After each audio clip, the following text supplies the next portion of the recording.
Welcome, ladies and gentlemen, to beautiful Sheboygan, Wisconsin. It's the Mercury Racing Midwest Challenge 2023, the inaugural event here on beautiful Lake Michigan. I am Mike Uoski, Matt Trulio from Speed on the Water, and we have Thomas Yarborough from the F1 Powerboat Championship. Thomas, we're going to kick off with your guys this morning. Absolutely, yeah. We've got back-to-back qualifying heat, 6 minutes plus 1 lap. Modified Le Mans start here in the Formula One class is how we run, a little bit different than you guys do in the offshore. So our drivers are going to start from a dock, no power. We're going to count down from 1 minute to 20 seconds. We're going to kick it to our starter. They're going to drop a flag, and you're going to hear these 200 APX four-stroke competition Mercury Racing engines come screaming off the dock with that loud growl of that big V6 on the back, four-stroke, and they're going to run 2 qualifying heats to set our starting lineup for our main event tomorrow afternoon here at the 2023 Mercury Racing Midwest Challenge. I am not as privileged as you, and I'm definitely not as privileged as Matt, so I haven't heard one of these APX motors run. But when they were out here testing earlier today, man, what an awesome sound these V8s make. You and I talked during qualifying yesterday. I'm an old 2-stroke outboard guy, 280s, 2.4s, EFIs, screaming motors. But, man, these APXs sound cool. Yeah, they do really growl. It's a very interesting sound, especially those of us who've been around a while and are so used to listening to those 2-stroke outboards from Mercury that have been dominating the Formula One class for the past 3 decades. Matt? Mike? Have you witnessed an F1 race in person before? I have not, but I have had the privilege of riding in the 2-seater, the tunnel boat. And if you haven't done it, if you ever get the chance, it is one of the most amazing sensations you can imagine. You know, a catamaran, offshore racing catamaran can turn pretty hard. A tunnel boat, 4.5, 4.6 Gs. I think that's right, Tom, at peak. And I don't think they ever turned that hard with me in there, but it was with the legendary Bill Siebold. Well, he was turning it really hard in this corner that's right off of our viewing tower here today as the wind has picked up. Completely different conditions than yesterday. If you were lucky enough to watch qualifying and tune in, you saw how everything went. It was really, really rough. The F1 boats could barely even practice in here. I think they went out and ran a lap. But everything has calmed down. The wind has actually shifted. It's coming now out of the northwest, which everybody predicted it would do. So it's calm in the harbor, and it's calm out back for the offshore. Yeah, it's gonna be interesting to see what your the Class 1, the 450R, and the Superstock guys are going to do, especially those Class 1 guys that had a completely different setup yesterday in qualifying. And you're absolutely right, Mike. My guys, I don't think I talked to them in the pits last night. I don't think anybody made it over 50 miles an hour. Kind of hard to do in a 17-foot tunnel boat when you got 4.5-foot swells running into the harbor here in downtown Sheboygan. That only weighs 1,250 pounds. Correct. Boat, motor, and driver. A little bit different than and you driver. guys. That's different than how we weigh in offshore powerboat racing. So I asked him, I said, well, how does that work? And he said, well, they'll put the boat up on the trailer, and then they will take it over to the offshore crane, just lift it off the trailer with the driver in it, get the weight, and set it right back down. So the boat's already been craned in and out as, you know, we get weight in offshore powerboat racing. Well, I'm excited to see the start. It sounds to me like controlled chaos. Tom, tell me about it. Yeah, absolutely. You know, you guys are the boats are typically anywhere between 18 inches and 2 feet apart, deck to deck, and they all take off at the same time. So it's about that trigger finger, right? That hair trigger on the start button. Most of these guys just have a push button start. They fire those motors. They're going to come to life, start breathing fire, and they're going to be at top speed in under 3.5 seconds. Oh, my goodness. Let's run through the schedule for the day. So right around 11:30, we should have our first F1 heat. Right around 12 o'clock, we will have our second F2 heat, and then we will go off air for just about an hour. Class 1 race will be 12 laps. That should start at 1:30. At 2:30, we should have the 450 race, and that will be 9 laps. And then we will have Super Stock at 3:30 later today. That will be 9 laps as well. So Class 1, factory stock, 450 factory stock, and Super Stock all today. It's going to be an amazing day. I'm excited for that Super Stock. 12 Super Stocks out here on the shores of Lake Michigan. That's such a competitive class, top to bottom, guys that can win any weekend when they show up wherever P1 is racing. And, boy, Class 1 put on a show with Pothole Heroes coming out of nowhere yesterday and securing that top spot on the inside of Lane 1. Well, that's what I was going to bring up next. A total surprise, I think, for everybody to see Potholes Hero qualify number 1 up against, of course, 222 Offshore Australian Navy and, of course, Husky Ice Spritz. Talked to Johnny Tomlinson this morning. Matt, you were standing there when we talked. I said, Johnny, what was different? Because it didn't look any different from our vantage point. And as they ran south down towards Chicago or down towards Milwaukee, he said they were in the head-on sea and they were able to just across the tops better. Yeah, I think the size of that big boat is, as Gary Stray was talking about it, the crew chief for Husky Ice Spritz was talking about it this morning. He calls her a big girl. It's a big boat. It was really rough, and in this kind of conditions, that heft matters. Makes a difference. For sure. The really surprising one was the DF Young in that big 50-foot Mystic. Mike, you were calling that he was going to be the one to possibly beat with that big, long boat, and they just couldn't get it figured out yesterday. Yeah, no, for sure. But let's talk, well, we've talked about little boats, we've talked about big boats, but guys, what about this town of Sheboygan? What a beautiful place. I love getting to come up to the north, or the Midwest as we call it up here on beautiful Lake Michigan. Last night, the block parties here did not disappoint. Thousands of spectators checking out powerboat racing in both forms, offshore and in-course racing for the first time. Well, I'll tell you, they call this the Malibu of the Midwest. I grew up in the Sheboygan of Southern California. Literally, I grew up in Malibu, but I know why they draw the comparison. It's a really beautiful place. The town is, I tell you, it's far more charming than Malibu. Malibu really doesn't have a town. I was about to say it's really no comparison, but okay, right. That's Malibu's fair. a wide spot in a really piece of 20-mile road or 27-mile road. There are thousands of people here, and I'm not exaggerating, and it hasn't even really gotten kicked off yet. And street party was fabulous last night. Awesome time. Must have been 5,000 people plus there. I think. Easy, for sure. Yeah, I mean, the brats were flying off the grill. The beer line was 60, 70 people deep, as the great folks of Wisconsin love to enjoy their libations, and whole families were out. We on the F1 side, I think we probably put no less than 300 to 400 children inside the cockpits of our F1 boats. So parents were loving it. The kids were absolutely through the moon, being able to sit in, that single-seater cockpit. It's very much a unique experience when you get in, and our drivers were shutting the lids on the kids so mom and dad can get pictures, and just teaching them all about what we do, and it seemed like everybody was so appreciative. And I think that's the biggest thing, how appreciative they were that we were here. A lot of them said, we don't normally get stuff that goes to Milwaukee, but they ended up here, and we're super excited for it. All right, guys, while we wait for these F1 boats to get into place and get our first start underway for the Mercury Midwest Challenge, let's take a commercial break. We'll be back right after this.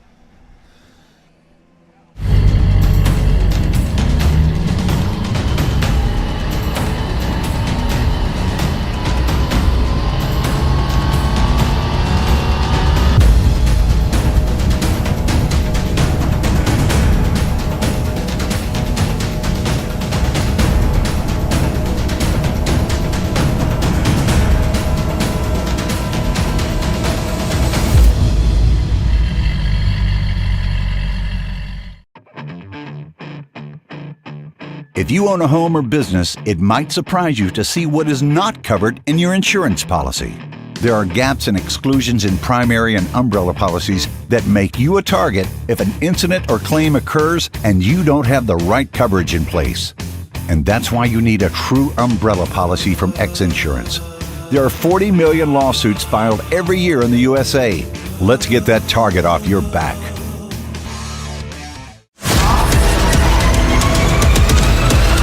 Scanning. Rising up, pushing up to the summit. Got the keys to the show, yeah, we running. Set the pace for the race and we don't wait.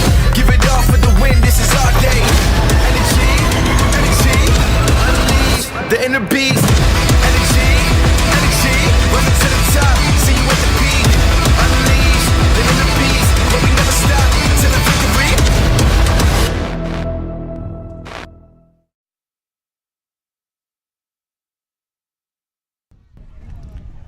Welcome back to the Mercury Racing Midwest Challenge, coming to you live from Sheboygan, Wisconsin. Mike Yoaski, Matt Trulio, and Thomas Yarborough. Thomas is the F1 powerboat aficionado, we'll call him. So I'm going to turn it over to him and let him explain these boats to you, what they're doing, and who they are. Absolutely. So good afternoon, everybody, and welcome to the Mercury Racing Midwest Challenge. So happy to be here in Sheboygan. I love this because I'm only 5 hours away and make my home in Minneapolis. But if you take a look out on the water, what is a Formula One powerboat?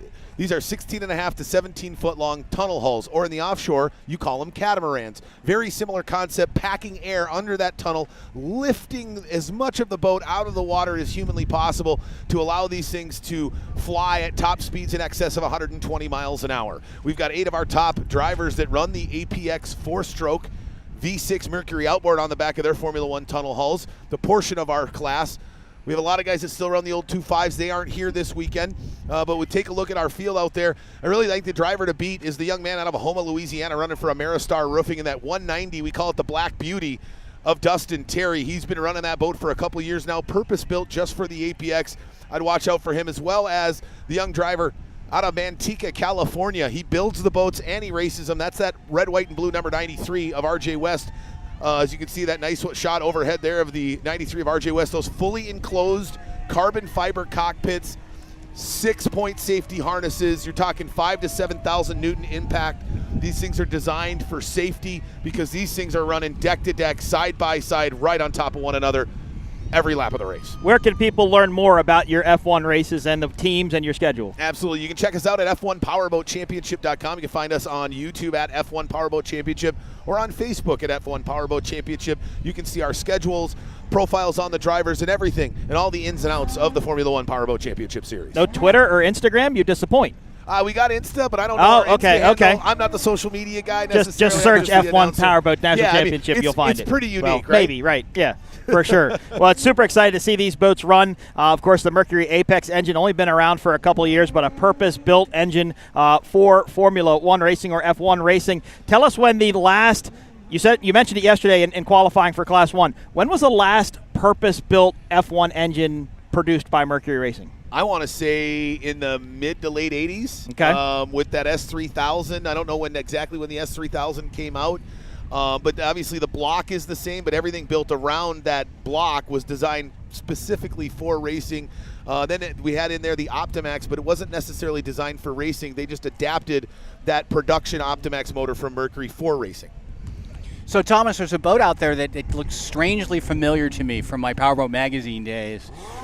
They weren't back in the 70s, but I read a lot about the tunnel boats back then. What boat am I looking at? Yeah, so that's the 190 Dustin Terry, the young man out of Louisiana. He is paying tribute to the great Bill Siebold, probably the greatest, if not one of the greatest, up there with Renato Molinari and a couple others, to get behind the wheel of a Formula One tunnel boat. And that was the design of his Mercury Racing factory design. So he used to race for the Mercury Racing factory team, and that was the design of his Formula One tunnel boat when he was winning national and world championships in heaps back in the 60s, 70s, and 80s. He raced with this guy, maybe Reggie Fountain. Reggie Fountain Jr., yeah. Fountain. Reggie Fountain? Was Gary Garbrecht involved? I think Possibly. he might have been involved. Yeah, maybe.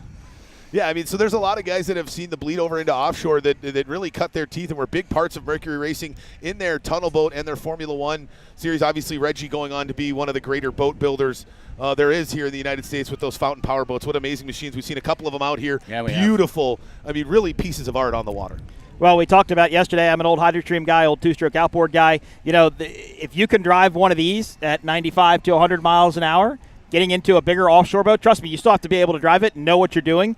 But it's a lot easier just because it's just bigger. There's these things, everything happens so fast and so quick inside of these boats. Your reaction time just has to be spectacular. Don't get me wrong, it happens fast in an offshore boat, but not nearly like it does here. Yeah, and it seems, with the abuse and the pounding that those offshore boats are able to take, which we're not able to, the tiniest little mistake can completely end your day because you're going to end up blowing it over, barrel roll in the corner. There's very, very little margin for error. Boat number 8, the Snap-on orange and gray entry. We watched him test earlier. You explained to me he's only got about a half hour worth of seat time in the number 8 boat, and he had a little bit of an incident. Not a bad incident, but take us through what he was going through this corner. Right, yeah. So the number 8, that is the Grant Schubert, young man out of Richmond, Texas. He normally runs a 2.5. They just acquired the APX, looking to put it on for the back half of the season here in 2023. Had very limited test time, and the four-stroke, naturally, like every four-stroke motor, is much heavier. Mm-hmm. And so his setup had to been completely changed to handle the attitude of that APX on the back. And what they found is if you try to set it too hard in the corner, that APX, that weight really kind of slingshots the back end around, and that's exactly what happened to the 8 of Grant Schubert. He just kind of hooked it under the inside, and that's one of the things that you're going to have to watch out for today here in the Formula One boats, because we may see one or two guys end up hooking inside a buoy. And it's the momentum. It's the back of the boat just wants to come around on itself just because of the added weight that's back there. But they're still running these boats in the same way, right? You'll see as we see number 99 go around the course, they'll tuck it into the corners, trim it in real quick, track around the corner. As soon as they come out, they trim it back up, and they're going. Same running style as the old two-stroke motors, just Correct. A little bit different handling ratio. Yeah, like a different line, right? The old boats used to come in hot, come in hard, trim it all the way in, slam the door, and just crank it left. These guys will come in with a little bit more of a feather and kind of float it into the corner and kind of crab it through the apex of the turn, and as soon as they hit that apex, they take off. So I looked down along the seawall in here, beautiful Sheboygan, Wisconsin, and I did see a green flag waving. Are these our two boats that we didn't get to qualify earlier?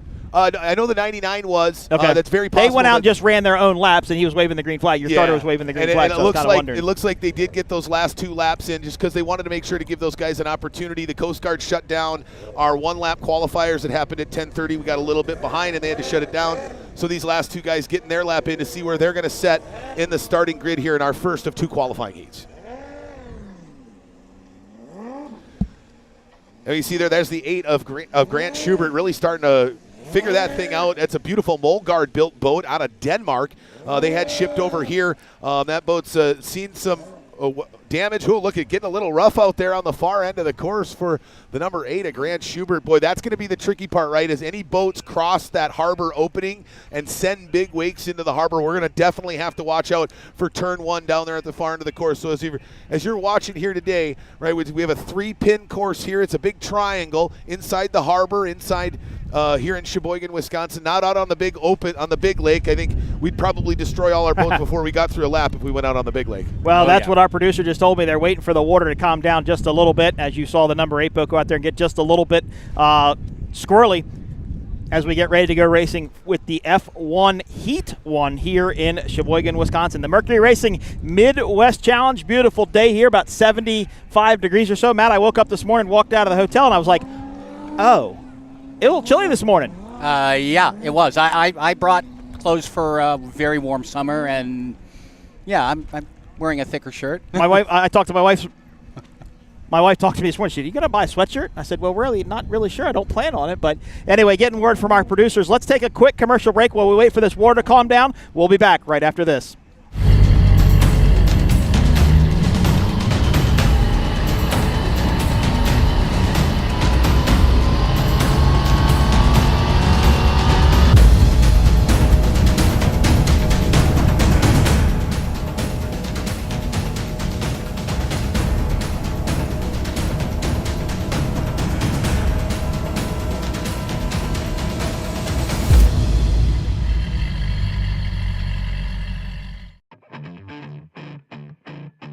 If you own a home or business, it might surprise you to see what is not covered in your insurance policy. There are gaps and exclusions in primary and umbrella policies that make you a target if an incident or claim occurs and you don't have the right coverage in place. And that's why you need a true umbrella policy from X Insurance. There are 40 million lawsuits filed every year in the USA. Let's get that target off your back.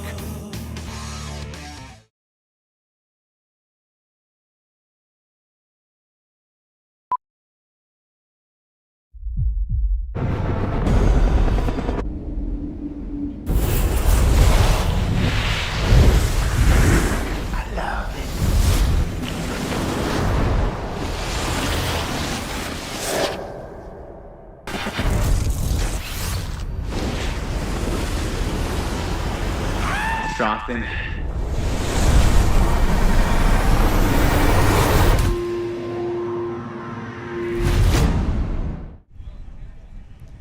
There we go. Welcome back to beautiful Sheboygan, Wisconsin. The 2023 Mercury Racing Midwest Challenge. Mike Yowaski, Matt Trillo, Thomas Yarborough. Of course, we just wrapped up our Monster Energy commercial. Monster Energy drink, the official energy drink of P1 Offshore Powerboat Racing. Thomas, the boats are starting to line up. Tell me what you're seeing. Yeah, what we're seeing here is everybody getting lined up for our modified Le Mans start, right? You guys do rolling starts. That's the way offshore works because you're so far off the shore. We run this modified Le Mans start. They're in the boat, no power, completely shut off. We're going to start at 1 minute. You're going to see a flare come out onto the race course. That's going to start our countdown in 10-second intervals by me. And once we get to 20 seconds, I'm going to turn it to my chief referee, Doug Ray. He's going to raise a large flag here on this big jetty on the south side of the course. And once that flag drops, you're going to see all 8 of these Formula One boats come roaring to life and hitting those top speeds. In up 3.5 seconds, they're going to come down around turn 3, cross the start-finish line, and that'll start lap 1 of 6 minutes plus 1 lap here in this first qualifying heat. Do they all have to go around this first pin right here? So I don't know what they ended up deciding. They were talking this morning about a gate, right? So sending 4 guys outside the turn 3 buoy and 4 guys between turn 3 and the checkered flag, and then kind of bending it around as they head down out to the lighthouse and the far east edge of the course. Let them all funnel down into that first turn. Correct. Okay. What speeds can we expect out of these boats here today? Yeah, depending on the water, right? Obviously, with the big body of water and the wind, it could get a little rough. But if we had smooth water, you're probably see anywhere between 115 and 125 miles an hour in that dead straight speed. And the big thing about these is their ability to turn and that acceleration coming out of the corners. Well, that's what we would probably see out of the super stock boats. I think we'll probably be in the 115 to 120s for the super stock and 450 factory stock boats later today as they race in the beautiful Lake Michigan just to our back. So we'll actually turn around 300 or 180 degrees rather and watch the offshore races a little bit later on today. But right now, waiting for the first start for F1. Thomas Yarborough will take us through that. We will take a short break after that, do some pit interviews, and then we will come back right around 12:30 for our first offshore powerboat race of the day, and that will be Class 1, your number one qualifier, Pothole Heroes, qualifying number 1 yesterday. Kind of not a shock. I'm sorry, 1:30, not 12:30, 1:30. Not a shock for us to see. I'm really happy for Johnny Tomlinson and Carlos de Quesada, but very well deserved, Matt. Hey, you got his last name today. I did get his last name. I practiced all night in the hotel room last night in front of the mirror. Yeah, they worked really hard. They did. And they've, right now, Class 1, there's 3 teams right up at the top. Yep. It was a tie going into Michigan City, 222 Offshore Australia with Darren Nicholson and Giovanni Carpatella. They won that race, but you don't know what's going to happen now. I mean, these 3 teams are so closely matched. Well, and between second place, third place, and fourth place in qualifying yesterday, it was seconds that separated Husky Ice Spritz, 222 Offshore, and X Insurance Good Boy Vodka. Well, and that's a new cockpit crew. Now, granted, I mean, they're both offshore racers, they're both veterans, but they got into that boat just one race ago. Yep. And they were right there, 4th place qualifying. That's an incredible result for the X Insurance team. And we talked to Grant Bruggerman at length this morning about testing, and he said, I haven't had the chance to test it. The boat goes back up to Gene Grubber's shop up in Missouri before it comes back down here. So, Grant's not going to leave his business in Florida to fly up there to test. But it sounded like him and Randy Kent meshed really well together in the cockpit, as you saw by their performance in Michigan City. Yeah, I think the guys did very well, obviously. And Michigan City was an interesting race because it's a race that all the boats finished, if I'm not mistaken. Yep. That's a good result. I mean, in a rough water venue. Yeah. All right, we're waiting on start for our F1 race. Thomas has his radio up to his ear. Yep, we are coming up on the 1 minute gun here. Coming up on the 1 minute gun here for the first of 2 qualifying heats. 1 minute drivers, 1 minute. On the pole, the 93 of RJ West out of Manteca, California. Can he take the first heat in this all APX Formula 1 first qualifying heat? 50 seconds, drivers, 50 seconds. Or will it be the 190 of Dustin Terry and that Black Beauty with Ameristar roofing on the side? Can he come off the dock like a rocket? 40 seconds, drivers, 40 seconds. Or will the 17 of Dylan Anderson and that Anderson Marine Machine? Or maybe the 92 of Dean Comer?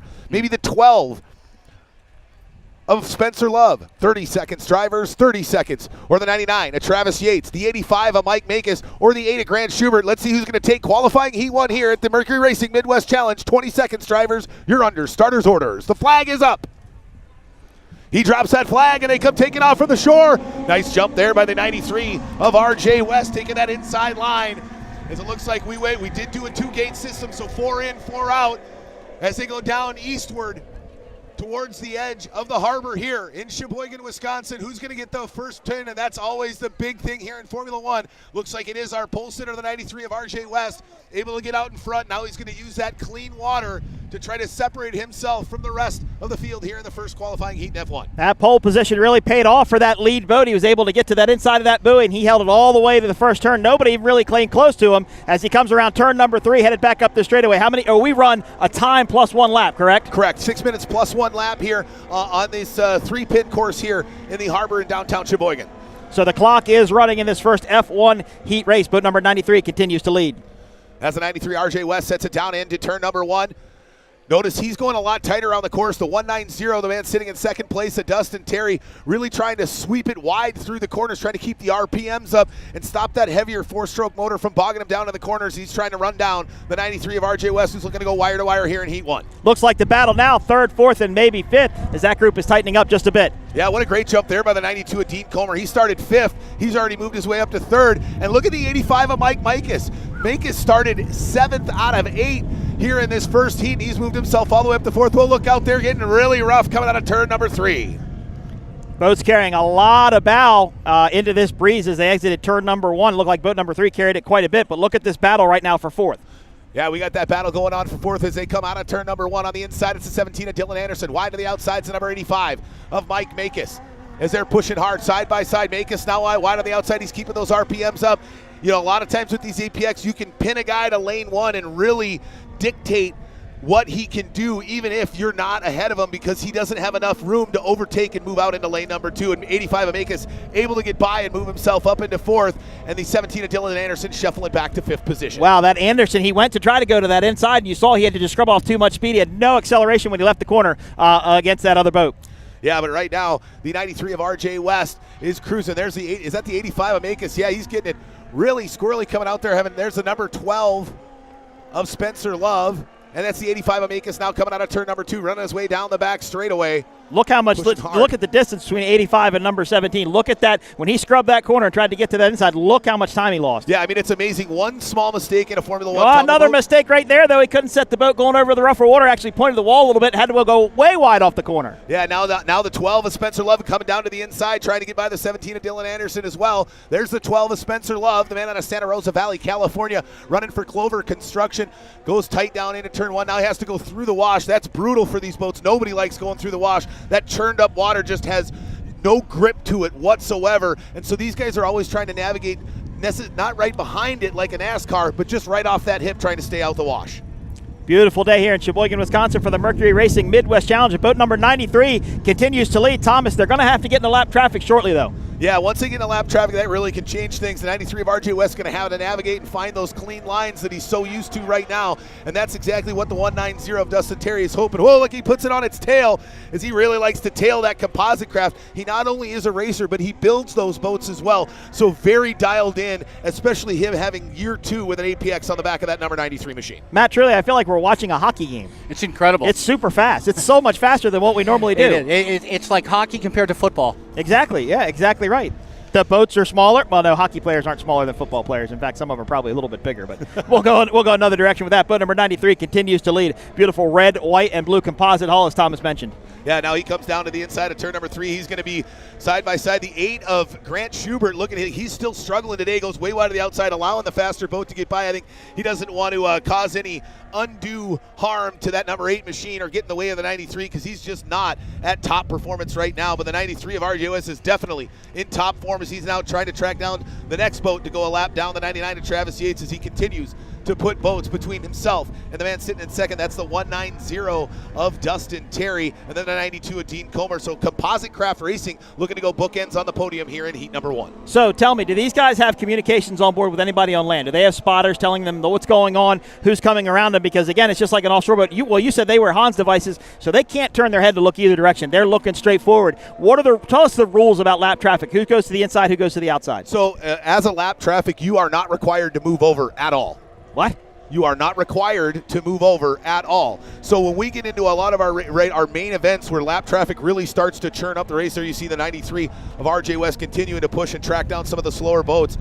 If you're in lane 1, the faster boat's going to have to go to lane 2. Now, you can't move from lane 1 to lane 2 in the corner just like you can in offshore racing, but these guys are not required to go unless they are designated rookies, and a rookie is required to allow a non-rookie to pass him on the inside. He must move to the outside, but other than that, these guys are fighting for 6th and 7th. We're not going to ask them to get out of the way of first place and risk the battle that they have going on for their position, because our season point standings can get really churned up race by race, and a guy could finish 6th, 7th, and still end up on the podium in the season standings fighting for a top 3 spot. Well, and we should make that clear. This is not a points-paying event for the F1 National Championship. Correct. This is an exhibition event put on by Mercury, but still pride of the line. Still guys want to go out and race, but there's also probably a good test session for these guys too, right? Oh, absolutely. These guys are looking to, they need to understand what it's like competing with more of these. As they continue to see more of these 4-stroke APX 200s become a part of our series, they have to know how they act against one another and deck to deck, because there's a lot of trust that goes on between all these drivers. Yes, they are tough competitors, but they have to trust one another, because when you go into a corner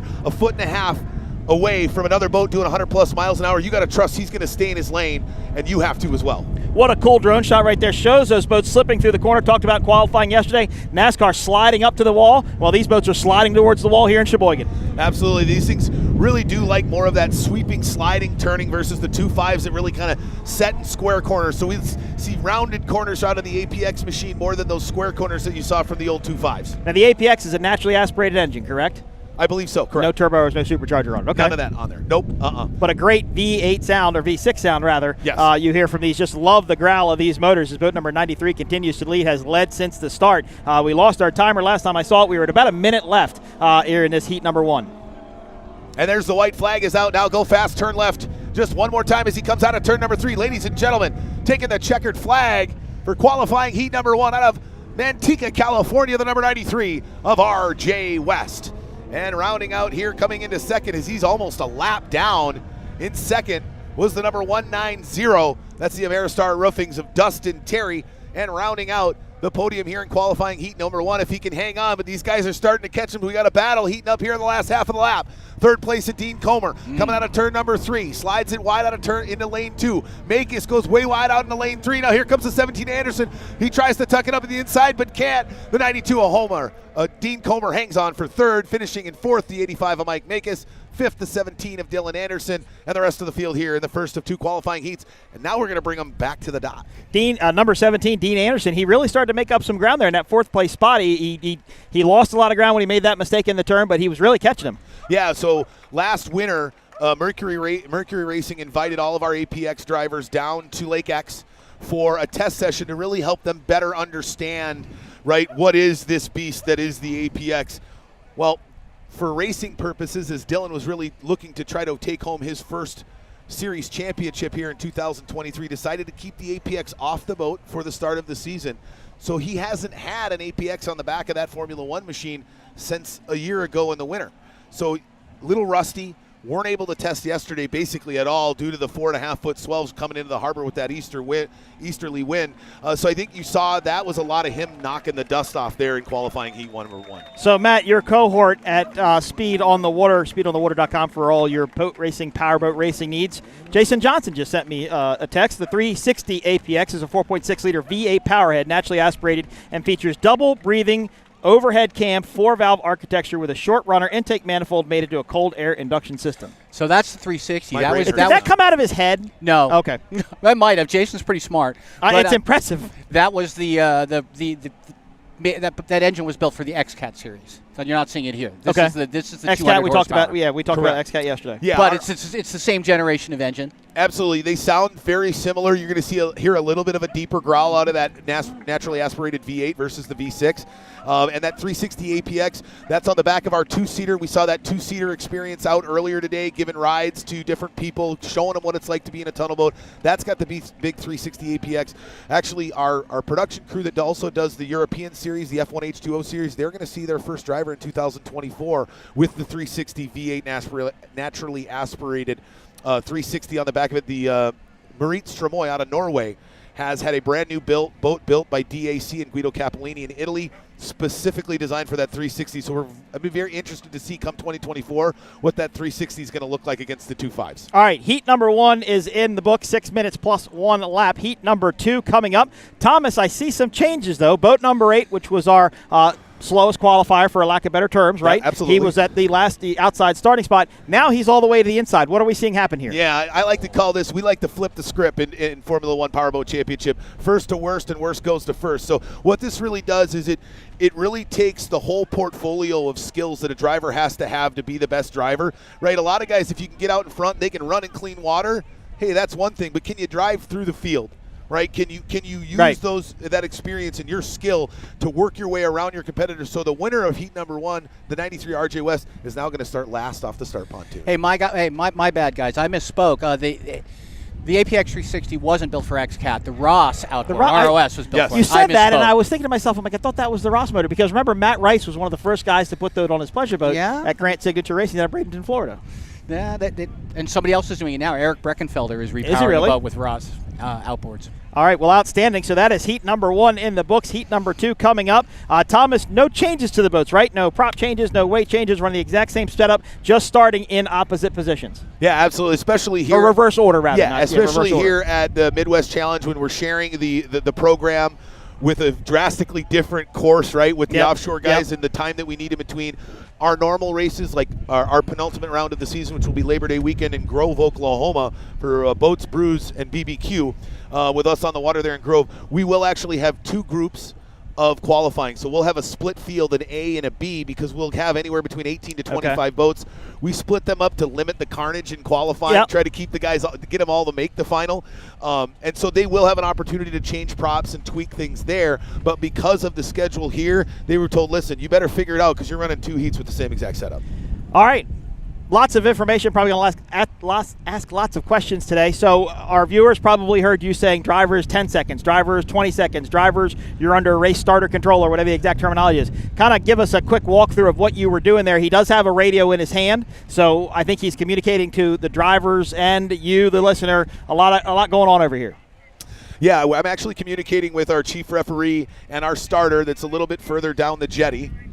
And so what we do in that modified Le Mans start is we're essentially giving the drivers time to make sure that they're really dialed in and focused on that flag, because as soon as that starter flag moves, they can fire their motor. So if the guy jiggles his elbow and that flag, if he has a little hitch in the giddy up, I mean and so they really the countdown at 10-second increments from 1 minute to 20 seconds really allows the driver to hone in on that flag, so that he is as dialed in as possible when they drop that flag, and he can take off like a rocket from the beach. Now, you said just like in motocross yesterday during qualifying, but they have a gap of when that flag can drop, right? What was the gap? So really, the gap is completely up to the starter. Okay. He can, as soon as he can drop it right away, or he can wait an additional 5 seconds or whatever. He can hold him a little bit, kind of psych him out a little bit. Same thing with motocross. 30-second board goes up and 30-second board goes sideways. You have 5 to 10 seconds before the gate's going to drop. It's either going to drop within a couple of seconds of that 30-second board going sideways, or you're gonna wait just a minute. You'll see somebody center punch a gate. Yeah, absolutely. The nice thing is we give the starter the control, because he's looking at all the boats. If he sees a roller or a big wave come across, right, he's allowed to hold that there for a little bit longer to allow that wave to move through the course. Because unlike you guys on the offshore side, we catch a roller, a 1.5-foot roller, we're going to send these things into airplane mode, no longer a boat. He said that a couple of times. I think they're a little afraid of the big waves. It seems it seems like it would be a little He keeps sketchy. reinforcing that idea in my head that we're really worried about these big waves. Waves.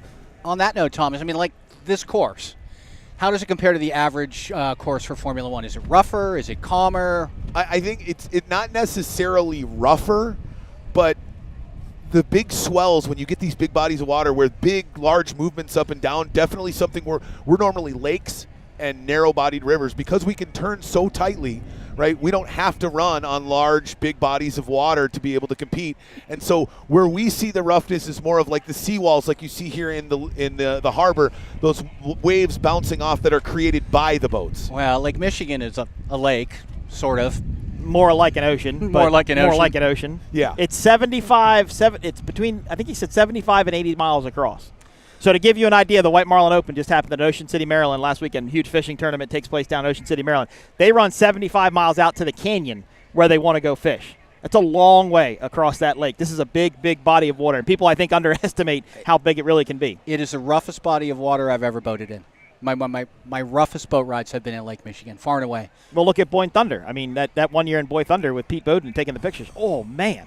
That was bad up there. There was a lot of ouch when you look at those pictures. A little bit. Of course, we had that ouch yesterday for qualifying for Class 1, but of course it's laid back down. But I've heard from a couple of people there is a possibility it could pick back up tomorrow. Wind could shift around in another direction. 1 minute, drivers, 1 minute. We are ready to go here for qualifying heat. Do part about that, Mike. As on the pole now, the man who finished last in heat 1, the number 8 of Grant Schubert. 50 seconds, drivers, 50 seconds. Coming second off the dock in that chartreuse and black composite craft, that's the number 99 of Travis Yates, followed by the number 12 of Spencer Love. 40 seconds, drivers, 40 seconds. Behind him, the 17 of Dylan Anderson, who finished 5th in qualifying heat number 1. Great move by the 85 of Mike Makis, who moved himself from 6th all the way up to 4th. 30 seconds, drivers, 30 seconds. And then those top 3 boats that really stretched themselves away from the rest of the field. The 92 of Dean Comer, the 190 of Dustin Terry, and our winner from heat number 1, the 93 of RJ West. Can he go through the field and go wire to wire and secure pole tomorrow? Let's find out. 20 seconds, drivers, you're under starters' orders. The flag is up. Chief referee drops that flag and they come roaring off the beach. Not a great jump there by the 99 of Travis Yates, but look at the 93 of RJ West. Holy he practiced so much in that boat. He has got that thing absolutely dialed in. You see the boats that took 1st and 2nd really coming off the beach like a rocket there here in heat 2. So can he cut all the way back to the inside? If he's got overtake, can he cut down and cut them off, or does he have to go out wide? No, he is able to once they get past the commitment buoy. So we're using the checkered flag, the checkered buoy as the commitment buoy. Once they get past that, they no longer have to maintain their lanes. Okay. And they can, as long as they've got overtake, which means their cockpit is past the pickle forks of the other boat, they can then move into that lane and overtake, and the other boat's got to back off. I like the term commitment, Matt. We could use that in offshore powerboat racing. I want to give a shout out to Dean Anderson, boat number 17. You know why I remember him? No. Because his name's in big letters on the side of the boat. It's very easy to remember that. Yeah. Thanks, Dean Anderson, for that help. Yeah, it's Dylan's father, Ray Anderson, owns Anderson Marine. They're a big Yamaha dealer in the greater Nashville area. His father ran Formula One boats with a Yamaha power on the back in the day for a handful of years. And so, yeah, it is really easy to remember who he is with that big giant Anderson on the side. Thomas, the top two boats from our first heat out to the lead again, almost the same distance apart as we saw in the first heat. Yeah, I think the 190 Dustin Terry is going to have to try to find a couple of things to gain some ground on the 93 of RJ West, and that's what testing does for you. Because he lives in California, he tests all winter long in the off season. There is nobody more prepared than the 93 of RJ West, and that preparation is showing itself in spades here at the Mercury Racing Midwest Challenge. Back to the recap of that start. Boat number 99, the Chartreuse green and black boat, got a bad start. What happened there? It could be a couple of things. One, he may have just missed the flag, right? He was just off a little bit. Ready. He just didn't hit that start button quick enough. The other could be maybe it just didn't fire as quick, right? These APXs, 4-strokes, they don't fire as quickly as we're used to with the they take a bit more momentum. You talked about having a 24-volt battery system on board. It takes a little bit more momentum to get that motor to kick over and start. Or a little more energy, rather. Yeah, absolutely it does. And and we were talking about earlier, right?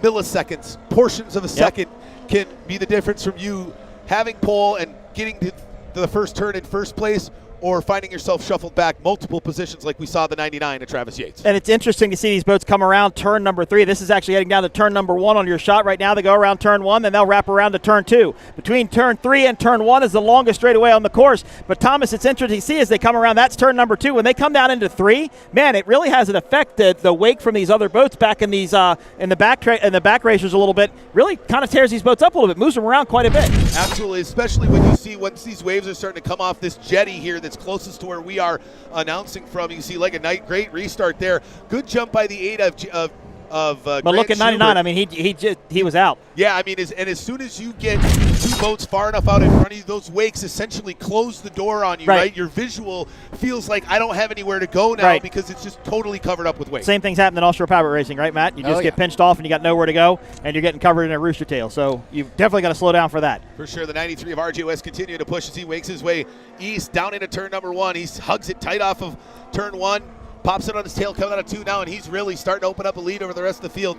We might just see the young man out of Manteca, California run away and hide this weekend here at the Mercury Racing Midwest Challenge. What the class of the field so far. How much are these motors trimming up and down? It's inches, mere inches, right? Yeah, as far as, so the motor has 4 different movements. It can go up and down, so if you're in rough water, right, you move that motor down so you're not having that propeller skip out of the water. If it's glass, you're going to have that thing all the way up, and then it goes in and out. Obviously, the trim, just like in the 450R class or the Superstock class, right, when they're flying down the straightaway, that motor's trimmed out as far as it can. Then they tuck it in to set that boat down in the corner so they can turn. So they're able to adjust the motor up and down, in and out, but when they're running both while they're racing. Like the up and down is not a manual setting they pick before the race. No, these all have hydraulic up and down and in and out trim. So you'll see, guys, if the water's calm at the beginning of the race, you'll see that motor live a lot higher. And then as the race goes on and the water gets rougher, you'll see them slowly move that motor position down, right, to counteract the rough water and the amount of times that prop may have more than 2 blades out of the water, right? Because you're okay if half the blades are running in the water, but once you get more than half out of the water, your power goes bye-bye. Thomas, they also have the rapid trim option where they can just drop it quickly.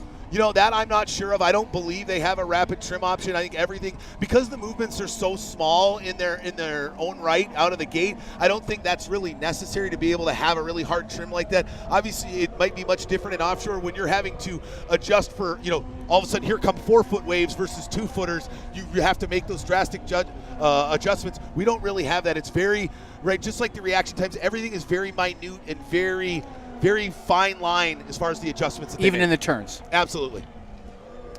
We see continue the 93 of RJ West continuing to push now. He gets by the 99 to Travis Yates coming out on turn number 2 there as he puts it on its tail. 105, 110, 115 miles an hour as he makes his way down the backstretch here into turn number 2, but he's really starting to pick people off. And, man, the 190 of Dustin Terry, you see him come out of turn number 2. Nobody has an answer for this 93. Not at all. And I thought the 190 was going to give him a better run for his money, but I have a feeling that they are going to be in the pits, tinkering, plugging the computer into that motor, figuring out what props they got to do, because boy, nobody expected the 93 to run away like he is so far here in the first 2 qualifying games. Of course, Matt, the number 93 boat runs a very familiar prop company, DeWalt Props, which, of course, Sean Torrente used to run in his super stock boat a couple of years ago. DeWalt Props doing offshore props as well. That's true. Yeah, Mr. DeWalt is, when you talk tunnel boat racing, there's one prop guy. Really? And it's DeWalt. Really? Okay. You talk the Formula 1 Well, that would explain why Sean Torrente's in so tight the with him. Formula 1 H2O series, all the drivers over there, if you got a good prop, it's a DeWalt prop. It's what he does. He is a master at our small cleaver propellers on the Formula 1, Formula 2 side, and how impressive they are. Clock running out on this 6-minute heat number 2. 1 lap remains here in Sheboygan. White flag out. Go fast. Turn left just 3 more times for our leader out of Manteca, California. He runs it now out of turn number 2. Now down the back straightaway into turn number 3 as we pick him up. Coming out of turn number 3. Goes way wide to the outside. Puts it on its tail. Ladies and gentlemen, securing pole position for the main event in Formula 1 tomorrow at the Mercury Racing MidWest Challenge number 93, R.J. West. In second, back-to-back, so he's going to sit second off the start pontoon tomorrow, the number 190 of Dustin Terry. And then the number 8, what a great turnaround there by the 8 of Grant Schubert. Yeah, definitely. He was last or second to last in the first heat. He was, barely hanging on when they were doing qualifying and testing this morning. And he started first on the start pontoon. The 2 fastest boats got around him, but he held on for that 3rd place, which is good for the young driver out of Richmond, Texas. Awesome racing here in Sheboygan for the Mercury Racing MidWest Challenge. So we've got our F1 races in the books. Now we are going to go offshore powerboat racing with Class 1 right about 1:30. You are watching the 2023 Mercury Racing Midwest Classic, the inaugural event. We've got a pretty cool thing coming up next, though. Matt, what's that? That is a portable bridge. The U.S. Army can build a bridge across this span here, this waterway here, and they're going to show us how they do it. They literally build a portable bridge. That's what we see in your screen right above that turn buoy. That's the green boat there. They're start to put the bridge across. Yeah, it should be entertaining. Yeah, I think for sure. Well, we're going to take a quick commercial break. We've wrapped up qualifying for the F1 boats. Don't forget, 1:30, we're going to go Class 1 offshore powerboat racing for the first time on Lake Michigan for the Mercury Racing Midwest Classic. We'll be back right after this.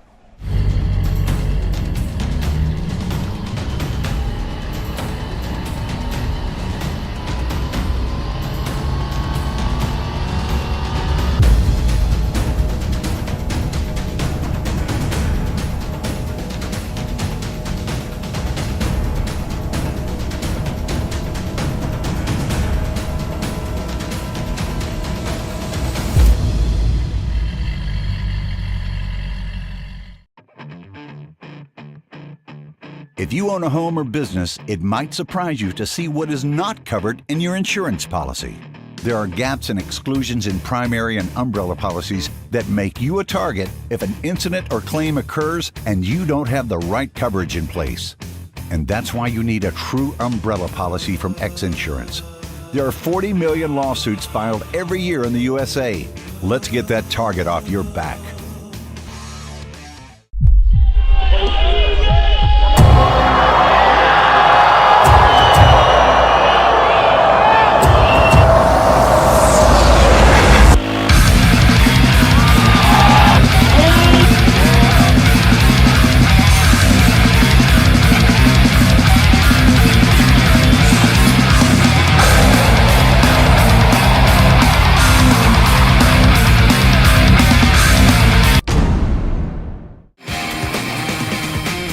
UIM Class 1 World Championship. And he is struck from behind. Oh, side by side, neck to neck. It's on the pressure.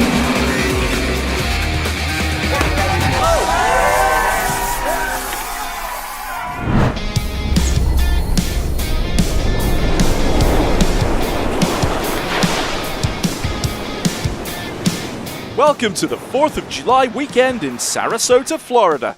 where the second leg of the 2023 P1 Offshore season saw 2 days of highly competitive world-class marine motorsport action at the 39th annual Sarasota Powerboat Grand Prix on Southwest Florida's Gulf Coast.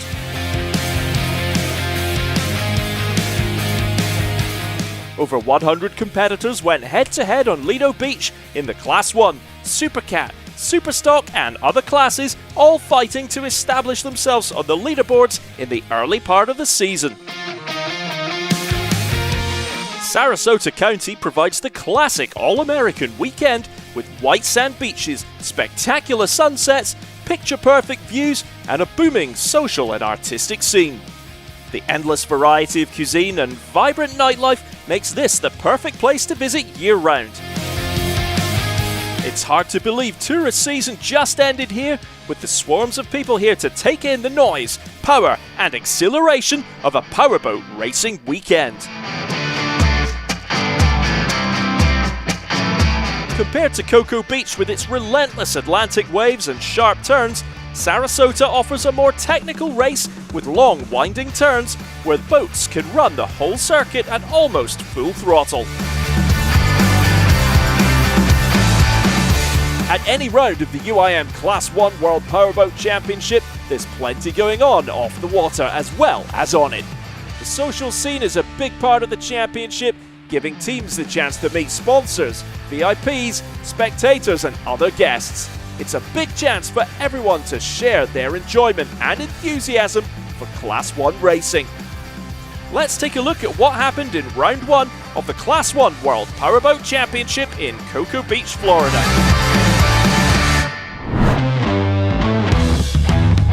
Round 1 of the Class 1 World Championship took place at Cocoa Beach.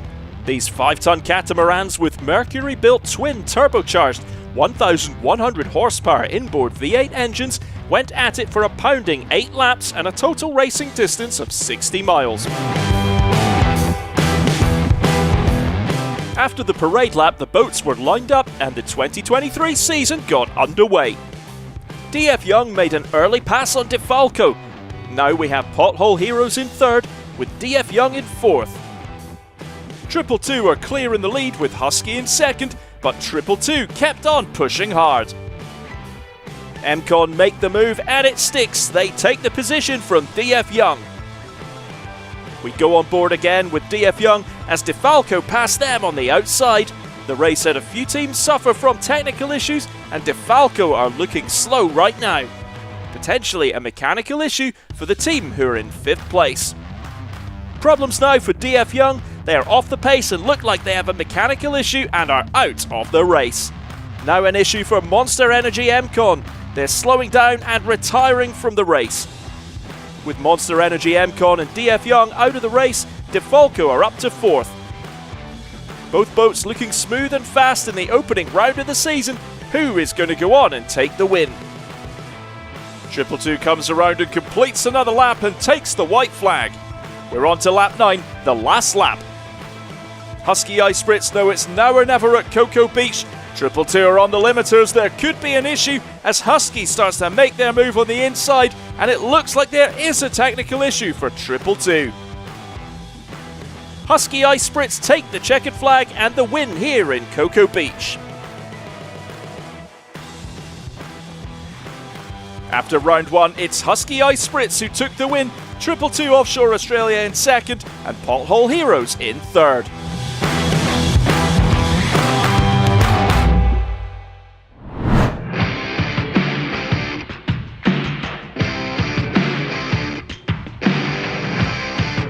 With DeFalco missing in Sarasota due to de-rigging some components on the boat and servicing some mechanical issues, it means, with ex-insurance Good Boy Vodka joining the lineup, that there are 6 boats lining up in Sarasota. Joining the lineup after a stellar debut season alongside Steve Curtis is extreme sports legend Travis Pastrana. Pastrana is one of the biggest names in action sports and is sure to bring out the fans in Sarasota. Pastrana is jumping into the seat vacated by Pothole Heroes owner-driver Carlos de Quesada, who has motor racing commitments in Le Mans this weekend. Pastrana will be alongside Throttleman Johnny Tomlinson in the Victory-built hull, which won the 2021 Key West Unlimited Class World Championship. X-Insurance are also back on the Class 1 World Championship. They had a huge party to get everyone excited about their return to racing. Oh yeah, well the boys are back in town, so we're here ready. We're here ready. We're going to show up. Yeah, we're definitely looking forward. I mean, I think we got an amazing boat and a super The boat's a little longer, it's a little wider. It's a bit more air, so it should go a bit quicker. So we're super excited. And of course, it's an American boat, MTI. So here we are in America and running an American boat, so it's great. 222 Offshore Australia have two of the most experienced racers beneath the canopy. Legendary Italian throttleman and multiple champion Giovanni Carpitella and veteran Australian driver Darren Nicholson. Experience isn't a problem for this team, but they suffered heartbreak in round 1 as their cockpit filled with smoke with just 800 metres left of the race. The boat was limited to 90 miles per hour, and that allowed Curtis and Lilly to storm past and take the win in the opening round of the season. Last season's championship runners-up were able to hold on for second at Cocoa Beach and know that a win here will put them right back in the hunt for the championship. After taking the win in Cocoa Beach, Britt Lilly and defending champion Steve Curtis are aiming to go 2 for 2 at the start of the 2023 season. They'll be aware of the danger of 222 Offshore Australia though, and will know that they could be in for a big fight for the victory if Carpitella and Nicholson can avoid the drama of round 1. Well, I think the expectations for this race are pretty much, obviously we're going to go out there and try and win it. There's a few more boats in it. Boats have been dialing in, it's going to be more competitive. I also think that the setup's very difficult here. It's changing by the minute. When the tide changes, it raises up a bit. When the wind changes, it raises up a bit. Then it calms down. So the setup's going to be really important here. Returning to Class 1 and joining the Pothole Heroes team is Travis Pastrana. He'll be alongside throttleman Johnny Tomlinson. Pastrana being in the field adds an extra level of intrigue, drama and attention to the sport as he goes up against Britt Lilly, the man whose seat he stepped into after the opening race of the 2022 season. Jumping into Pothole Heroes this weekend, just really want to thank Carlos for giving me the opportunity and JT for sitting with me and trusting me in that boat. Everything's kind of under almost the same umbrella. A lot of the kind of the same team is running both the last year's championship boat with Husky Racing and Pothole Heroes. So it's been a lot of fun to kind of just have this rivalry going. It's kind of a friendly rivalry. I think the level of this P1 championship is just escalating so much every year, and I cannot wait for the future. X-Insurance Good Boy Vodka make their return to the UIM Class 1 World Championship after having to sit out round 1 in Cocoa Beach. With the newly acquired MTI boat now ready to go, driver Miles Jennings and throttleman Alex Pratt would be hoping to score some big points here in round 2 to try and cut the deficit on their rivals. The boat has championship-winning pedigree, but with limited testing ahead of round 2, Jennings and Pratt will be hoping that they can put on a good show in Sarasota and possibly aim for a podium place. We're super excited. Obviously, brand new boat. It feels good. The boat's got a winning pedigree behind it. Obviously, we've got to get the setup right with the 1100 package for here. So there's still some changes and setup to get it right. But we think it could be a great combination. We believe it's going to be a great boat for us for the rest of the season. Always one of the busiest teams every weekend, with a team in Supercat and Class 1, Monster Energy MCon will be hoping to have better luck in Sarasota. In round 1 they were running well at the start, but with a hose blowing off their engine, they had to shut it down and didn't make it to the finish. Driver Myrick Coyle and throttleman Tyler Miller are eager to get racing again and put the Cocoa Beach Blues behind them. DF Young made their Class 1 debut in 2022, but the opening round of 2023 didn't go to plan for throttleman Rich Wyatt and driver Hugh Fuller, with technical problems meaning that they didn't finish the race. With time spent in the workshop ahead of Sarasota, they will be aiming for a stronger show in round number 2.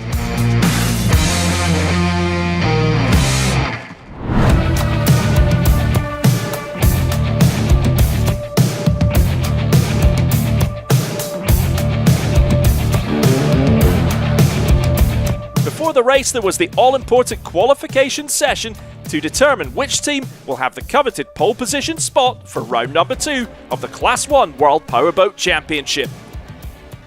In qualification, each team completes 2 laps. Once those laps are completed, the boats wait and can take another lap if they wish.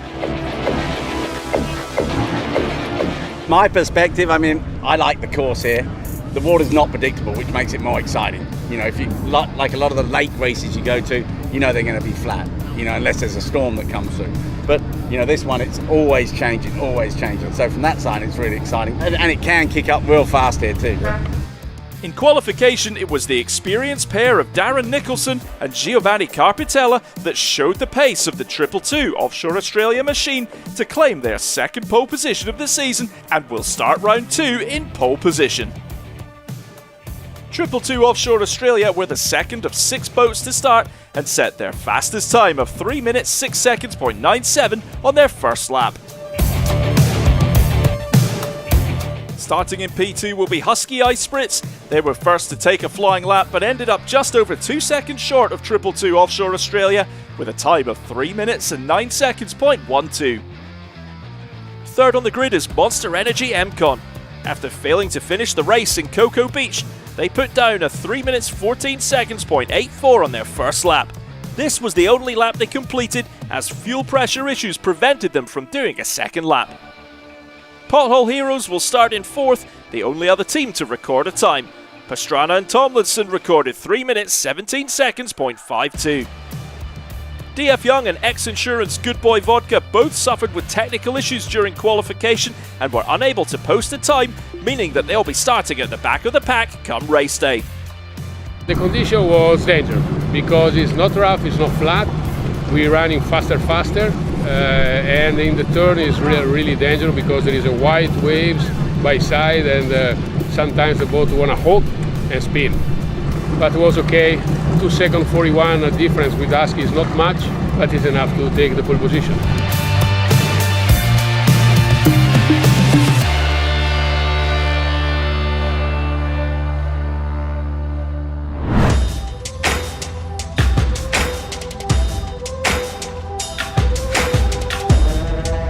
Under beautiful clear blue skies, the teams completed their final checks and the boats made their way out to the water to get ready for round 2 of the Class 1 World Powerboat Championship. Fans packed Lido Beach to get a glimpse up close of the action. The VIP tent offered a more laid-back experience, but wherever anyone was watching from, one thing could be guaranteed: drama. Before the race, Pothole Heroes had a problem with an exploding cooling hose. Travis Pastrana will explain more. You know, at the end of the day, it's when we're running the boat as high as we can and barely touching the water, we're just not getting enough pickup to really keep that motor as cool as we need to. So we want the most possible power with the least amount of boat in the water. So I think they're changing where the pickups are at the moment, and hopefully we'll keep the hoses on the boats. You know, as they said, boats and hose, we'll get it worked out.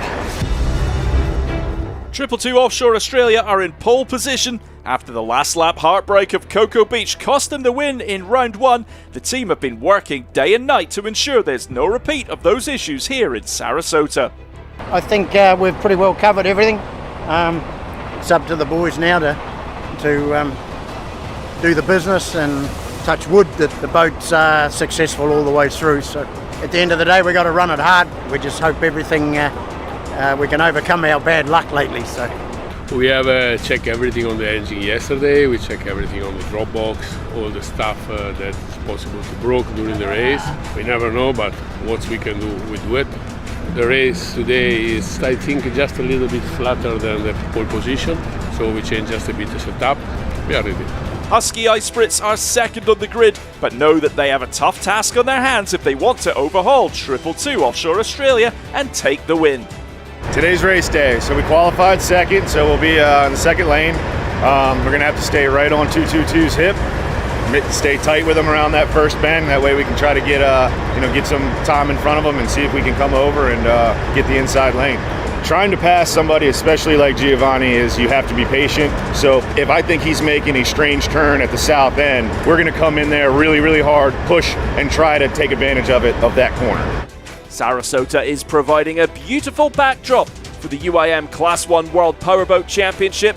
Great for the fans, but with the heat, This is one of the toughest races on the circuit for the drivers and the throttlemen.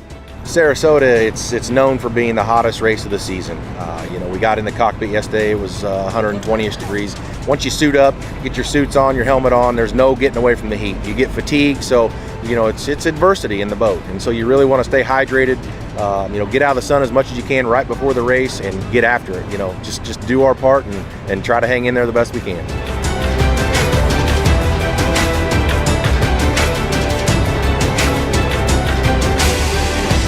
Time to close the hatches and head out to the circuit.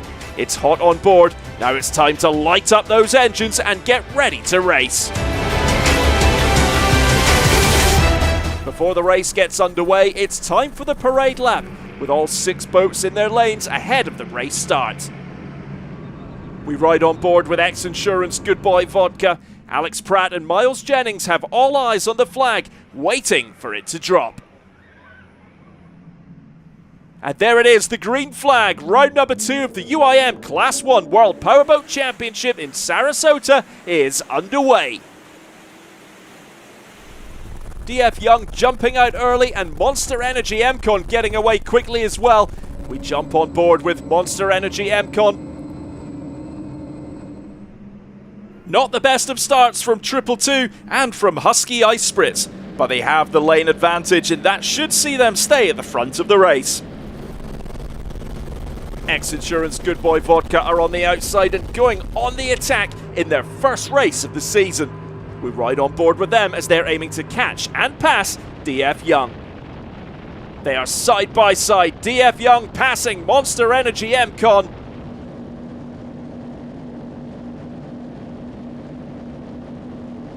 Triple Two are trying to catch MCon and they've done it. They've passed MCon and DF Young and are now in first place. Triple Two are in a perfect position and they have control of the race. Husky Ice Spritz trying to get past MCon. They're on the inside and what a battle we have on the opening lap.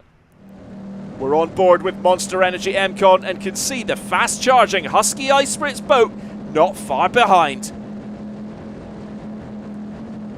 From the 360 camera on board Husky Ice Spritz, we can see they've passed Monster Energy MCon and they are now in third. Husky Ice Spritz are now flying.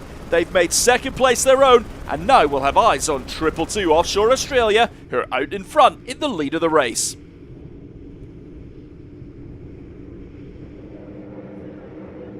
After the first lap, it's 222 Offshore Australia in the lead. Husky Ice Spritz are in second, Monster Energy MCon in third, X-Insurance Good Boy Vodka in fourth, Pothole Heroes in fifth, and DF Young down in sixth. And what a view the fans on Lido Beach get as these machines storm past to complete their first of 10 laps. 222 Offshore Australia are looking fast, very fast, and they're increasing the gap between themselves and Husky Ice Spritz in second.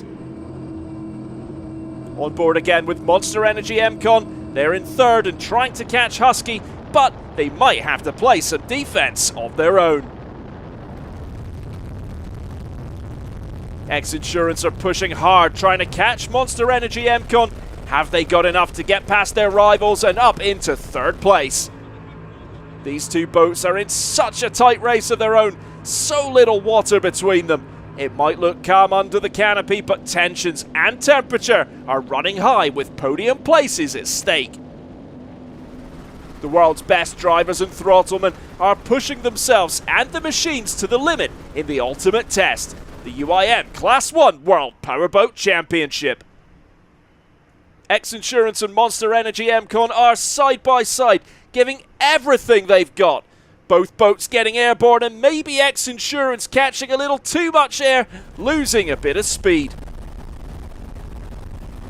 On the helicam we can see Pothole Heroes are trying to join the party. They aren't far behind and looking to get into the fight for a podium place. Another lap in the books and 222 Offshore Australia are still in the lead. Husky Ice Spritz chasing hard in second and Monster Energy MCon still holding on to third. X-Insurance Good Boy Vodka in fourth, with Pothole Heroes and DF Young in 5th and 6th. Now X Insurance finally wrestles 3rd place away from Monster Energy MCon, and they are doing it from the outside. What a pass! Monster Energy have played some good defense, but now X Insurance Good Boy Vodka are in a podium position. Monster Energy MCon now in a bit of trouble. They've lost 3rd place and are going to lose 4th as well. Pothole Heroes now up to 4th. And now we see why. Heartbreak for Monster Energy MCon. They're down to 1 motor. What a tough weekend for Tyler Miller and Myrick Coyle. Now X Insurance Good Boy Vodka are pushing hard. They're up into 3rd, and the threat of Monster Energy MCon has gone. Can they make this count? Changeable conditions out on the circuit, and the X Insurance Good Boy Vodka boat is really getting thrown around. Pothole Heroes in 4th place, still close behind X Insurance Good Boy Vodka. At the front of the race, it's still 222 Offshore Australia leading, followed by Husky Ice Spritz as they tick off lap 3. 222 Offshore flies past the cheering spectators on the beach. What a spectacle!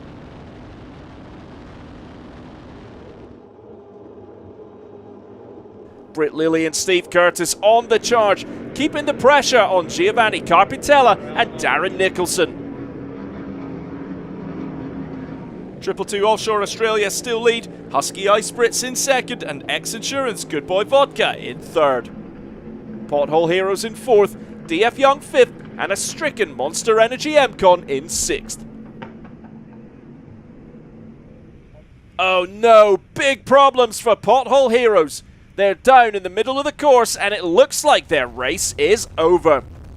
Meanwhile, another lap ticks by for 222 Offshore Australia and for Husky Ice Spritz, just like it was in Cocoa Beach. Surely we won't see a repeat of round 1. Curtis and Lilly know that they just have to keep the pressure on, keep pushing hard. But they are trying to chase down 2 of the best in the business in Carpitella and Nicholson.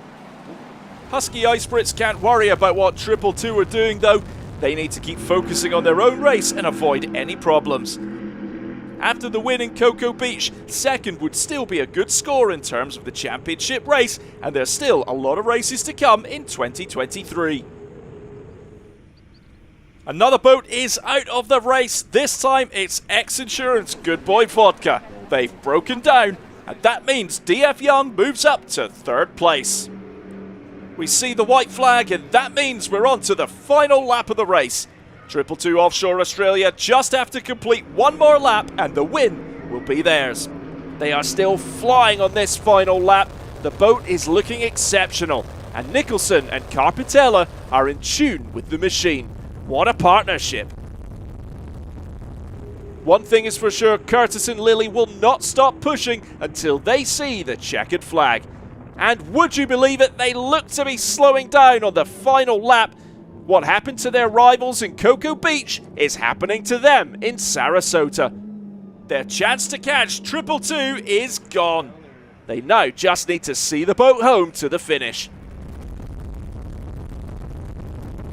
And there it is, the moment that 222 Offshore Australia take the win in round 2 of the UIM Class 1 World Championship in Sarasota. The team finished 2nd in the championship in 2022, 2nd in Cocoa Beach in round 1 in 2023, but now kick their 2023 season into life with this victory.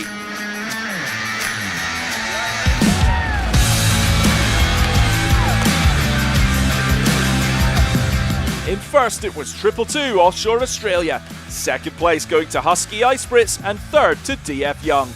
It was a fantastic race because at the beginning we don't have a proper start, but in the end we have enough top speed to arrive just before the MCon and DF Young. We remain in our line, and then from the first 3 laps we push like a mad to increase the distance. We relax ourselves, we drive safely, so it's something that was very nice. Well, I think after Cocoa Beach where all the fans went, when we didn't finish, they all knew about it, so it was great. Just mixing with the people, the kids, it was I don't think we've ever had it that good. I feel it That's real great. emotional. Everybody was happy that we won. Also, if you are not an American boat, they are very happy. Oh, nothing much. I mean, we got a second, so we're happy with that. But we broke a sea strainer, so that's a bit that picks up the raw water from the ocean and pumps through the engine. We broke that, and the boat was going slower and slower. And then we suddenly had an awful lot of water, and the boat was going real slow, so we had to shut it down.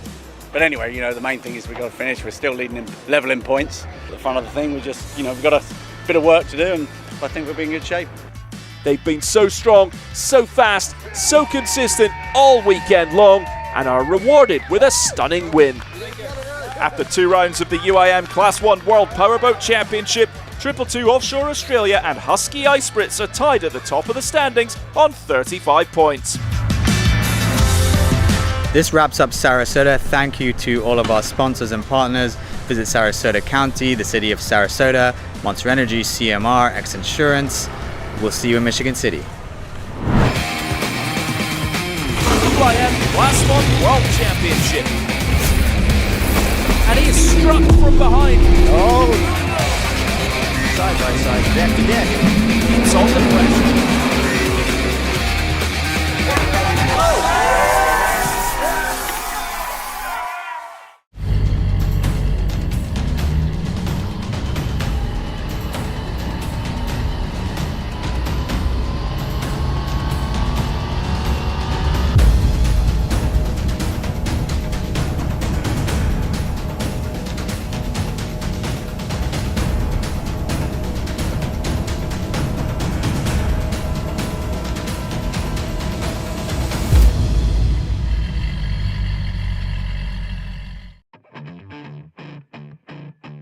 If you own a home or business, it might surprise you to see what is not covered in your insurance policy.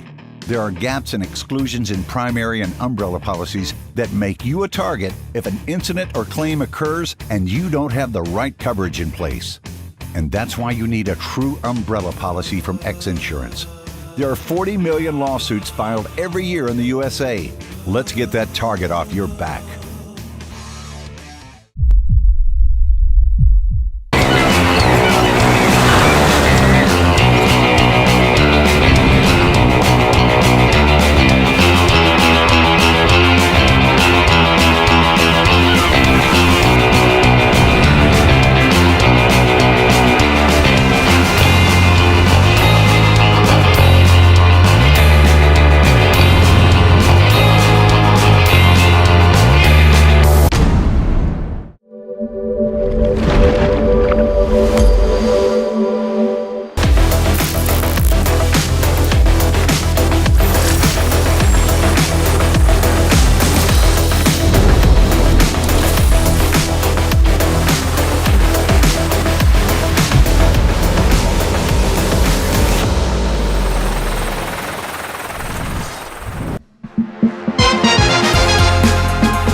Welcome to Sarasota, where the 2023 P1 Offshore Championship saw 2 days of world-class marine motorsport action at the 39th Annual Sarasota Powerboat Grand Prix on Florida's Gulf Coast. Over 90 competitors locked horns off Lido Beach in various classes, including the Class 1 Offshore Powerboat, Super Cat and Super Stock races. This show will cover the highly competitive Superstock race, running twin 300 horsepower Mercury engines, and the larger factory stock 450R class boats, running two 450 horsepower Mercury engines. Sarasota County provides the quintessential white sand beach getaway, a nature lover's playground at the doorstep of the Gulf of Mexico. It's a sophisticated city with a vibrant social and artistic scene. There are exceptional dining options and an exciting nightlife that makes this an idyllic place to visit year-round. The weekend kicked off with a pit party as fans got a chance to see the juggernauts up close and also meet some of the drivers. And a sunset concert kicked off the race weekend.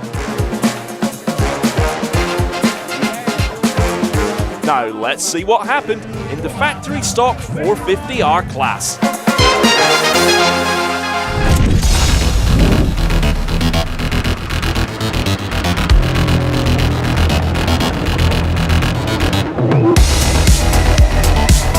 5 boats entering the factory stock 450R class. At the top of the standings after 2 rounds was number 7, the TS Motorsports Marine Technology boat, with Taylor Sissom back in the driver's seat after missing the last round. She drives alongside legendary throttleman Johnny Tomlinson. Tomlinson also throttles the Class 1 Pothole Heroes boat with Travis Pastrana. Yeah, I would say the biggest challenge here is weather, at least for this weekend, because as you could tell yesterday it was glass flat and then it went to pretty bumpy in the afternoon. So we're excited to get out there, hoping it kicks up a little bit like yesterday. It's kind of good water for us. Coming into Sarasota on a high was the 227 Gladiator Canados boat, with veteran throttleman Italian Michele Carcente and driver Irvin Grant in their Doug Wright boat. They won the previous round after the number 7 Marine Tech boat broke down on the last lap and they swept to victory. Now just 1 point behind in the championship standings. Well, you see, it's a new boat. We're still setting it up. Now we have the new tunnel tab. We did not test, so we hope to test tomorrow, and we hope we're going to gain some acceleration. The 2 young guns, driver Ian Morgan and throttleman Nick Impressor, were 3rd in the series in their MTI-built 151 Express boat. Ricky Maldonado was back on the throttle after missing the previous round alongside Logan Aiden in the driver's seat. Well, I got suspended from a situation that happened in marathon at race number 1, which we, in my opinion, we totally dominated. And we're back here in Sarasota, ready to race really hard, really hard. I'm talking about harder than I've ever raced before. We've been running this boat about 80%, and now we're ready to go 100% on it. And the number 39 Hanks Saloon Racing boat was back after their flip at the season opener in Marathon, Florida, with driver Lee Murray and throttleman Edwin Shear. Let's go! Let's see it out there! We got. Let's go! The race would be 8 laps and 48 miles. The course in Sarasota is a 9-pin oval circuit that's 6 miles long, with a slight dogleg. The Monster Mile runs closest to the beach and provides up-close action for the spectators. Gladiator Canados has pole position with number 7 Marine Technology in P2 and 151 Express in P3. The boats line up for the running start. The green flag is up and the race is on. There's a massive bunch up in the middle as the blue Marine Tech boat veers to its port side and 151 Express is caught in the middle with nowhere to go. 151 Express's bow lifts in the melee and they fall back. They get a proper hose down from 2 rooster tails as the field pulls away. Number 7 Marine Tech also backs off, trying to find its line in the confusion. Gladiator Canados was slow on the start and is trying to make up ground. The 2 leaders, Hanks Saloon and Waves and Wheels, choose an entirely different line to the first turn buoy, while Gladiator Canados and Marine Tech stick to the correct one. The 2 pairs cross over each other's lines. Gladiator Canados capitalizes on the shorter path and move into the lead, while behind the 2 Doug Wright boats correct their course and bear back to the proper racing line. Gladiator Canados stays wide on the turn, drifting around at full throttle in the smoother conditions. The 2 leaders have zoomed ahead and amassed a nearly 9-second gap over to Waves and Wheels in P3. 151 Express has moved to the inside lane in P4 with Hanks Saloon in last place.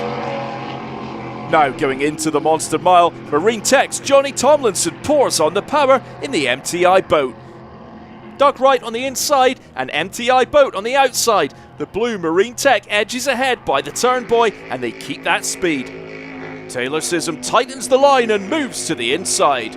Gladiator Canados tries to avoid the spray as long as they can. But there's no avoiding the inevitable. It's either hit a buoy or get hosed. They enter a fury of sea spray and have to back off. The blue MTI Marine Tech leaves the competition behind and locks down first place. Meanwhile, the VX Class V-hull boats also have their race start during the factory stock 450R race. Team Farnsworth Hancock Claims leads the developer Wix Filters in their massive 42-foot, 1,500 horsepower monsters. Waves and Wheels in 3rd place is on fire and steadily closing its gap down to the 2 leaders. 151 Express is 4th and Hanks Saloon is in 5th. Positions remain the same for the next 3 laps, but Waves and Wheels brings their gap down from 18 seconds to 11 seconds up to the leader. Hank Saloon trails in last but moves up a spot as 151 Express drops out of the race with a breakdown entering lap 3. Marine Tech 7 maintains a solid lead. Now they just have to bring it across the line, hoping not to repeat the last race's breakdown on the final lap. Behind them, Waves and Wheels is on the warpath and catches up to Gladiator Canados. They move up the inside, entering the Monster Mile, defending its position and shutting out the hard-charging Maldonado and Aiden. Gladiator holds on for another lap, but the tenacity of Waves and Wheels is too much, and in lap 7 the red boat charges ahead into P2. Maldonado, pushing to the max now, has cut down the gap to Marine Tech to 7 seconds, but with just 1 lap to go, it's a hard task to reel in Marine Tech. The Waves and Wheels have a higher top speed now and whittle down their gap. They are just under 4 seconds as they enter the Monster Mile for the last time. But it's too late. Marine Tech number 7 brings home the win. Taylor Sissom and Johnny Tomlinson have a flawless race. Waves and Wheels fought a good fight and end in P2. Gladiator Canados finishes P3 and Hank's Saloon in P4. The race was good, but it seems that no one is respecting the rule book, so we're gonna have to complain. They have been trying to enforce the maintain your lane at the start, and the boat outside completely closed the door. We had to go under the rooster tail. We lost power on one engine. That's not fair, that's it. We're trying to come in, we're trying to go straight, and everyone's cutting off. They went to the right, and the buoy's to the left, and they keep pushing us in, and we're in rooster tails, and they're banging like it's like bumper carts out there. We hit a lot of boats out there. Yeah. Started the race, typical deal. Red boat was on the outside lane. He was going to the wrong buoy, so he pushed everybody together. And at the start, we ran into the Gladiator boat.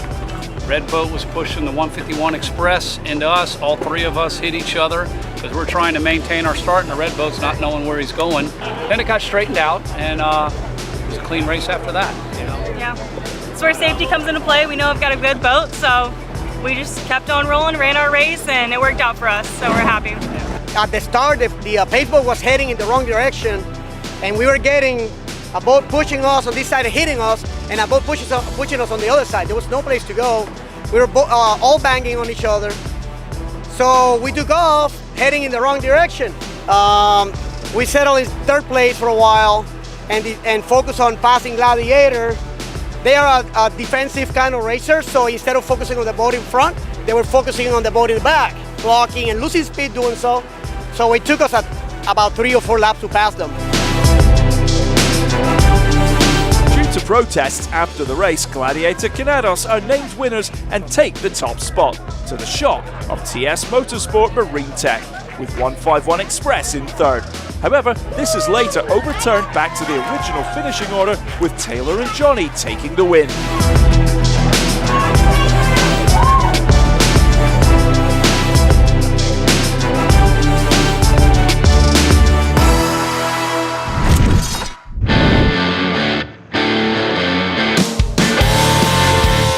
In addition to the races covered in this show, there were 6 additional classes competing in Sarasota, and here are their results. In the bracket class 200, Predator Starlman Motorsports with driver Dean Starlman and throttleman Nate Hunt came out on top.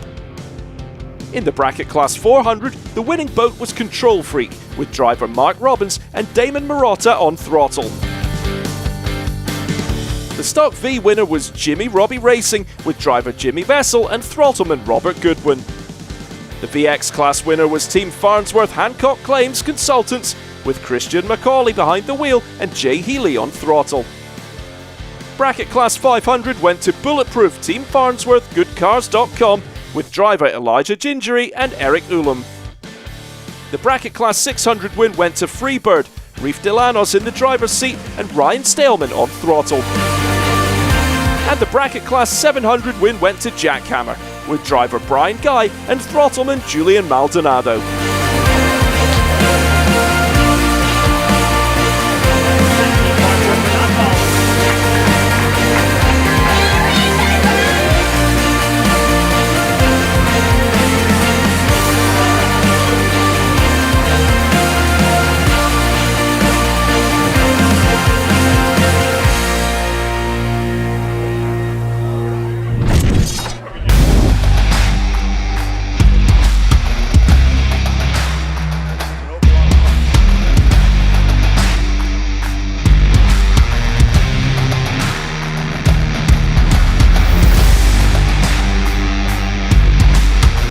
highly competitive Superstock category has 24 drivers and 12 boats entering the competition in Sarasota. Here we go, baby. Sarasota. Entering the race at the top of the standings was the defending champion boat Jackhammer. Throttleman Julian Maldonado and driver Reese Langen were untouchable in the previous round, putting in an 8-second gap over the rest of the field by the end of lap 1 and never looking back. Their boat and setup is at another level. Feeling confident. It's our hometown race. We've done good the last 2 and we're going for a triple crown. Try to get 3 in a row. So. CMR were second in the standings. Sean Connor was continuing as driver, but Sean Torrente would be subbed in this race by Johnny Tomlinson. My main throttle man, Sean Torrente, he's in France right now racing Formula 1. Just grabbed the pole, so that's awesome. Johnny Tomlinson agreed to step in to cover him for this weekend, so Johnny's running 3 boats. Real hectic here. We're trying to get out to get some testing done. Performance Boat Centre were in third with Myrick Coyle driving alongside Rusty Williams on throttle. Myrick Coyle was pulling triple duty, driving the MCon Monster Energy Supercat and their brand new Class 1 boat entry. Northwing Offshore had a solid start in the inaugural season, finishing 4th in Cocoa Beach, with Darren Kittredge's driver alongside Grant Brueggemann on throttle. 4th in Cocoa, had a good battle with 2nd, 3rd, and us. It was a really good battle, so yeah, we're looking forward to it. We made some changes, we think, in the positive direction, so yeah, we're excited.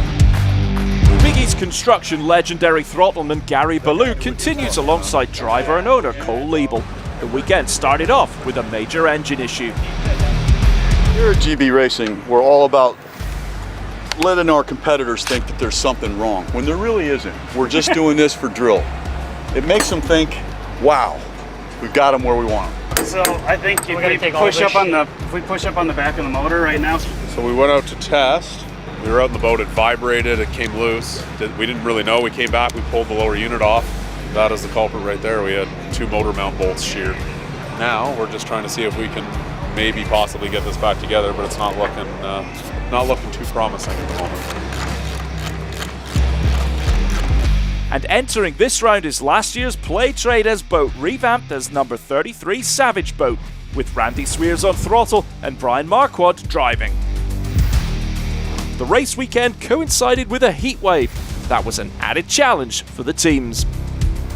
So we're about 45 minutes out from the race. The wind is slowly picking up, and we got a slight advantage with Myrick being out there in the monster boat. He said it's starting to white cap out there, and even the big boats are bouncing a little bit. So we went with a prop change. We went 1 pitch down. I'll tell you after the race if it was a good move or a bad move. Round 3 of the 2023 Superstock Championship. 12 boats ready to hit the water off Lido Beach. The massive fleet of Superstock boats motored out to the circuit. Crowds lined Lido Beach and hundreds of boats gather around the course. Starting grid is the same as the finishing order from Thunder on Cocoa Beach. Jackhammer has the best seat in the house on the inside lane. The MR starts in P2 and Performance Boat Centre in P3. Conditions are rougher than expected as the boats line up for the rolling start. Pace boat flies the yellow, and there it is, the green flag. The fleet goes full throttle. Performance Boat Centre starts behind the pack.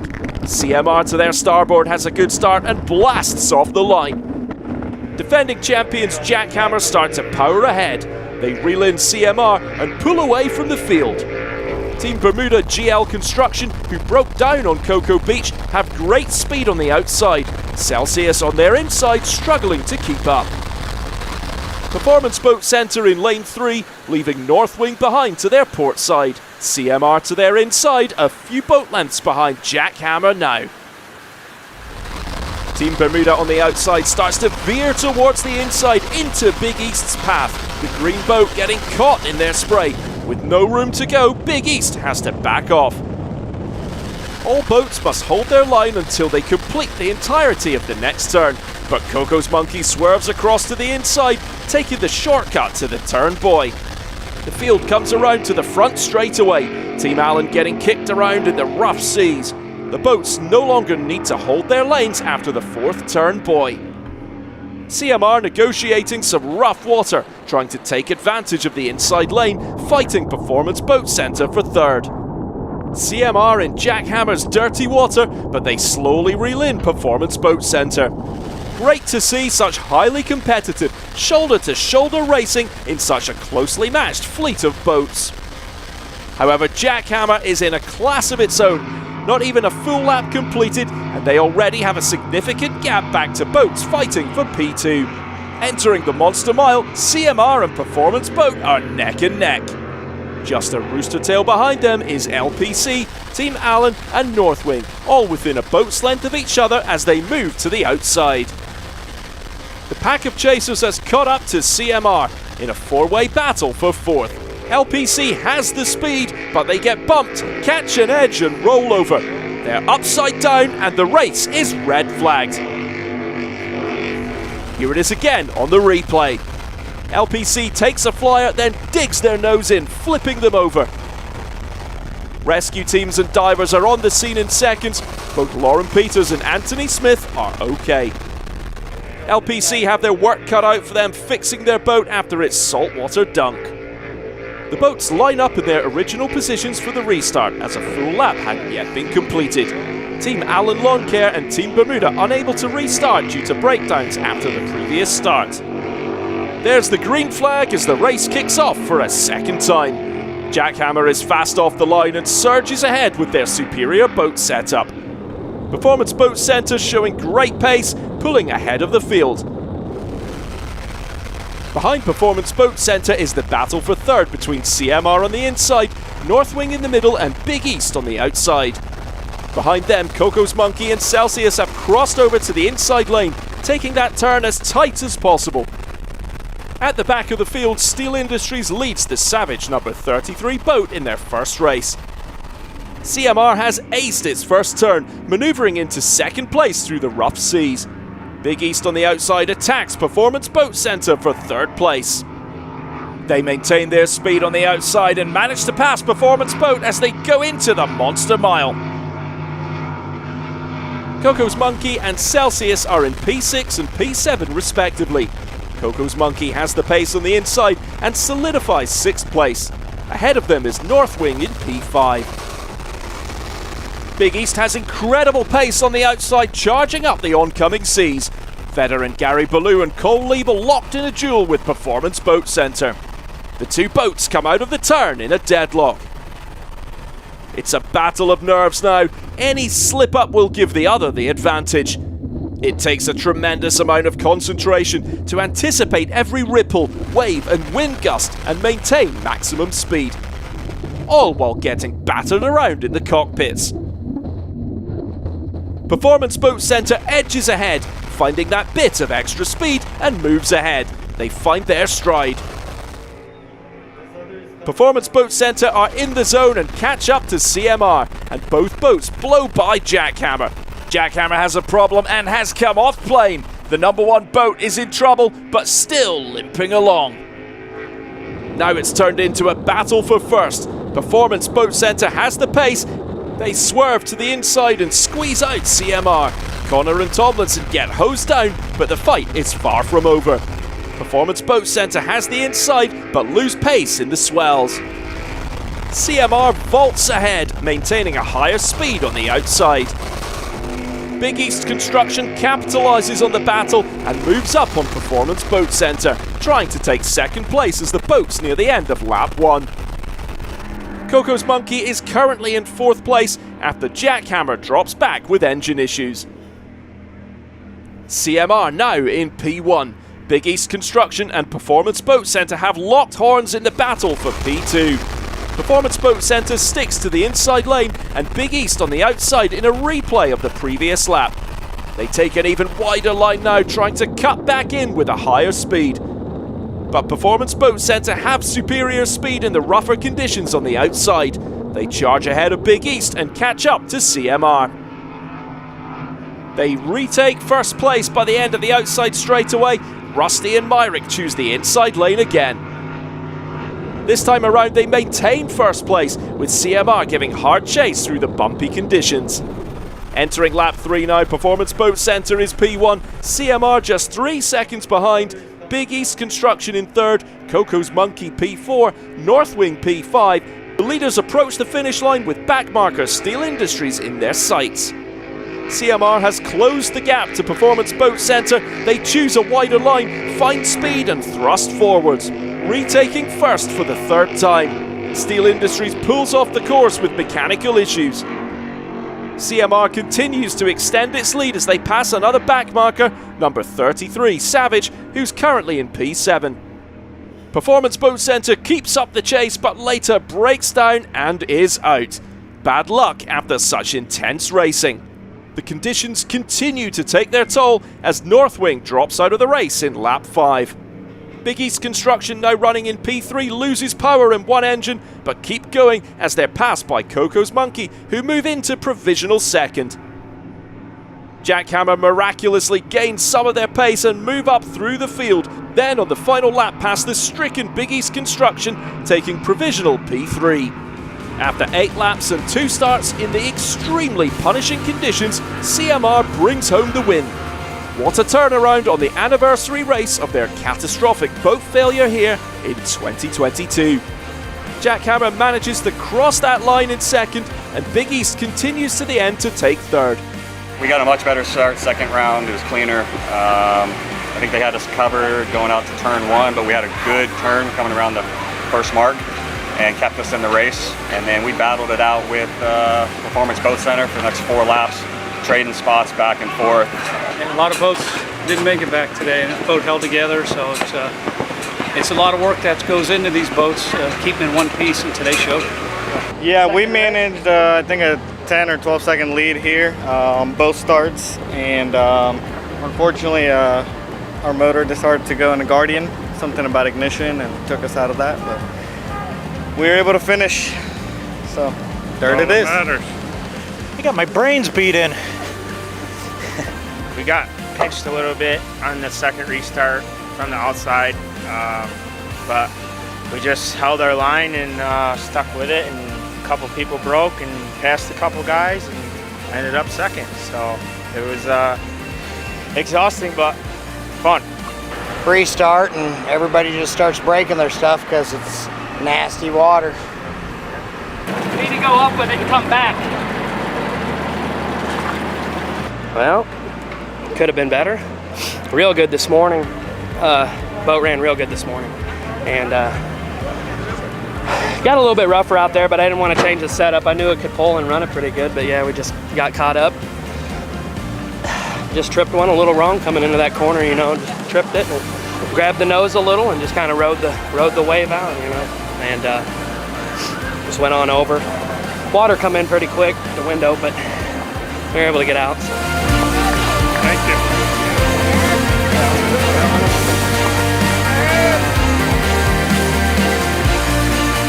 And that completes the 39th Sarasota Powerboat Grand Prix. See you at the next round in Sheboygan, Wisconsin.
If you own a home or business, it might surprise you to see what is not covered in your insurance policy.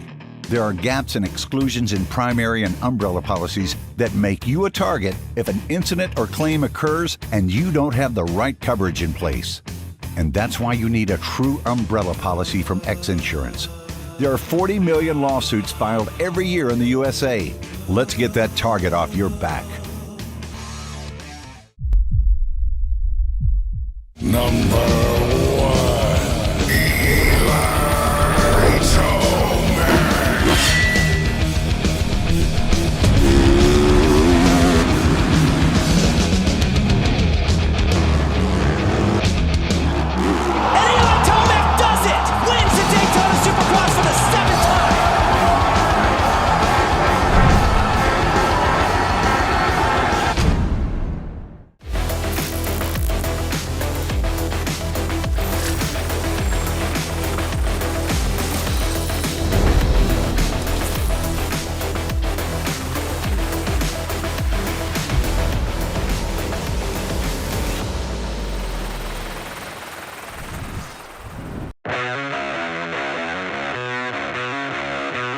Welcome to what proved to be another action-packed season in P1 Offshore's Superstock class.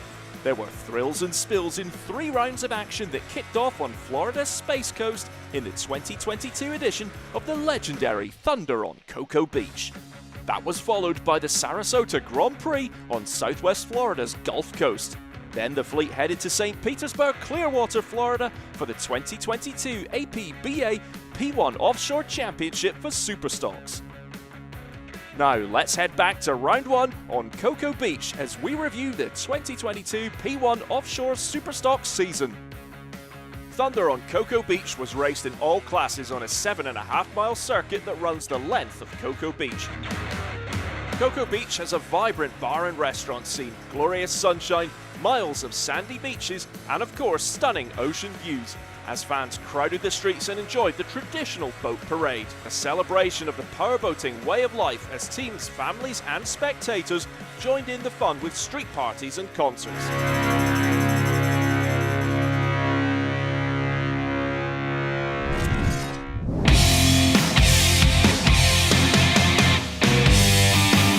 This year introduces the 4-stroke 300R Mercury Racing engine to the existing 2-stroke 300 XS's.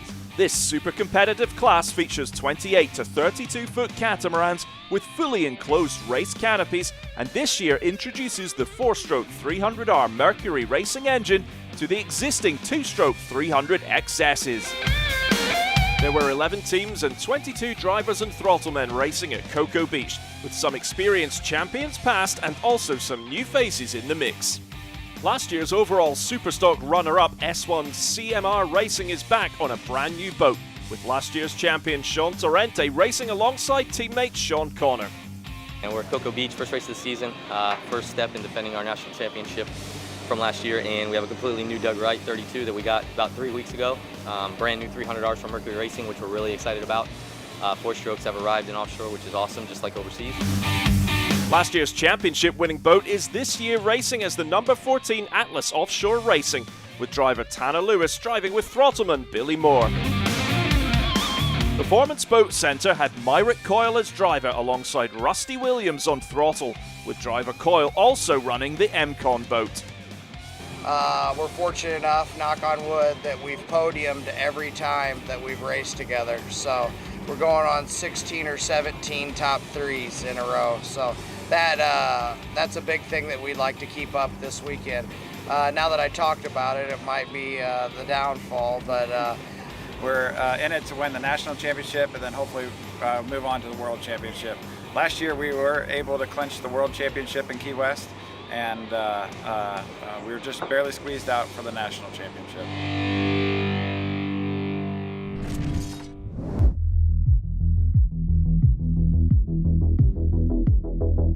The Superstock race was on. The starting lineup and pole position determined by lottery. Basically do a lottery. I'm not good at those, so I had my new driver Sean Connor do it, and we pulled third, which is pretty good. So we start third. My old boat pulled pole position, so they're on pole, and we have LPC next to us on the inside, and Alan Lawn Care, who won this race last year, right outside of us. So it's going to be an interesting run down to the first corner. It should be really good. In our starting grid, we're going to be starting in the 8th position, which is pretty far out. Not the best that we wanted, but it's okay. This is not a race that you win in the first corner. You win it, at the end of the day. So we're here to win the championship at the end of the season, and that's the reason why we are going to push really hard today. Ricky Maldonado's son Julian was also in the race. starting to his dad's left in Nighthawk Offshore Racing's Steel Industries boat number 3. Superstock fleet headed out into the circuit. New teams, new boats, new engines, ready for this 6-lap race for a total of 45 racing miles in very rough conditions. Green flag is up, the race is on. We see Torrente and Connor in the CMR boat pulling ahead to their starboard as CMR gets a great start in the opening straightaway. But look at Jackhammer on the outside, gaining speed and starting to pull away. Team Allen gets squeezed and falls back as Canadian team Big East Construction also pulls away to their left. As the field of 11 boats enters the first turn of the race, those waves pose a daunting challenge. It's neck and neck between Jackhammer and LPC, both boats running the new 4-stroke V8 Mercury 300s. Behind the lead boats, it's Atlas in third. Huge hop from Atlas, that was close. Atlas stays on course and recovers, but they get overhauled by Team Allen, CMR and number 21 Performance Boat Centre. The two-way battle for the lead between Jackhammer and LPC has pulled the boats far ahead of the field, and it's the Doug Wright-built LPC boat that gets the clear water and speed to pull away into the lead ahead of Jackhammer in their victory hull. And in third place is the rookie team Nighthawk. What a race for them so far as they lead more experienced teams like Allen in fourth. Team Allen doesn't let up in the battle for third, chasing Nighthawk hard and literally eating their spray. But Nighthawk can only hang on for so long as the experienced Team Allen pulls ahead and grabs third place on the turn. The drama continues up front as Jackhammer and LPC go head-to-head in a 3.5-mile drag race. But LPC gets the better of Jackhammer as Anthony Smith and Lauren Peters pull ahead and snatch the lead, leaving Jackhammer in their spray. But LPC looks like they're in trouble. They go wide and lose pace quickly. Jackhammer sees their opportunity and pounce. In a fight for fifth, it's a duel between number 21 Performance Centre and number 89 Big East Construction, which is on the outside, squeezing out Nighthawk. Performance moves up on fourth place Atlas and passes them, as Myrick Coyle and Rusty Williams snatch fourth place in the Performance boat. Meanwhile, the Canadians of Big East Construction find their groove and overhaul Atlas, who are bumped down to sixth. Big East going hard and strong with their 2-stroke engines. Out in the lead, Jackhammer opening a considerable gap. What a win for Jackhammer! After the lead changes half a dozen times, they get the last say. Runners-up LPC. Team Allen Lawn Care and Landscaping in third. Fourth place goes to Performance Boat Centre. Fifth place for Big East Construction. Atlas Offshore make do with sixth, and CMR out in lap 3. We got a pretty good start right out of the get-go, and then we kind of got pinched a little bit, which everybody was kind of moving around, you know, so we just kind of single-filed out and got a run on them, and then picked off 2 or 3 boats, and I think we ended up third, I think they said, so yeah, if everybody, you know, everything checks out, I guess we'll go to the podium. That's a big deal, especially at Cocoa Beach, Florida. So Then we end up at lap 3, we're coming into turn 1, the lower hatch opens on us, starts blowing water in the boat, and we come jumping out. I unbuckled mid-turn, reached down, grabbed it, latched it back up, come around the next corner.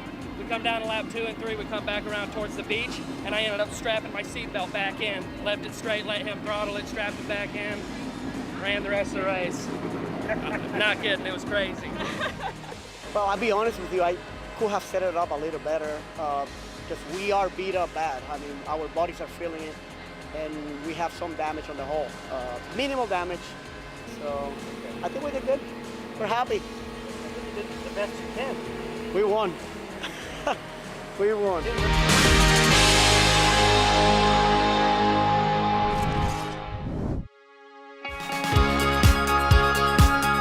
Welcome to Sarasota, where the 2022 P1 Offshore and Aquacross Championships saw a double bill of powerboat racing and 2 days of world-class marine motorsport action at the 37th Annual Sarasota Powerboat Grand Prix. Sarasota County provides the quintessential white sand beach getaway with golden sunsets and a very vibrant social and artistic scene. The weekend kicked off with a block party sponsored by CMR Construction and Roofing as the teams assembled downtown for the traditional boat parade, and fans got a chance to see the juggernauts up close and also meet some of the drivers. CMR Construction and Roofing is the sponsor of last year's Superstock Championship winning team, comprised of Sean Tarente and Sean Connor. Last year was our first year. We came out of the gate pretty strong. Won 5 out of 7 races and the APBA Championship. So obviously when renewal came up, we were happy to renew with Sean, happy to renew with P1, and we're now in a multi-year deal with P1. Brand new boat, so when we raced in Cocoa Beach, had a few problems and caused some problems for Lake of the Ozarks, but I think we got everything dialed in. We're ready to roll now.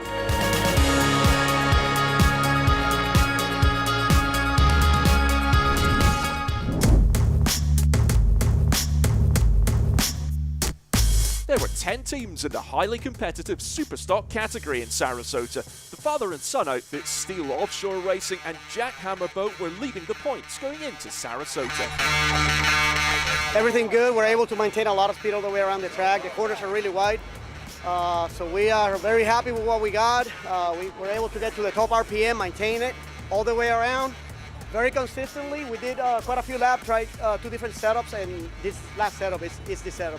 I think it's going to be really hard to beat tomorrow. Defending 2021 champions Sean Connor and Sean Tarente of CMR were off to a rocky start in the first 2 rounds. We don't have any room for error left, let's put it that way, right? We gotta win a bunch of races, and that needs to start here. So, you know, the good thing is we don't have really much to lose. We can just go for wins. The bad thing is we got some points to make up. Always a force to be reckoned with is LPC with driver Anthony Smith and throttleman Lauren Peters. Yeah, we got a good shot tomorrow. We're going to be pole position 1. You know, since we got knocked out last race, that put us in first pole position, which should give us an advantage going to the first corner. You know, if everybody holds their lane, give us a good opportunity to finish in a good position. The S43 boat is back under new sponsorship in their sleek Celsius boat with driver Christopher Hopgood and throttleman Ryan Beckley. First time racing a cat was with Ryan last year, and we fell in love with it, and we decided to buy this boat, which is 2015 Doug Wright, and got into ourselves into a sponsorship partnership with Celsius, which is the 3rd largest energy drink company in the U.S. The course in Sarasota is a 9-pin oval circuit that is 6 miles long and runs along Lido Beach. This course has got some big high-speed sweepers, so Throttleman, really has the throttles down all the way. Gives me just enough to get the boat around the buoys, and yeah, it's a driver's course. You want to make the turn, but you don't want to scrub too much speed.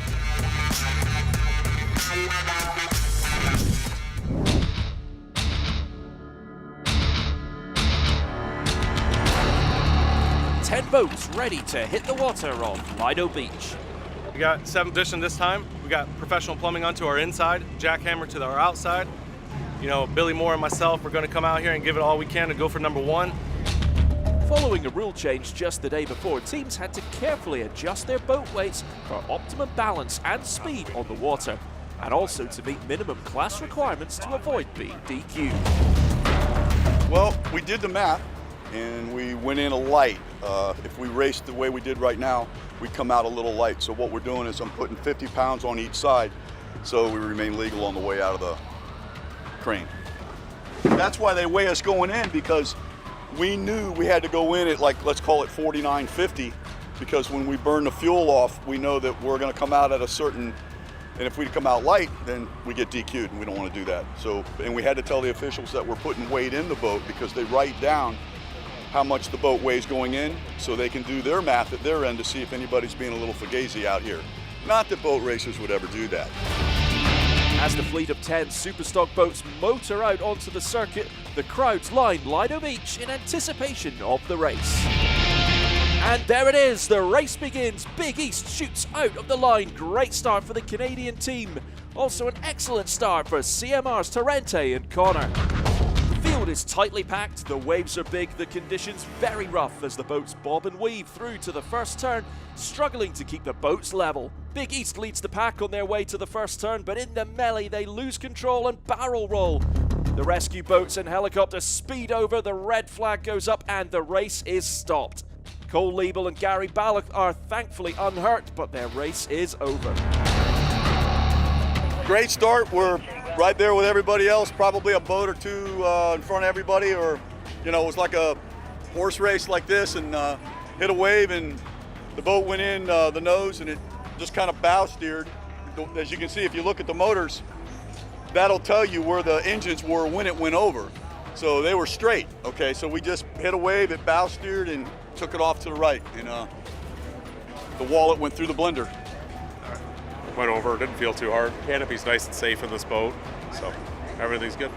Got out nicely, Gary waited for me and got me out, so we're all good. So it would be my first time rolling over. Hopefully not doing it too many more times. With the debris cleared off the circuit, the boats get back in line ready for the restart. And the green flag is up. The remaining 9 boats lock horns yet again on the opening drag race. The field is packed tight yet again, with LPC carrying good speed on the inside. But it's Jackhammer that begins to pull ahead of the pack, followed closely on the outside by CMR, then Atlas and LPC. It's Jackhammer first to the commitment buoy, and then it's LPC behind them. In a replay of round 1, Jackhammer and LPC duel for the lead, renewing their rivalry from Cocoa Beach, with the lead changed hands several times throughout the race. But disaster struck, this time for Steele. Their number 3 boat flipping on that rough starting straightaway, and now belly up and bobbing in the waves. But Dominic Steele and Julian Maldonado were unhurt. And just down the field, the CMR boat was floating right side up, but in pieces, its nose end detached and floating. Connor and Torrente were also unharmed. That was another red flag, and the race was cancelled due to too much debris on the course. A lot of hours ahead in the workshop for those teams. Shame for everyone. Sometimes you're the windshield, sometimes you're the bug. Today we were the bug. So boat came apart, it happens. We had a really good setup. We were out front with Jackhammer on the start. Had 2 really great starts because of the first crash. But it is what it is. We'll go back to the drawing board, build a new boat, see what we got. Honestly, it was just a normal flyer. Took a little bit of a flyer, tripped the tail. Nothing out of the ordinary. It should have just touched and kept going, and it just disintegrated. So, sorry, it just disintegrated. There we go. All right, good. That was a lot of drama in a race without a single completed lap. Top break for them in Sarasota.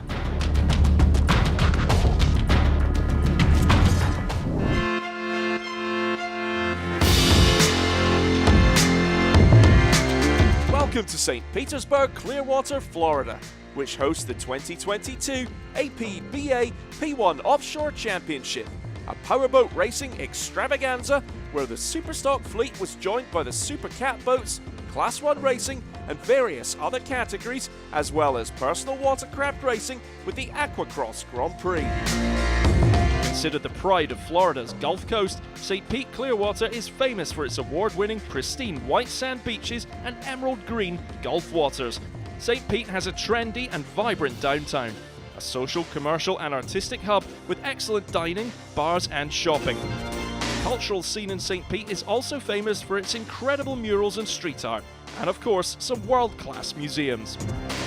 The Museum of Fine Arts has art from all ages, and the world-famous Dali Museum houses the largest collection of the famed Surrealist's works outside of Spain. There's something for everyone, and all watchable from close up on St. Pete's new pier, with the Pier Tiki restaurant overlooking the weekend action.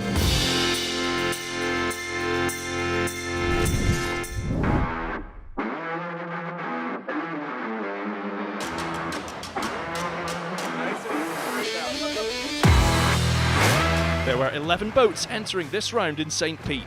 At the top of the heap is Jackhammer, with Ricky Maldonado and Reese Langheim in the cockpit.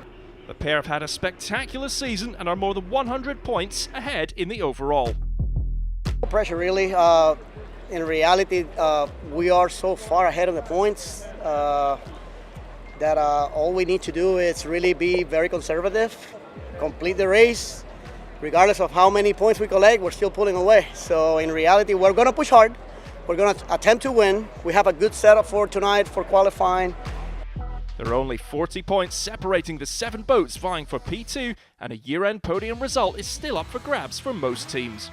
Performance Boat Centre are second overall, with Rusty Williams on throttle alongside Myrick Coyle in the driver's seat.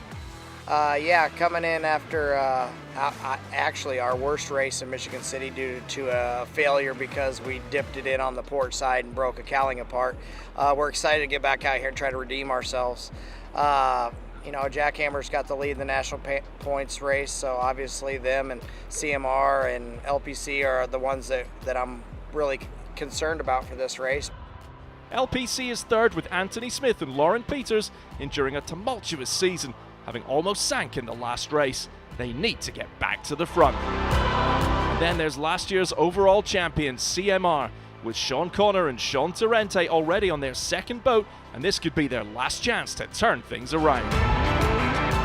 We're on our second boat. Yeah, second boat. The other boat was not even a whole boat anymore, so that's cool. But we kept going. We're still here. Going. We didn't stop. We got a second last race, so we got one more step to go. We should have won about 4 months ago, but we haven't. Going up. We just keep making more progress every race. We get more time together, better result. I'm really excited because the boat's getting better and better. Just in time for us to give it back to the owners. We've gotten it really good, so we're excited for qualifying today. I think we have a good shot. Race day and the Super Stocks were ready to hit the water off St. Pete.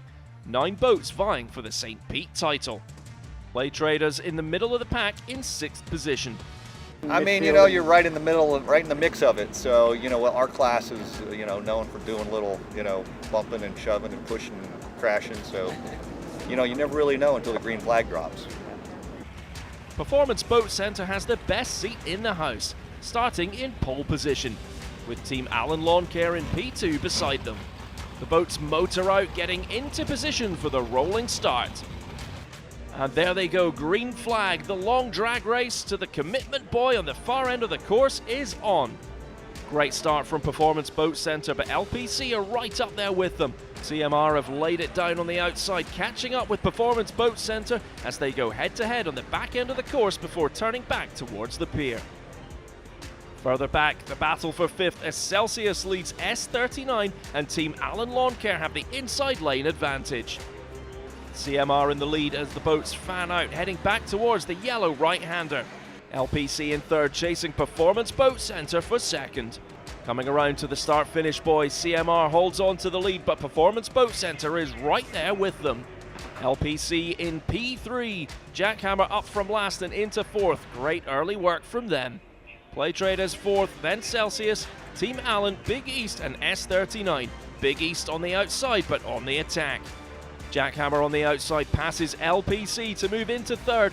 Play Traders in 5th, also making a move on the inside as they attack LPC for 4th. CMR extending its race lead. They look to be well in control. The two Seans are back. Battle for 4th rages on as LPC finds the speed on the outside to retake 4th from Play Traders. Now, can they hold it? The top 3 positions remain unchanged as CMR, Performance Boat Center and Jackhammer look to be on track for the podium at St. Pete. In 6th is Celsius, catching up on the inside but unable to pass LPC for 5th. But Celsius is taking the fight to LPC as they jostle back and forth, weaving from inside to outside as the boats are closely matched. Coming around that sweeping left-hander, Celsius has settled into 5th as it finds the pace to bump LPC down further to 6th. CMR back to their championship-winning form with Myrick Coyle and Rusty Williams in the Performance Boat Center in hot pursuit. With a 20-point cushion in the overall standings, a 3rd place for Jackhammer would be a good result. Celsius with driver Chris Hopgood and Ryan Beckley doing great at St. Pete, looking to better their results from the first 2 rounds as they consistently improve throughout the season. As the Superstocks enter the last lap, CMR looks good for their first win of the season. And there it is, the St. Pete Superstock champions, Torrente and Connor. 2nd place goes to Performance Boat Center, 3rd place for Jackhammer, Play Trades 4th, Big East manage in the end to pass Celsius for 5th, Celsius 6th, then LPC and S39. You know, we got what we could get today, right, Sean? It was decent. It was decent. It was decent. He drove a freaking awesome race. I felt like I was on him too much because we haven't really raced that much, even though we've been racing all year, but he drove incredible. And luckily we had finally a good enough setup to just put it on him like we should have been doing all year. And you know what? We need to thank Performance Powerboats and Performance Boat Center for all the work on the boat and making a really good boat. You know what I mean? They've done a great job.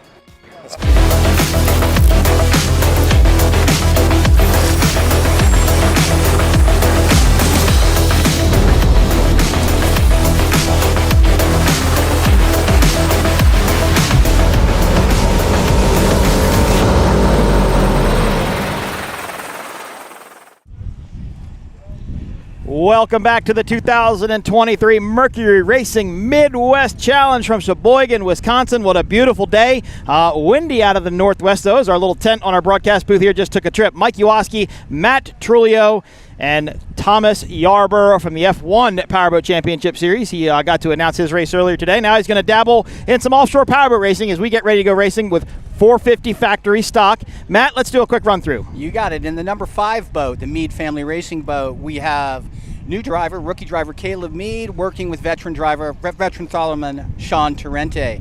Then we have TS Motorsports with driver Taylor Sism and throttleman Johnny Tomlinson. GC Racing with Willie Cabeza, the driver, and Gary Ballou, the throttleman. Hank Saloon Racing, Lee Murray is the driver, Edwin Shear is your throttleman. Then we're out to 151 Express with driver Ian Morgan and throttleman Nick Imprescia. And then there's Waves and Wheels / Doug Wright with driver Logan Aiden, throttleman Ricky Maldonado, and last but not least, there's the Gladiator Canados boat with driver Irvin Grant and throttleman Michel Carcente.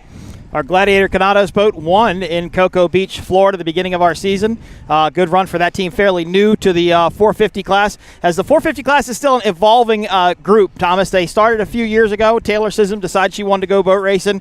She talked to her dad, Randy Sism, of course, of MTI Powerboats. They built this boat and went out and went racing. She raced, Matt, I think, for 2 years with no competition or very little competition, and then eventually boats started getting built and coming into the class. All the MTIs you see here are bought by the owners of the boats, but then it's a concierge program run through MTI. So basically MTI will transport the boat to the race, they'll take the boat home, they'll clean the boat, they'll maintain the boat, the driver can just show up or the owner can just show up, get in the boat and go racing, and MTA takes care of it. So it's a really full-blown concierge program there for the 450 class. Yeah, I believe the first race that we ever did together, although in separate places back at Lake of the Ozarks in 2019, was, I believe, the debut of Taylor in that MTI 450, correct?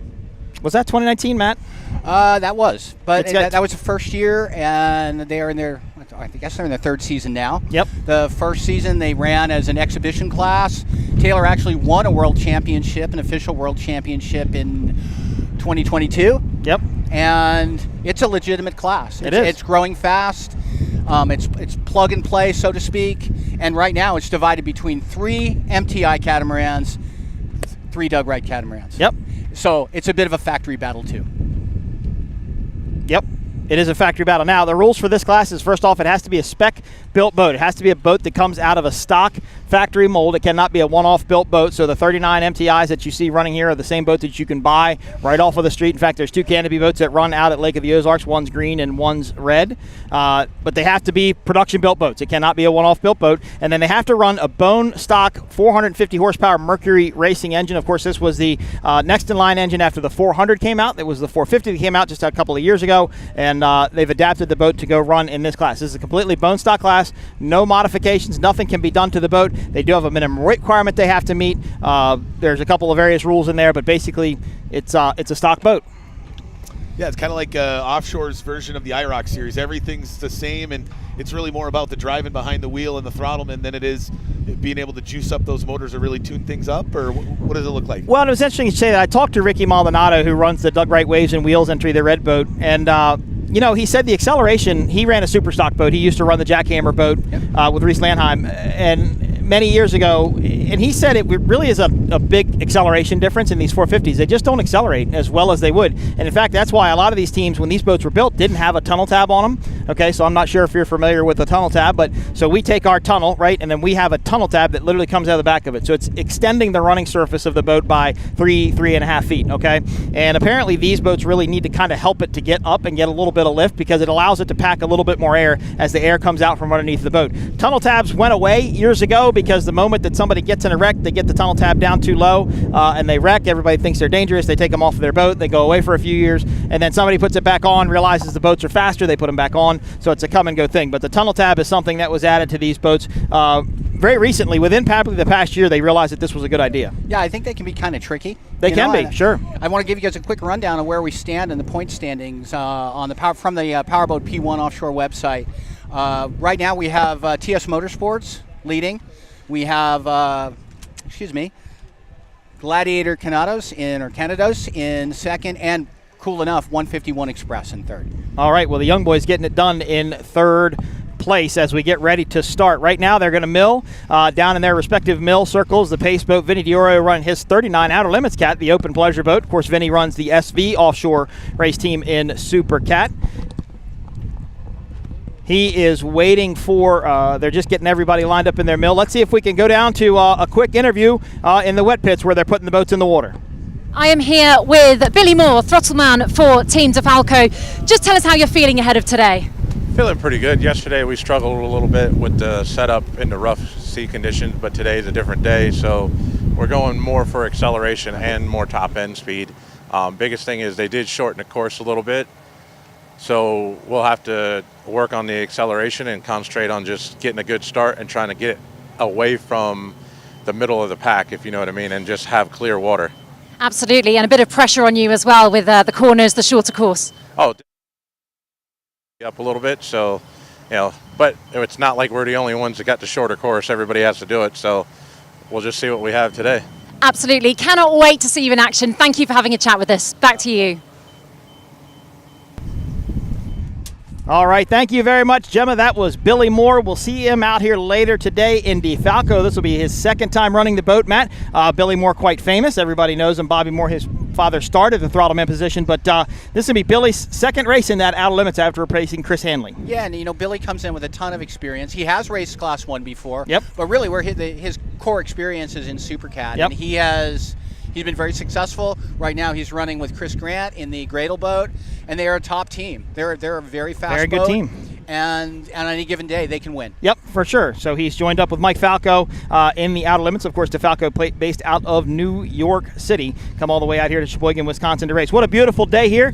Quite a bit of breeze blowing out of the northwest, but not really bumped the water up too much from our vantage point. I have heard from a couple different sources the weather could change tomorrow. Wind could swing out of the northeast, which would put it coming the other direction. I imagine could bump it up on the outside of the race course just a little bit. Right now, it looks very smooth. I'm thinking 1 Super to 2 smooth. out there. Yeah, and you can Not see much. there's a jet ski running across just off of our purview, and he's really not bouncing out of the air. He's making good what time. a difference a day makes compared to yesterday Right. in that Class 1 qualifying. I mean, we saw massive rollers that they were jumping through, and you look out here today and you're like, how is this the same lake? Yeah, exactly. It's a completely different environment. Like I told you yesterday during qualifying, that's why a lot of teams really didn't even want to go out and test. What was the point of trying to break it or trying to go out there and risk anything? Obviously, they had to qualify in Class 1, but the other teams, if they didn't want to test, they wouldn't have known what to set up for today anyway. Correct. Based upon those conditions, so there was just no reason to go out and test. Of course, we have the X Insurance helicopter up in the air today. Rick Lindsay, Parker Lindsay will be providing aerial footage of these races today and for the rest of the day and weekend here in Sheboygan, Wisconsin. I got to tell you guys, I'm overwhelmed. Right? Overwhelmed is probably the wrong word. I'm just astounded at this crowd. It's one of the biggest crowds I've ever seen for an offshore race. It's over there. If you're listening to our broadcast stage, you guys are quite the crowd over there. We hope you're getting to enjoy the day as we see you from up atop our broadcast booth here. There is the 39 Outer Limits SC Cat.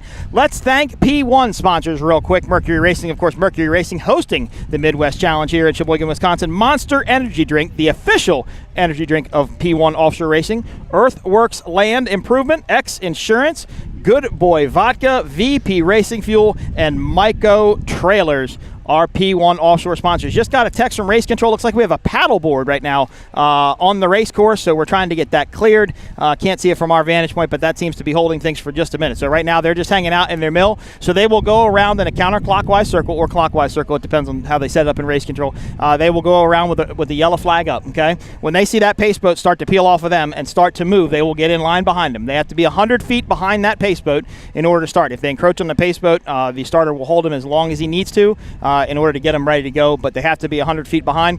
Once the starter thinks they're completely lined up, meaning bows are pretty much bow to bow the whole way down, he will let the green flag fly. Now, the difference between F1 racing and what we do is these boats have to maintain their lane the whole way around this turn. So 1, 2, 3, and 4 pins. That boat in the pole position or the number 1 spot has to stay there the entire way around. In our recap show, you heard Ricky Maldonado, who got suspended after a marathon because there was an incident where he didn't maintain his lane and he went out and cut somebody off, and that was the end result. Unfortunately, he was suspended. Of course, we're not saying anything bad about anybody. We're just telling you what happens. But all the boats have to maintain their lane. Once they get through buoy number 4, they can go wherever they want, run wide open, and let her eat. So essentially the first turn after they drop the green flag is much like the commitment buoy that I mentioned in ours. That is essentially the line of demarcation where you now can find your own racing line that suits you versus the lane that you qualified or drew in. Yeah, in this case, it would be buoy number 4, right? 1, 2, 3, and 4. That's going to be basically your commitment buoy. After that, you can go wherever you want. There's overtake rules just like you have. It's very similar to what you have. The cockpit of this boat has to be forward. I think it's of the sponsons of the boat they're trying to get around before you are established to have overtake. So there's a couple different things that come into play here. Remember, our vision, believe it or not, is much better in these boats than you guys could ever possibly have. Most of these boats have rear view cameras, okay? And some of them even have side view cameras, so basically like rear view mirrors, but cameras that are pointed off to the side of the boat, and they'll have a GPS screen inside the boat with 4 different displays on it, so they can see what's going on around them. So while they can't see like directly behind them, vision's a lot better in our boats than yours. Yeah, absolutely. I think if anybody can give these guys a good start, it's going to be this pace boat driver. It's a 39 outer limits. That's not what I'm plugging. I'm plugging Vinny Diorio, who is from Wisconsin. He's actually a super cat racer. He's the throttleman for the outer limits for 39. Pardon me, I'm all over myself.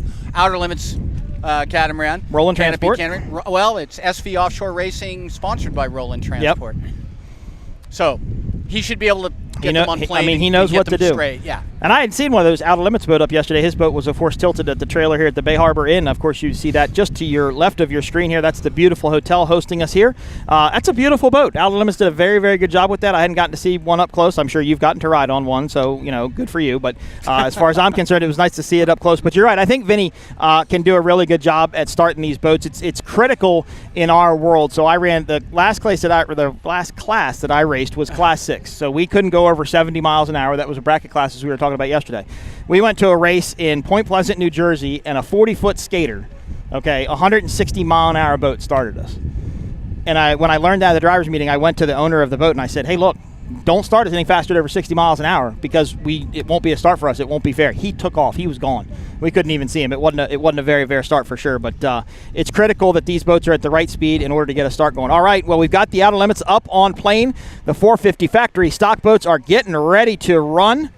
Still see a yellow flag. Need all of those boats to kind of come up into a line before they will get the green flag. Vinny will hold them as long as he needs to. Now they start to collect a little bit. That's 151 Express on the inside. There's Doug Wrights. There's Hank Saloon, I believe, as we are still waiting for a green flag start. And I think we have a green flag, and we may be going racing finally for 450 factory stock, the Mercury Racing Midwest Challenge. We are underway as the 450 stock boats get going. Boy, you talked about that favorite, Taylor Sissom. Look at her just jump from way on the outside to the second to last outside lane. She's really boogieing in that MTI. Well, if you want to know something, boat number 5, Mead Family Racing, that's her old boat next to them. So Taylor Sissom has 2 boats that she used to race in this class, and her third boat, which is the blue one she's currently racing, that's the newest model of this 39 MTI race boat. But right now, it's Taylor Sissom. Kind of hard to tell from our vantage point who's in the lead. But as they come into turn number 1, remember, they're going to have to maintain their lanes. This is going to be a tricky part of this course. This is a very stiff breeze coming off of the landing. They're going to be running directly into it, Matt, and they look super light coming up this way. Yeah, it looks fast. They are coming head into it. They're going to be loose. All right, as they get ready to come into turn number 1, remember, have to maintain your lanes. Those are 3 MTIs right there. There is Hank Saloon. There is Doug Wright Waves and Wheels. Let's see who maintains their lane through the corner. Hank Saloon looks like they have the lead, and they do. Doug Wright's in second. 151 Express got pinched off. Not sure what happened to them. Here come Johnny and Taylor on the outside. Hank Saloon continues to lead. 2 Doug Wrights out front. 2 MTIs giving chase with a group of MTIs behind them. Gladiator Canada's caught up in the mix as well. Remember, maintain your lane all the way through this corner. When you get past buoy number 4, you can go wherever you want. Hank Saloon continues to lead. Doug Wright on the outside. Looks like Doug Wright, Waves and Wheels. Matt, they might be making a move. I've lost sight of them through the rooster tails there, but are they going to be able to take that lead away? We know Ricky and Logan are fast, and they are side by side. 2 Doug Wrights, powered by Mercury 450 engines. Doug Wright's on the outside. Hank Saloon on the inside. Now they can go wherever they want. Thomas, if Doug Wright Waves and Wheels wants to come down and pinch off Hank Saloon, they can do that. Do you see a lot of that in the offshore class once they get past that line of demarcation? Yep. Like you got 2 options: go to the inside of the course or back off because I'm taking over. Right, and they haven't run this turn. They haven't gone down this way at speed yet, so nobody really knows where they want to go into this corner at speed. They're still kind of learning the course, trying to figure things out. So I don't think Hank Saloon's really going to want to make a change yet. They may like the inside line. Somebody may want to run a middle line. Somebody may want to go out wide, come in tight. It's very hard to say. But right now, look at Doug Wright Waves and Wheels. They are out to a commanding lead as we run 9 laps here in Sheboygan. That's very different than what I saw at the Loto Power Fest earlier this year. That Doug Wright, Waves and Wheels, was really struggling to kind of catch up with the MTI, and Taylor Sism, she really kind of ran away with it down there in Lake of the Ozarks. Quite different we have here. Well, yeah, and that's her hometown turf. If anybody's going to know how to run a boat on Lake of the Ozarks, it's going to be Taylor. Doug Wright, Powerboats, Waves and Wheels continues to lead. Hank Saloon in second. It looked like Gladiator Canados was getting up into third. So right now, 3 Doug Wrights, your top 3 in 450. And there they are, 3 boats wide going through the corner. You know, I talked to Ricky Maldonado, the throttleman for Waves and Wheels, Doug Wright. And I talked to him this morning. He is extremely motivated and confident, and really he credits his young driver. Oh, he told me last night. He said he's bored in the boat. He wants more action in the boat. I mean, he's a sprint. He's a dirt track car racer. Exactly. Mini sprint car racer, and he's used to a lot of action. He said he just doesn't think he's getting quite as much action as he wants. We're going to complete lap number 1 this time by Doug Wright, Waves and Wheels continues to lead. Hank Saloon in second. Gladiator Canados in third. It's the group of MTIs coming up behind them. There's Taylor Sism, Johnny Tomlinson. Just to the outside of this group, I saw GC Racing in this as well. Looks like Gladiator Canados might make a move on the outside of Hank Saloon. Matt, these Doug Wrights are fast today. They're right out front. They got a good start. The start was tight, and they held on at it, and it looked a little messy in there. I don't know what was going on, but they came out ahead. Well, I think Gladiator Canados, as they go across the finish line for complete lap number 1, they're going to enter the monster straightaway. Now the MTI group comes up behind. That was GC Racing trying to give chase to Hank Saloon and Gladiator Canados. Gladiator Canados was trying to put a move on Hank Saloon, and they did just that. About halfway through that corner, they were able to get around. Look at that boat skate around that corner. Wow, what a turn by Gladiator Canados. There's GC Racing, and I think that's TS Motorsports just behind them and the Rooster Tail. But what a turn by Gladiator Canados. I think they're on a mission right now. Absolutely they are. And also, I don't know if you saw Doug Wright coming into the turn as well. They pinned it. It looked like the tunnel boats we were watching earlier. So, Thomas, you see now they don't move around as much as you do. They're a little bit more stable. Yeah, for sure. And I have a question here is, obviously see Gladiator Canados, I believe they came off. Did they get the win in Michigan City just last weekend? That's a really good question. We would turn to Speed on the Water for that information. Not 100% sure at this point. But they won in Cocoa. They won in Cocoa Beach. They won the season opening. Look like they've got a lot of confidence in that boat. They may have not had the best start because they didn't start on the inside line, but boy, they're running that thing on the ragged edge like they stole it. Well, that was interesting. I just kind of looked up for just a minute, and I saw the Rooster Tail go down on Gladiator Canados, and they've slowed. As you can see by our shot here, that's the Rooster Tail just to the right-hand side of the screen. Yeah. They slowed quite a bit. Not sure what happened. So that's going to allow Hank Saloon to catch up to them. Doug Wright, Waves and Wheels continues to lead. Now the battle is for second between Hank Saloon and Gladiator Canados. 2 Doug Wright hulls going side by side. Doug Wright, your top 3. There goes Hank Saloon. So these motors have something called Guardian mode on them, right? Basically, It's like the idiot-proof system, so you don't blow your motor up or burn your motor up or do some detrimental damage to it. And they're known to go in Guardian mode if they lose water pressure, if they lose oil pressure, water temperature, oil temperature. Any sort of sensor that these motors have can put them into Guardian mode, which will basically put it into like a limp mode. And sometimes the only way you can reset it is turn it off, turn the battery back on, and sometimes that will reset it. We have found at the beginning last year when our guys dabbling in that brand new APX, they were experiencing some of those same issues going into Guardian mode. We used to deal with a lot with the original Optimaxes. That was the last race motor that was used. You guys obviously used the Optimax motors in multiple different classes for years.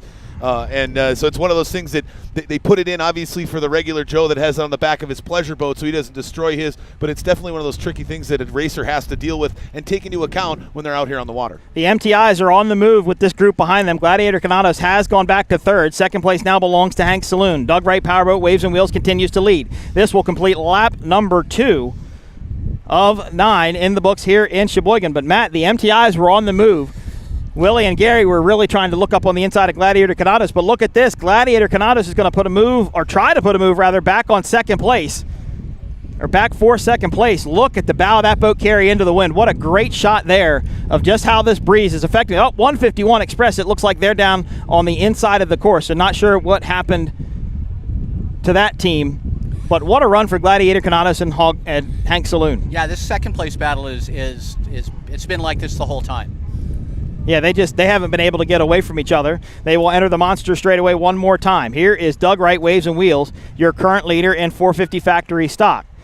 The battle now for second between Hank Saloon and Gladiator Canados. But they're going to have to start thinking about behind them, looking for that MTI of Willie Cabiza and Gary Ballou. the beautiful white and turquoise green. Look at that turn by, oh, wow, look at that turn by Gladiator Canados. Matt, he's wide open. I mean, he's not even lifting out of it and setting the boat down in the corner, but it's costing him because he's having to run such a wider line. Yeah. And it looks like behind this group, now the MTIs are starting to have their own battle as Mead Racing, it looks like, has gotten around Taylor Sism. Weird to see the 7 of Taylor Sism sitting in the back of this class here in the factory stock. I think they got wet. Honestly, at the start, I think they got a little bit. Might have got hosed down a little bit. Of hosed down. That's what it looked like to me at the start. We'll find out from Taylor later. That turn for Gladiator Canados paid off. They've gotten back into second place, and they have pulled away from Hank's Saloon. So driving the boat that hard into the corner has paid off. The real question is what it would have looked like if Gladiator Canados hadn't had that hiccup on the first time around the back straightaway there, the previous lap where they slowed way down and got towed back into that second, third place battle. If they would have been able to pull away, we might see that Doug Wright machine with a window full of Gladiator Canados. Well, right now, Gladiator Canados has nothing to worry about. They've got nobody else to race. They can just push forward. You know, when you start racing side by side for second or third, you'll start slowing yourself down because you worry about who you're racing around, not who you're racing towards, right? Now, Gladiator Canados can go up towards this group. Not sure what's going on with the Doug Wright Waves and Wheels boat. Something weird by our camera view, and he did kind of turn off of the course just a little bit there. I don't see Gladiator Canados yet. No. There is a dog leg down there, Matt, so they do run back in and then jog back out, so maybe that's what we saw them do. Doug Wright Waves and Wheels continues to lead. Gladiator Canados in second. Hank's Saloon was in third, but they were going to have to start contending with some MTIs as the 3 MTIs were moving in one big group up behind them. Beautiful red hull, Logan Aiden and Ricky Maldonado. Of course, Doug Wright's Powerboats, built down in Florida, and Waves and Wheels, their official distributor, or dealer rather, in Lake of the Ozarks, Missouri. Yeah, Waves and Wheels just delivered its first. That's right. Yep. Doug Wright. It's a beautiful boat. Did a great job on it. Hats off to Justin Wagner and the team over there. Those guys work really hard, and they did a nice job with that boat. Is that a new partnership for Doug Wright, bringing Waves and Wheels to the into the family to be able to sell those? Obviously, compete with the likes of MTI and Performance and all the big boat dealers on Lake of the Ozarks. Well, Performance Boat Center, it was Wright Performance, right? So it was Doug Wright Powerboats, and then they were rigged and painted by Performance Boat Center. So Mark Waddington and his team are now building their own boat called Performance Boats, and they have a 28, a 30. They have a 28, a 36, and a 42, and the 42 should debut at the Lake of the Ozarks Shootout in a couple weeks. You'll see it at the Shootout on the Strip, which is sponsored by Waves and Wheels. You'll also, I think they're going to run it in the Shootout, which would be super cool. Be very cool. Just to see what it does. It'll be fun. And then they have a 28 single engine cat. They're not as focused on, but they're getting there. I mean, they're moving around. Yep, boat number 5, Mead Racing. Of course, Sean Torrente, no rookie to the sport, but a brand new driver. This is only their second race in this MTI boat. Here is that turn from Gladiator Canados, the one I like to watch so much. Matt, much more conservative through that turn this time, and you can see the boat kind of stuck down on the water just a little bit more. He carved that one a little bit more. He did. But he look at this, though. Matt, look at this. Mead Family Racing, boat number 5 has moved up into third. Hank Saloon now back to fourth. Let's see, where is GC Racing? Where are Willie and Gary? I haven't seen them come by yet. There they are. Taylor Sism has gotten around them. Hank Saloon now back to fourth place. Caleb Mead and Sean Torrente got a good start. They did. Sean Torrente's, he's not going to let up. Nope. He's coaching that kid, and I think he's all 16 years old, right? Isn't he? Yeah. It's amazing. And Logan is 18?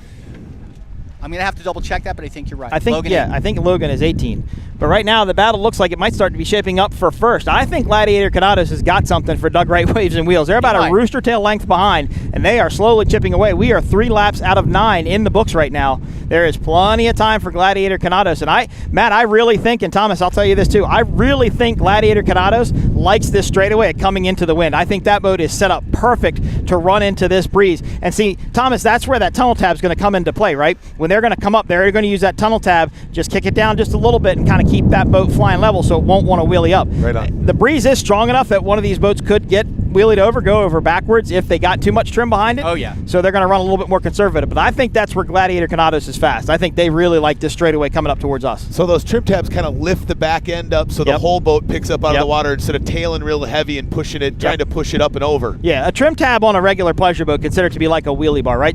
Most of the time they're used to balance your boat left or right. Like if too many people stand on one side of your boat, you tab the one side down. But then on some of the bigger boats, some of the go fast boats, they're like wheelie bars, right? They're meant to keep that bow down. And when you run like a V-box bottom into a straight chop like this stuff out here yesterday, you'd have had the tabs buried in order to get the waves to break really far forward on the boat. The tunnel tab on a catamaran is completely different. It's not designed to do that. It's designed to, like I said before, extend the running surface of the tunnel, which is going to give it more speed, allow it to pack just a little bit more air. Believe it or not, this class has a tunnel width of 72 inches, Matt? Yes. 72 inches. That tunnel cannot be any wider than 72 inches, and that's a rule because of the calculations of what it takes to lift and make the boat go fast. But nobody can be over 72 inches wide. Well, you don't want to create too much lift. If the pressure on the underside exceeds the pressure on the top side, you become a wing. Right. And we don't need wings. We need race boats. Correct. Look at Mead Family Racing, though, number 5. They are catching Gladiator Canados. This is going to go all the way down to the wire. Matt, I think they're going to make a move, and they are. They are. On the outside, look at the rookie driver and the veteran throttleman. They make a move now for second place. They are going to set their eyes on Doug Wright Waves and Wheels. What a great run. Beautiful-looking boat. Again, this is one of Taylor Sism's boat. 151 Express was Taylor's other boat. It's surprising. They didn't really do much those first couple of laps, and we saw Gladiator Canados just kind of rocket shipping around the course, really catching that Doug Wright Waves and Wheels machine. Now all of a sudden it's like Trente said, all right, guy, hey, we got a couple of laps in, we got comfortable, let's hammer down time, and they're really getting after it right Matt, now. this is a really tricky turn up here with this wind. We saw a lot of people carry a lot of speed through it, but these boats are crab walking around this corner quite a bit. But what a run for boat number 5. Gladiator Canados now back to third place. Hank Saloon still runs in fourth, but having to contend with the MTIs. The 2 remaining MTIs in the fleet, Taylor Sism, Johnny Tomlinson, and TS Motorsports currently running in 5th place, trying to track down Hank Saloon. There is GC Racing, Willie Cabiza and Gary Ballou. Love the paint job on that boat. Of course, Matt Willie took delivery of his MTI center console at the Miami Boat Show and did the Miami Boat Show poker run with his race boat and his center console back in February. And we don't want to age Logan Aiden any more than we have to. He's 18. Okay. Not 19. So, I just heard from my correspondent Eric Colby, who's covering this race. Well, I us. said 18. Did you? I said 18. 100% said 18. You did. I'll confirm that. Thank you. He needs to be with us more often because he's on my team. He's on my team. And you know what I've started to notice here for the last couple of laps, that number 5 with the Torrente throttling ran that outside line. That same outside line we saw Gladiator Canados really pick up a lot of ground.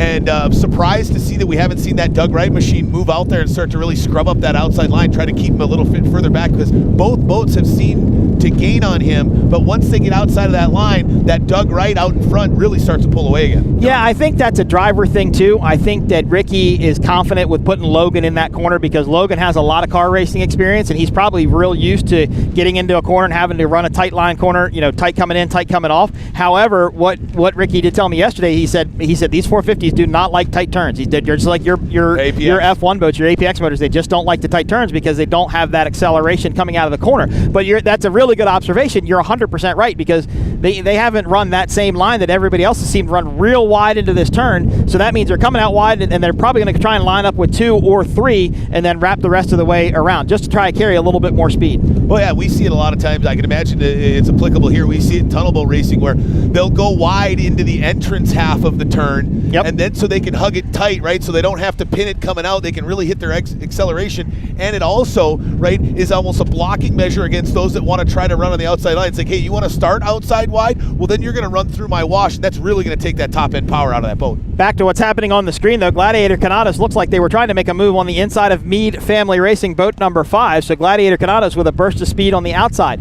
Thomas, to elaborate on your point a little bit more, Doug Wright, Waves and Wheels, they're not leaving the door open on the inside. They're protecting that inside line. Not that they think that MTI can get in there alongside of them, but they're just being pretty cautious. Or not cautious, but I think they're just comfortable running in that spot. There they are right there. Who is the boat to the outside of them, though? That is definitely somebody going to try and make a move as Doug Wright Waves and Wheels continues to lead. I believe that's Mead Family Racing way on the outside of this group. Now we have a battle all the way back to 4th. This is Taylor Sism, Johnny Tomlinson, TS Motorsports up against Hank Saloon. Matt, I can definitely tell you this is a setup race. There are certain parts of this course that these boats like, and there are certain parts of this course that these boats don't like, because we're seeing a lot of, and Thomas, this is for you as well, we're seeing a lot of position changes based on where and some boats are like to running more into the wind coming up, but that means they may be a little bit lighter in their setup, and they could be getting a little bit flightier. As these boats burn off fuel, right? They're going to get lighter. They're going to run into the wind. It may just be a little bit more of a setup thing at this point, but man, this battle for 1, 2, and 3 is just awesome. Absolutely. Now we use a host of different things, right? A lot of guys like to still use lead in the front of our boats because they don't need as much weight. I know that you had mentioned yesterday we were talking, there's some boats that have a ballast system in there. What are these boats using to move weight around in the boat as far as the setup for the course? Lead shot put, lead bags. Yeah. Okay. Most of them do lead bags. Most of our catamarans this day and age don't have ballast tanks. Some of the V-bottoms do have ballast tanks. I believe even some of the classes have outlawed ballast tanks in some of the groups, but I can't 100% remember which class that is. But basically, they'll have 50-pound bags of lead shot put, literally lead weight that comes out of a shotgun shell, and they'll put it up where they want it. And they'll have calculations, right? So knowing Johnny and Taylor, for example, would be a great example of this. They probably have boxes marked inside of that boat. So you'll say 1, 2, 3, 4, 5, 6, and they know that when they put a 50-pound weight in that spot, what the boat's going to do, and they record it. Right. And then they record where they did it at what race, and they have all these calculations and all this information. These teams have books of information on these boats to set them up and how they run them, what prop they ran, how much fuel. I mean, they'll pump 5 gallons of fuel out of a boat and put it in the other side if they think that's going to give them an advantage.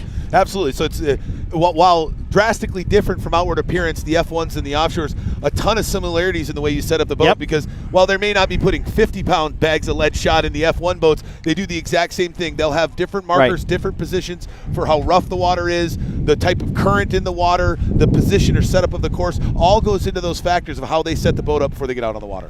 Matt, Mead Family Racing is really trying to run that wide line, and they're doing exactly what's happening is what I thought. They're leaving the door too far open for Gladiator Canadas, and they're able to get up to the inside of them, and that will give them second place temporarily. But it looks like Mead Family Racing number 5 is able to carry a little bit more speed on the outside, although I don't see Mead Family Racing coming into our screenshot there. Not sure what happened. Doug Wright Waves and Wheels continue to lead. Now Gladiator Canadas back in second place. What happened to boat number 5, Mead Family Racing? That is a great question, because we can't see it from here. We can't see it on our screen, but it is no longer where it was. Well, that's in second place, and there they are now. Yeah, there they are. And we can't, I don't even see Whitewater or Rooster Tail of another boat in front of them, so not 100% sure what happened there. Oh, there's Doug Wright Waves and Wheels, so maybe just from our vantage point, we couldn't quite see what was going on. Let's see what happens coming into this corner.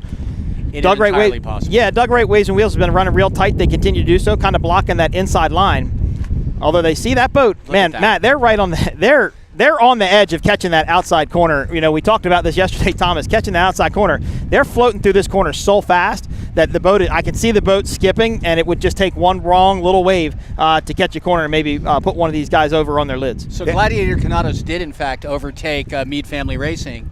We're not sure how. It was back deep in the course. We didn't see it. Well, it was on the other end. I think they just went to the inside of that corner and were able to get around them. They're still holding third, really strong. Yep. Very far ahead of their TS Motorsports behind. It looks like Johnny and Taylor are starting to come into their setup a little bit. They're pulling away from Hank's Saloon. Of course, we've been talking, and I've lost lap count, but I believe this should be lap number 6 or 7. So right around 2 laps left to go. Up next, we will have Super Stock. They're going to look just like these boats. In fact, they're going to sound similar to these boats. They're going to be a little bit smaller, and they're going to run the Mercury 300R racing engines. We'll have 12 of those up later today. What a great race in Super Stock. And then after that, we'll have the big boys of Offshore Powerboat Racing Class 1. As you are watching the Mercury Racing Midwest Challenge from beautiful but windy Sheboygan, Wisconsin.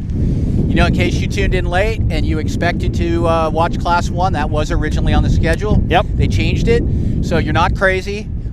Speed on the Water didn't get it wrong. Then, well, we might have, but I don't think we did. And this is turning out to be a really great race. And I have to just tip my hat to Doug Wright, Waves and Wheels. They checked out. They checked out early. Yep. And they have not shown any sign of giving up ground. Whereas I think Mead Family Racing was starting to come back up on Gladiator Canadas. We'll see. Yeah, I think there's a little bit. I think Gladiator Canadas can maybe turn the boat a little bit better than maybe MTI can. Maybe they're able to run that inside line and protect it just a little bit more. But just great racing here in 450 factory stock. And we would apologize, Matt, as I think in Sarasota we may have pronounced it wrong. Did we? I think so. That's probably true. I think that was in one of our notes. I'm just curious if we were able to reposition ourselves down to the south end of the course, because that seems like where all the movement's happening, right? The Meade family racing got by Gladiator Canados. Canados got back by them all down on that south half of the race course. We really see them kind of hold position once they get into this north end. Not that they're bringing speed in, but it seems like what is different with the south end of the course versus the north end? It doesn't even look rougher because, I mean, we can see the boats from our vantage point. They're not flying out of the air. They're not doing anything weird. But it could be upsetting the boat in some sort of way when it comes out of that corner, that it's packing that little bit of air from the breeze up under the tunnel, and that could have a little bit of an effect on how these boats run. But Doug Wright Waves and Wheels, they've just been running the inside line as they go across the finish line one more time. Enter the Monster Energy straightaway. Monster Energy, the official energy drink of P1 Offshore Racing. We had the X Insurance helicopter review for a little while. Not sure what happened to those guys. I still see it flying out there. Might have lost a connection, air issue or something. X Insurance, also a sponsor of P1 Offshore Racing. Come back into our live vantage point one more time. Doug Wright Waves and Wheels continues to lead. They have done so since the start of this race. Gladiator Canados in a comfortable second place, actually starting to chase down, I think, Doug Wright Waves and Wheels one more time. And now look at that. Meade Family Racing has now dove back to the inside. So are they looking up now the inside, trying to run the shorter course and make up some ground? But these top three boats have really pulled away from our back three boats. Meade gave up a little bit of ground on that one. A little bit. And I'm trying to figure out what happened to 151 Express. They went out very early. Very early. I saw them idling around on the inside of the course. So might want to know when those fuel pressure or guardian mode type issues. Maybe, but sometimes they can finish and even be able to run. Even if it goes into guardian mode, they can still get around and try and score points. So usually something a little bit more detrimental than guardian mode. But they're going to have a lot of work to do tonight. They're going to have to go back and get things figured out, have some work to do, because they will be racing 9 laps again tomorrow here for the Mercury Racing MidWest Challenge in Sheboygan, Wisconsin. Doug Wright Waves and Wheels continues to lead in 450 factory stock. Gladiator Canados in second, Meade Family Racing in third. And right now, Matt and Thomas, these boats have really separated. They're kind of comfortable in where they're going, and I'm fairly certain this is probably going to be how they finish. It looks that way. If anything, maybe Gladiator Canados has picked up a few feet, but it's not a lot. Doug Wright Waves and Wheels is completely checked out. No, and this should be the start of very close to the last lap, if not the last lap. So this could be the end of it. So Thomas, inside of an offshore powerboat race, they count laps a very analog way, so to speak, a very prehistoric method. They put a piece of tape with a number on the dash. They'll say 1, 2. They'll have 9 pieces of tape with 9 written, 1 through 9 written on them, and every time you go by, you pull a piece of tape, and that's how you count laps. It's old school. It's very old school, but it works. But Matt and I have noticed when we do a live stream and when we broadcast, we need tape. But it still doesn't work, because you start talking about something and you forget to pull the tape, and you're like, oh, did we finish on that lap? No, run one more. And then our viewers hate us. But you know what? We'll work it out. We're getting there. We'll get it figured out. Well, yeah, and as P1 looks to invest in more of the digital timing systems, I think as that comes along, you guys will see that your jobs will be much, much easier when you've got an inlay on your screen that states exactly how many laps left and how many down to the thousandths of a second that they are apart from one another on the race course. I know they are working on it. I really do. I talked to Azam Raghunwala, the CEO of Powerboat P1, and they're working on all of that. We don't have it yet. Yeah, they're still doing extensive testing. The Live Race Media folks here based out of Green Bay, Wisconsin. This is a great backyard race for them to do a lot more testing to really tune that system in, and the MyLapse timing system. They're working diligently here. They were at Sarasota. I believe they did some at Michigan City as well. So it sounds like they're hoping to really push that live either later this season or on the 2024 calendar. Look at this. So Doug Wright Waves and Wheels has pulled away from Gladiator Canados just a little bit. Matt, I noticed that the Doug Wright Waves and Wheels boat, they're running a much wider line through that bottom corner. There is our X Insurance live helicopter camera. Parker Lindsay doing a great job there. And that's a great shot of showing how these boats turn and what Gladiator Canados is trying to do. Gladiator Canados might have picked up a few. They might have picked up a few, but now they got to hop across the back. Yeah, right, and that's exactly what Doug Wright Waves and Wheels was looking for. They know they could give up some ground, but if they forced them to cross that wake, it's going to kill any ground that they've made up. Yeah, it'll slow them. Now, freshwater doesn't stay as aerated as saltwater does for as long, so the air bubbles basically go away quicker in freshwater than they do in saltwater, so there's probably a little bit less traction. But what we can say that driving through the whitewash of a boat is like, or it's losing traction, right? You're just going to get a little bit of cavitation around your propellers, a little bit of air around your propellers. You're going to lose just a little bit of speed. You're not going to see, it's not going to drop 15 miles an hour, but you could lose a second or two. You're losing grip. It's almost like working the wheels when you're shifting from third to fourth in a race car, right? When you shift the gear and you miss that shift point and they break loose a little bit. But see, that's cool. When you do that, that's cool. When you snap second, that's cool. Aerating your props over another boat wing, not necessarily as cool, but a good reference. I get it. You know, when you lose grip, you're losing speed, and that's basically what's happening. But Gladiator Canados, they are by no means out of this race, and it would take one small mistake, I think, from that Doug Wright Waves and Wheels team, which I don't expect them to make, but one small mistake, and Gladiator Canados could be right there up in this group. And I think that chicane had some issues with how much jockeying for position and movement we've seen on the back half of that course, how they navigate that left hand in an all right hand turn course. Maybe just a little bit, but they're probably running to the dog leg left, and then they're just running right to that next turn buoy. Exactly. They're trying to scrub off as little speed as they can when they go through there, right. And carry. And luckily, it's not into the breeze; it's with the wind, so the boat won't float around the corners as much. If they were doing it coming up this way, I think we'd see a little bit different of a story there. So Logan Aiden is a sprint car driver, and watch how comfortable he is sliding a boat through a turn. Yep, it's impressive watching him go through there. Well, right, like you were talking about yesterday. I mean, it's talking to a part-time driver for Pothole Heroes, Travis Pastrana. The one thing he had to get used to getting into sprint cars is that controlled slide. The controlled slide. Controlled slide. Yep. With power. With power, right? At a wall that you're approaching at 200 miles an hour. That probably would make you pucker up just a little bit. All right, we're on the white flag lap, so this should be the last time by for 450 factory stock. Race number 1 will be in the books. Race number 2 will be super stock, and that should start, well, we were on schedule for a 2:30 start, but being as how it's 2:15, we will get an update from race control and find out when that next race will start. But it has been Doug Wright Waves and Wheels since the start. Looks like they're going to finish that way. And Gladiator Canados will come across the line in second. So 1 and 2 for Doug Wright with the new MTI, Matt, not the new hulled MTI, but the new MTI team coming in third. There it is. That's just fantastic. Congratulations to the preliminary results. We're not final, but congratulations to the entire Mead Family Racing program.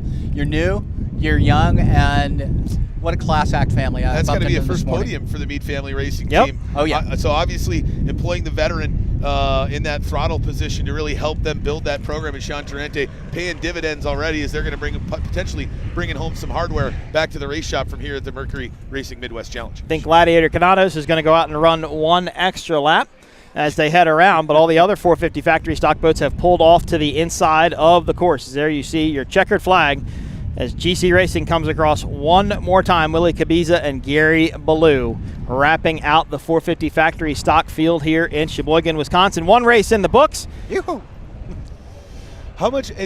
Well, now our screen results are telling us that Gladiator Canados won and Doug Wright Waves and Wheels came in second. I don't think something is quite accurate there because we don't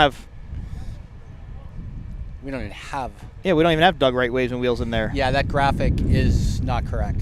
Yep, and that's it, Matt. Look, that's interesting. 151 Express now getting up on a plane to come back in, so not sure what happened to them. They could have thrown a propeller blade. Could have been something like that. Yep, probably could have been any number of things. Just saving it from having more damage than is already. Well, when you throw a propeller blade, you can't run. I mean, it'll simply just destroy the motor and destroy the boat because of the vibrations, and the balance will be thrown off on those engines. Beautiful MTI 39-foot boat. Let's go. Taylor Sissom and Johnny Tomlinson headed back into the pits. They will definitely go home and do their homework, Matt.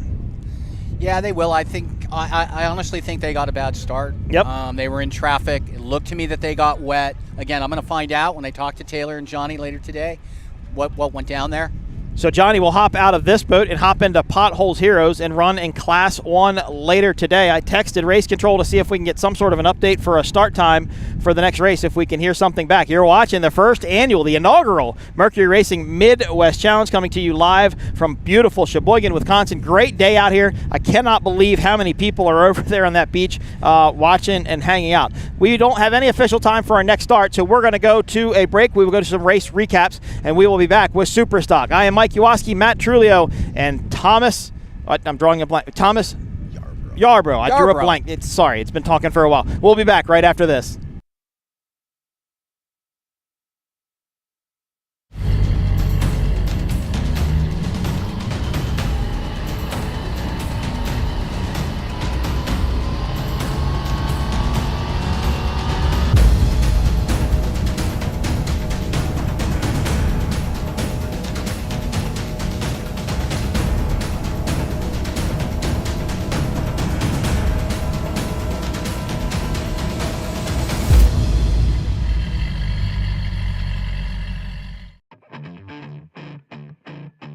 If you own a home or business, it might surprise you to see what is not covered in your insurance policy. There are gaps and exclusions in primary and umbrella policies that make you a target if an incident or claim occurs and you don't have the right coverage in place. And that's why you need a true umbrella policy from X Insurance. There are 40 million lawsuits filed every year in the USA. Let's get that target off your back.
Welcome back to the Mercury Midwest Challenge, coming to you live from beautiful Sheboygan, Wisconsin. Wrapping up the 450 factory stock race as Doug Wright waves and wheels, Ricky Maldonado and Logan Aiden take the win. And there they do a donut, kicking up some water in the Rooster Tails for the fans on that beautiful beach here in Sheboygan. Race number 1 is in the books. We are going to get on with race number 2. Look to be about 35 minutes is what race control is telling me, and we will bring you the super stock race. Without a doubt, I think it's going to probably be the best race of the day, although it's going to be hard to beat 450 factory stock. One more thing I want to remind everybody of is that all of these results are provisional. Yep. The video has to be reviewed, so we're going to see how that actually played out, because the results that were shown on the screen were not what we've been watching for the entire race, and we need to try to figure out what that is. But right now, we have to wait for the APBA officials and everyone else who's involved to review the video. And Gladiator Canados did appear to run some sort of an extra lap. Not sure what happened there. Good shot of that 151 Express MTI. Tough day for those guys. They'll be going back and seeing what's going on and get ready for racing tomorrow. So we've got about a half an hour until we bring you the next race, which will be Super Stock, and then after that it will be Class 1. And we got a lot of overlap in that super stock class. You look at Maldonado's going to be, I believe he's throttling the jackhammer in the super stock class. Nope, that's his son. Oh, okay. Julian. Gotcha. All right. And the other son is throttling Steel Industries. Ricardo, yeah. Yep. And then you got Sean running double duty, so he's going to hop out of one and into another. Is there anybody else from the 450 class that's doing the super stock, or just the double up in Class 1? I had something in my ear. Say your question again. I apologize. No, I said, is there any other drivers here from the 450 class doing double up with super stock, or is it just Torrente and super stock, and then the other double ups are coming in Class 1? The other double ups are coming in Class 1. Okay. Yep. Correct. It's got to make for a very strenuous day when you're putting that many laps. You think these guys just ran 52 miles around Lake Michigan. Yeah, it's lucky it wasn't rough like it was yesterday. That would probably have a bit of an effect on them. Let's throw it down to the pits. We have an interview lined up with... I'm here with Mark Granite, team driver for Savage Racing, and you'll be heading out very shortly, so very much looking forward to seeing you in action. You've just landed as well, I believe. Yes, Jenna, thank you so much. I came in late yesterday, so I didn't get a good test day in with the guys, but they went out and got the setup for the boat, so we made some changes, and we're going to head out there and see what we got. And what's been the briefing to you from the team? Well, yesterday was a bit bumpier, right? Yes. We went up and watched the 450 race, and it looks like it's flattened out quite a bit. We got an offshore breeze that's blowing from the land out, which has laid the waters down, so we're pretty calm in here. I expect it to be a pretty fast race. The 450 boats look pretty fast out there. And for you personally, what conditions do you prefer, and how will this affect you today? Well, I prefer a little bit bumpy, but on Lake Michigan, I like it flat. This is arguably the hardest racing that the series and any offshore racer is going to encounter. The water is very, very hard, so when you hit in the bump, it will rattle your teeth. The great thing about Sheboygan is it's in the Midwest, so this really, really challenging water is coupled with the amazing people, the Midwesterners that are just so fantastic about having us here and so appreciative of it. And this is the kind of race site that you want to come to, that you want to go out and perform and do your best at. Absolutely, and I can also testify to that. The people are amazing. But actually, talking about that level of support, there's a great vibe amongst the racers as well, amongst all the different teams. I'm sure you're very competitive out there on the water, but here, sort of pit side, you're all friendly, helping each other out. So what is that dynamic like? Well, Jenna, offshore racing, like any racing, it kind of depends on the challenges that you face, right? Everybody knows when Lake Michigan is rough and there's a lot of intensity, you'll get a lot of anxiety and a lot of testosterone and a lot of stuff going on around, and that can build tensions around the pits as you're going. When guys know, hey, look, this is a course that I pretty much know what the boat is going to do, it's about speed, it's about track position, you're going to start to see our typical offshore family. As much as there is politics and bickering in this, we are one big family, and that from the inside and being inside this sport for many, many years is just an amazing thing, because this family will look out for each other. They may talk a little smack behind everybody's backs, but when push comes to shove, they're going to look out for each other, and I think that is kind of goes with the place that we're in. A very Midwestern value is people looking out for each other. Absolutely. And finally, for you out there on the course, is it about attack or is it about defense? Oh, it's attack. Yeah, this is no question. This is going to be find where you need to be on the race course. Get out in front and improve your position is really what it's going to be about. Looking forward to it. Thanks, Jenna. Awesome. Thank you. Back to you. Thank you very much, Gemma, and Mr. Mark Granite will be hopping in Savage later, running in Super Stock with Randy Sweers.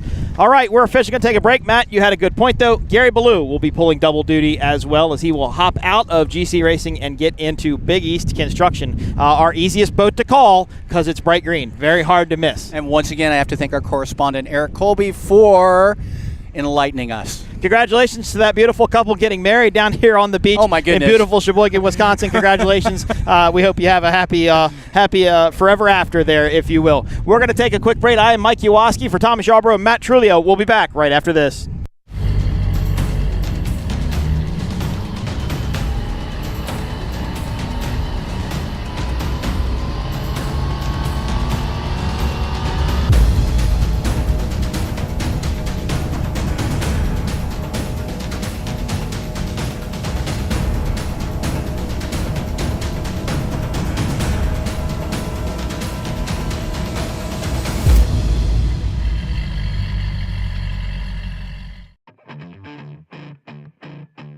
If you own a home or business, it might surprise you to see what is not covered in your insurance policy. There are gaps and exclusions in primary and umbrella policies that make you a target if an incident or claim occurs and you don't have the right coverage in place. And that's why you need a true umbrella policy from X Insurance.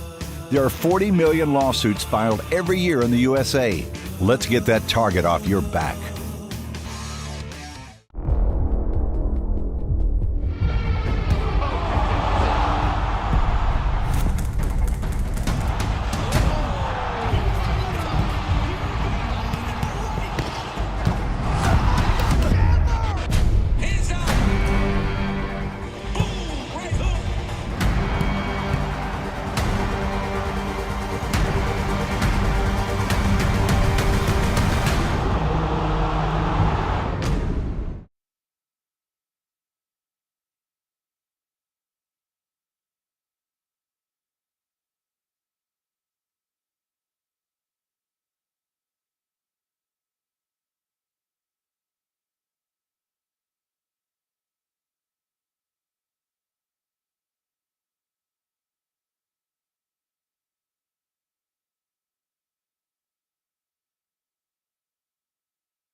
So we are eagerly anticipating the start of the Superstock racing, and I'm here with Throttleman for Allen Lawn Care and Landscaping Team. How are you feeling? Are you ready? Are you good to go? Yeah, we're ready to go. It's going to be a lot flatter than it was yesterday. Obviously, the wind's laid down, moved around a little bit, so the course is not near as rough as it was yesterday. So it'll be a flat water race, and we'll see what we can do. And contrary to Team Savage, who I spoke to earlier, you actually prefer, is it the rougher water you prefer? We do a little bit better in the rough water, but everybody's going to race on the same course, so we'll see what we can do today. We had to change our boat around from last weekend and get set up and see what we can do. And what is the setup like for you? Can you talk us through it a little bit? I'm sorry? The setup, can you talk us through it a little bit? Yeah, I don't know. Like last weekend, there was 2 and 3 footers or so. Yesterday, I think there was 3 and 4 footers during testing, and just completely did a 180 today. So, we had a long weekend. Another team that we work with, Clovar Motorsports, last week had a bad accident on the way to the Michigan City and totaled out the truck and the trailer and the boat. A couple of our guys were injured, and Nelson's at home with the neck brace on watching, so try to win him another one. Absolutely, sending best wishes to everybody recovering. And, that just brings home the kind of dangers that are out there. And, you're standing here smiling, you seem super chilled. Is that your mode of operation? Are you always this calm before a race? Oh, I'm usually calm. I'm usually calm before and even more calm after the races. During the races might be a little different story, but, it's just once you get your equipment and get your mindset to what's going to happen, that's what you got, and that's the cards they deal you, and you just got to go with it. And how about your driver? What's the dynamic like between the two of you? John Stroma from Florida. He's new this year. He's only run a race boat, 4 or 5 times there, and we won last week. So that was a big confidence builder for our whole team, and he does a nice job. And the flat water stuff, we're trying to work on it and get a little bit better. Give us a little insight into life on the boat, in the boat, during a race. How much are you talking? What's the atmosphere like? Does it get heated? Yeah, when it's rough, it's a heated, sometimes it gets a little bit of stuff you probably couldn't air it on your TV station. But, today, flat water is a little bit more calmer, communicating on the turns and trimming the boat and stuff like that. And just trying to keep the boat, with as much speed as possible instead of binding the boat up in the corner and taking the speed out of the boat. Just try to keep more or less the wind in the sail and keep it rolling. Absolutely. So, there's a lot of tactics involved, a lot of emphasis on the setup, but, it's so important to get the right rhythm between the two of you. You're still trying to gel, trying to come together. Is that a process that's ongoing? Yeah, you try to, jive together real good. We got a great crew, the boys, they spot for us, so they're communicating with us on the radio. Sometimes when they want to, or sometimes when we ask them, they communicate and let us know what's going on in front of us, behind us, around us, or whatever the case might be. So you don't come over in front of somebody or whatnot. But yeah, it's a team effort. I mean, it's not just the racing. It's just getting to the races. It takes a team effort to get to these things. You bring a lot of equipment. You're out on the road for 21, 22, 23 hours to get to a race. Turn around, and try to be back on work Monday or Tuesday. Yeah, it just brings it home, all the build-up, and then it all comes down to once you're out there, once you're starting, that's when it all matters, and you put it all out there on the table. And I'm going to bring you this side just because it's getting a little bit busy here now.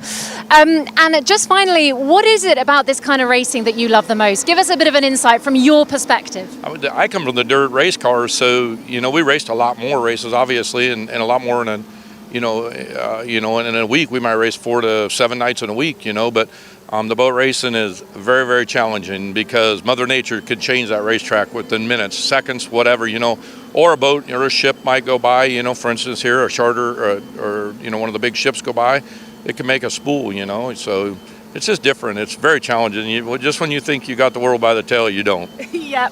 And how are you feeling that you're lining up amongst the other teams? Where are you positioning? We drew second from the outside, so I think we're 11th or 12th on the outside. So, everybody's, like I say earlier, everybody's on the same racetrack. So we'll just see what we got, and hopefully we can talk to you after it's over. Absolutely. Best of luck. Enjoy it out there.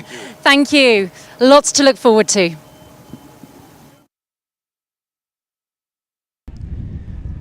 All right, thank you very much, Gemma. That was Billy Allen, Allen Lawn Care Landscaping. They will be racing up next in Superstock. Of course, Billy Allen wanted it to be just a little bit rougher out here today, as he is known in his Doug Wright for being a rough water team. There are some of our Superstock boats. There's LPC, there is Jackhammer, there is Savage, Big East Construction, Allen Lawn Care Landscaping, Jackhammer, and North Wing. Some of our Superstock boats getting ready to race up next. Okay, now I think we're going to finally go to a break as we prepare to bring you the Superstock race. Should be about 20 to 25 minutes. We will get that race started. We'll be back right after this. UIM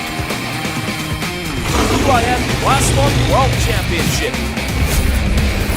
And he is struck from behind. Oh, side by side, neck to neck. It's on the pressure.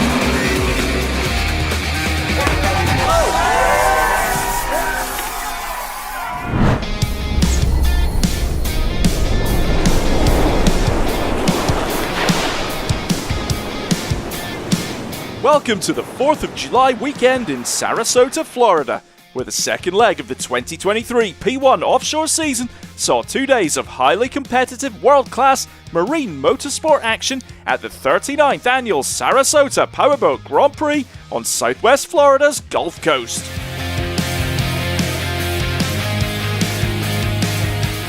Over 100 competitors went head-to-head on Lido Beach in the Class 1, Supercat, Superstock and other classes, all fighting to establish themselves on the leaderboards in the early part of the season.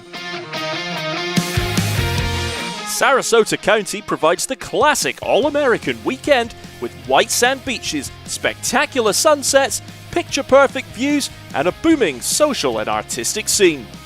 The endless variety of cuisine and vibrant nightlife makes this the perfect place to visit year-round. It's hard to believe tourist season just ended here, with the swarms of people here to take in the noise, power and exhilaration of a powerboat racing weekend. Compared to Cocoa Beach with its relentless Atlantic waves and sharp turns, Sarasota offers a more technical race with long winding turns where boats can run the whole circuit at almost full throttle. At any round of the UIM Class 1 World Powerboat Championship, there's plenty going on off the water as well as on it. The social scene is a big part of the championship, giving teams the chance to meet sponsors, VIPs, spectators and other guests. It's a big chance for everyone to share their enjoyment and enthusiasm for Class 1 racing. Let's take a look at what happened in Round 1 of the Class 1 World Powerboat Championship in Cocoa Beach, Florida.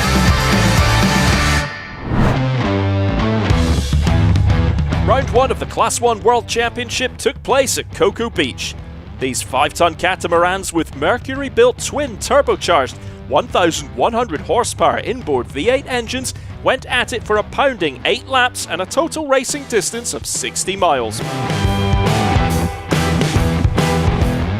After the parade lap, the boats were lined up and the 2023 season got underway. DF Young made an early pass on DeFalco. Now we have Pothole Heroes in 3rd, with DF Young in 4th. Triple Two are clear in the lead with Husky in 2nd, but Triple Two kept on pushing hard.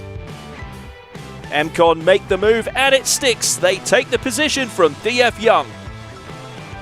We go on board again with DF Young as DeFalco passed them on the outside. The race had a few teams suffer from technical issues and DeFalco are looking slow right now. Potentially a mechanical issue for the team who are in 5th place. Problems now for DF Young. They are off the pace and look like they have a mechanical issue and are out of the race. Now an issue for Monster Energy MCon. They're slowing down and retiring from the race. With Monster Energy MCon and DF Young out of the race, DeFalco are up to 4th. Both boats looking smooth and fast in the opening round of the season. Who is going to go on and take the win? Triple Two comes around and completes another lap and takes the white flag. We're on to lap 9, the last lap. Husky Ice Spritz know it's now or never at Cocoa Beach. Triple Two are on the limiters. There could be an issue as Husky starts to make their move on the inside, and it looks like there is a technical issue for Triple Two. Husky Ice Spritz take the checkered flag and the win here in Cocoa Beach. After round 1, it's Husky Ice Spritz who took the win, Triple Two Offshore Australia in 2nd, and Pothole Heroes in 3rd.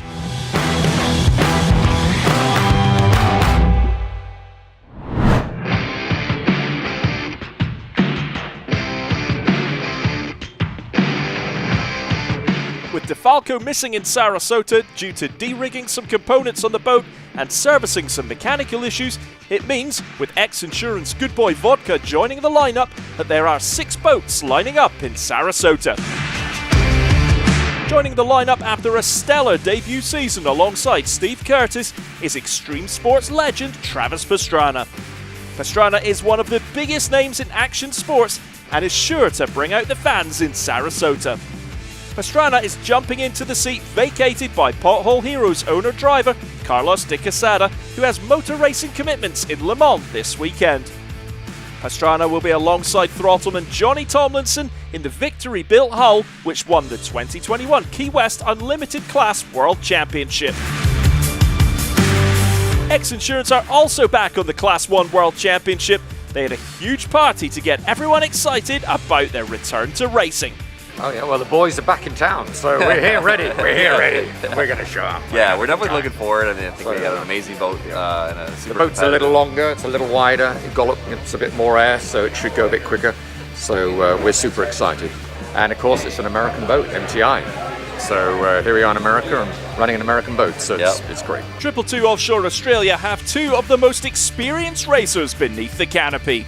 Legendary Italian throttleman and multiple champion Giovanni Carpitella and veteran Australian driver Darren Nicholson. Experience isn't a problem for this team, but they suffered heartbreak in round 1 as their cockpit filled with smoke with just 800 metres left of the race. The boat was limited to 90 miles per hour, and that allowed Curtis and Lilly to storm past and take the win in the opening round of the season. Last season's championship runners-up were able to hold on for second in Cocoa Beach and know that a win here will put them right back in the hunt for the championship. After taking the win in Cocoa Beach, Britt Lilly and defending champion Steve Curtis are aiming to go 2 for 2 at the start of the 2023 season. They'll be aware of the danger of 222 Offshore Australia though, and will know that they could be in for a big fight for the victory if Carpitella and Nicholson can avoid the drama of round 1. Well, I think the expectations for this race are pretty much, obviously we're going to go out there and try and win it. There's a few more boats in it. Boats have been dialing in, it's going to be more competitive. I also think that the setup's very difficult here. It's changing by the minute. When the tide changes, it raises up a bit. When the wind changes, it raises up a bit. Then it calms down. So the setup's going to be really important here. Returning to Class 1 and joining the Pothole Heroes team is Travis Pastrana. He'll be alongside throttleman Johnny Tomlinson. Pastrana being in the field adds an extra level of intrigue, drama and attention to the sport as he goes up against Britt Lilly, the man whose seat he stepped into after the opening race of the 2022 season.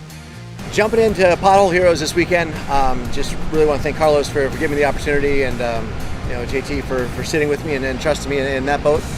Everything's kind of under almost the same umbrella. A lot of the kind of the same team is running both the last year's championship boat with Husky Racing and Pothole Heroes. So it's been a lot of fun to kind of just have this rivalry going. It's kind of a friendly rivalry. I think the level of this P1 championship is just escalating so much every year, and I cannot wait for the future. Ex-Insurance Good Boy Vodka make their return to the UIM Class 1 World Championship after having to sit out round 1 in Cocoa Beach. With the newly acquired MTI boat now ready to go, driver Miles Jennings and throttleman Alex Pratt would be hoping to score some big points here in round 2 to try and cut the deficit on their rivals. The boat has championship-winning pedigree, but with limited testing ahead of round 2, Jennings and Pratt will be hoping that they can put on a good show in Sarasota and possibly aim for a podium place. We're super excited. Obviously, brand new boat. It feels good. The boat's got a winning pedigree behind it. Obviously, we've got to get the setup right with the 1100 package for here. So there's still some changes and setup to get it right. But we think it could be a great combination. We believe it's going to be a great boat for us for the rest of the season. Always one of the busiest teams every weekend, with a team in Supercat and Class 1, Monster Energy MCon will be hoping to have better luck in Sarasota. In round 1 they were running well at the start, but with a hose blowing off their engine, they had to shut it down and didn't make it to the finish. Driver Myrick Coyle and throttleman Tyler Miller are eager to get racing again and put the Cocoa Beach Blues behind them. DF Young made their Class 1 debut in 2022, but the opening round of 2023 didn't go to plan for throttleman Rich Wyatt and driver Hugh Fuller, with technical problems meaning that they didn't finish the race. With time spent in the workshop ahead of Sarasota, they will be aiming for a stronger show in round number 2.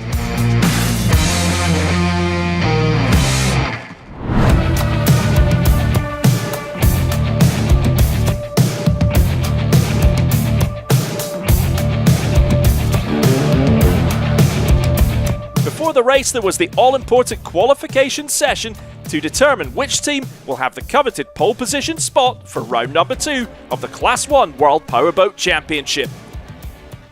In qualification, each team completes 2 laps. Once those laps are completed, the boats wait and can take another lap if they wish. My perspective, I mean, I like the course here. The water's not predictable, which makes it more exciting. You know, if you like a lot of the lake races you go to, you know they're going to be flat, you know, unless there's a storm that comes through. But, you know, this one, it's always changing, always changing. So from that side, it's really exciting. And it can kick up real fast here too. In qualification, it was the experienced pair of Darren Nicholson and Giovanni Carpitella that showed the pace of the 222 Offshore Australia machine to claim their second pole position of the season and will start round 2 in pole position. 222 Offshore Australia were the second of 6 boats to start and set their fastest time of 3 minutes 6 seconds .97 on their first lap. Starting in P2 will be Husky Ice Spritz. They were first to take a flying lap but ended up just over 2 seconds short of 222 Offshore Australia with a time of 3 minutes and 9 seconds .12. Third on the grid is Monster Energy MCon. After failing to finish the race in Cocoa Beach, they put down a 3 minutes 14 seconds .84 on their first lap.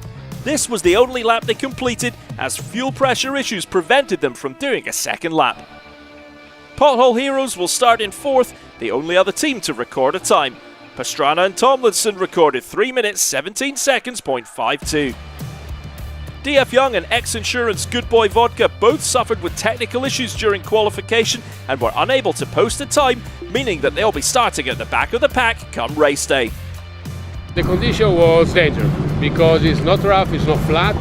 We're running faster, and in the turn is really dangerous because there is a wide waves by side and sometimes the boat want to hold and spin. But it was okay. 2 seconds 41 difference with Husky is not much, but it's enough to take the pole position.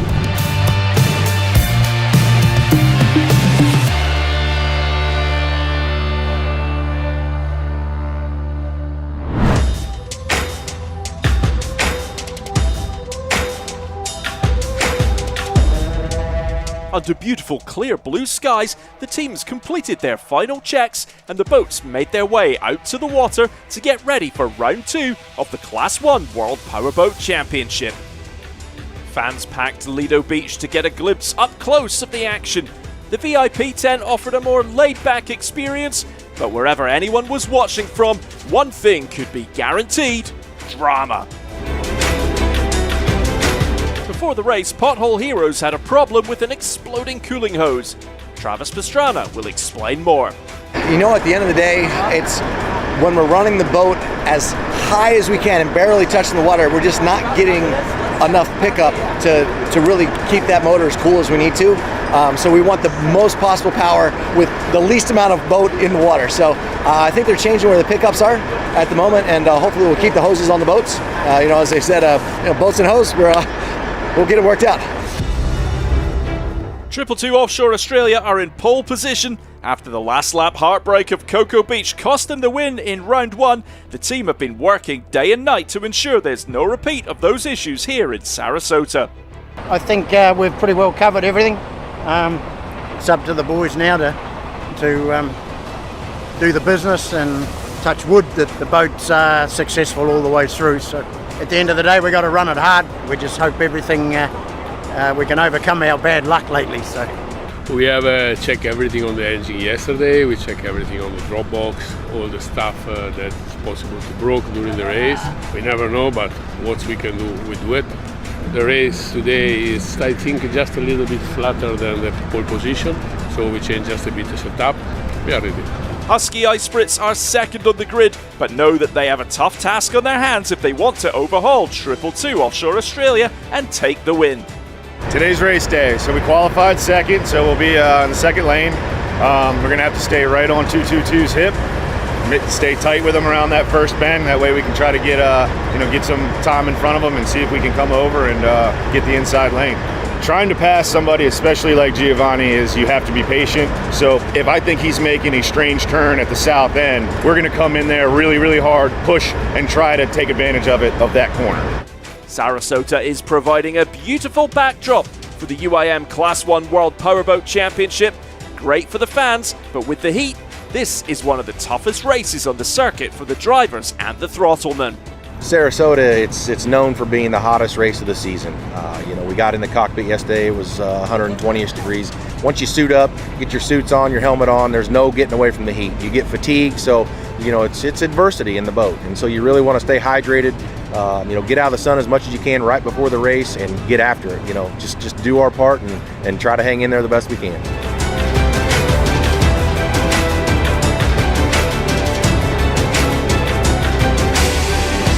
Time to close the hatches and head out to the circuit. It's hot on board. Now it's time to light up those engines and get ready to race. Before the race gets underway, it's time for the parade lap, with all 6 boats in their lanes ahead of the race start.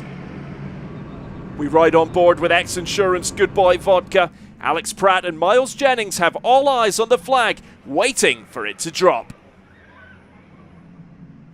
And there it is, the green flag. Round number 2 of the UIM Class 1 World Powerboat Championship in Sarasota is underway. DF Young jumping out early and Monster Energy MCon getting away quickly as well. We jump on board with Monster Energy MCon. Not the best of starts from 222 and from Husky Ice Spritz, but they have the lane advantage and that should see them stay at the front of the race. X-Insurance Good Boy Vodka are on the outside and going on the attack in their first race of the season. We ride on board with them as they're aiming to catch and pass DF Young. They are side by side, DF Young passing Monster Energy MCon.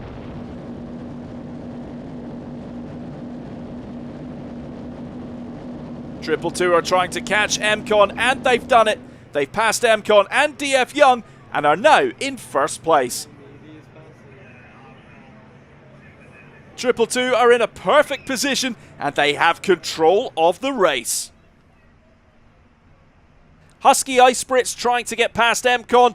They're on the inside and what a battle we have on the opening lap. We're on board with Monster Energy MCon and can see the fast charging Husky Ice Spritz boat not far behind. From the 360 camera on board Husky Ice Spritz, we can see they passed Monster Energy MCon and they are now in third.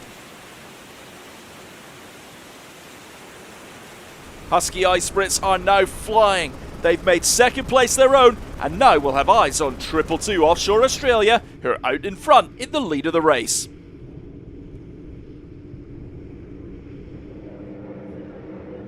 After the first lap, it's 222 Offshore Australia in the lead. Husky Ice Spritz are in second, Monster Energy MCon in third, X-Insurance Good Boy Vodka in fourth, Pothole Heroes in fifth, and DF Young down in sixth. And what a view the fans on Lido Beach get as these machines storm past to complete their first of 10 laps.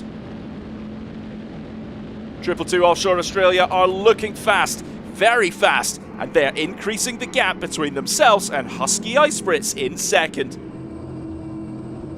On board again with Monster Energy MCon, they're in third and trying to catch Husky, but they might have to play some defense of their own. X-Insurance are pushing hard, trying to catch Monster Energy MCon. Have they got enough to get past their rivals and up into third place? These two boats are in such a tight race of their own, so little water between them. It might look calm under the canopy, but tensions and temperature are running high with podium places at stake. The world's best drivers and throttlemen are pushing themselves and the machines to the limit in the ultimate test, the UIM Class 1 World Powerboat Championship. X Insurance and Monster Energy MCon are side by side, giving everything they've got. Both boats getting airborne and maybe X Insurance catching a little too much air, losing a bit of speed. On the helicam we can see Pothole Heroes are trying to join the party. They aren't far behind and looking to get into the fight for a podium place. Another lap in the books and 222 Offshore Australia are still in the lead. Husky Ice Spritz chasing hard in second and Monster Energy MCon still holding on to third. X Insurance Good Boy Vodka in fourth with Pothole Heroes and DF Young in fifth and sixth. Now X Insurance finally wrestles third place away from Monster Energy MCon, and they are doing it from the outside. What a pass! Monster Energy have played some good defense, but now X Insurance Good Boy Vodka are in a podium position. Monster Energy MCon now in a bit of trouble. They've lost third place and are going to lose fourth as well. Pothole Heroes now up to fourth. And now we see why. Heartbreak for Monster Energy MCon. They're down to one motor. What a tough weekend for Tyler Miller and Myrick Coyle. Now X Insurance Good Boy Vodka are pushing hard. They're up into third, and the threat of Monster Energy MCon has gone. Can they make this count? Changeable conditions out on the circuit, and the X Insurance Good Boy Vodka boat is really getting thrown around. Pothole Heroes in fourth place, still close behind X Insurance Good Boy Vodka. At the front of the race, it's still 222 Offshore Australia leading, followed by Husky Ice Spritz as they tick off lap 3. 222 Offshore flies past the cheering spectators on the beach. What a spectacle!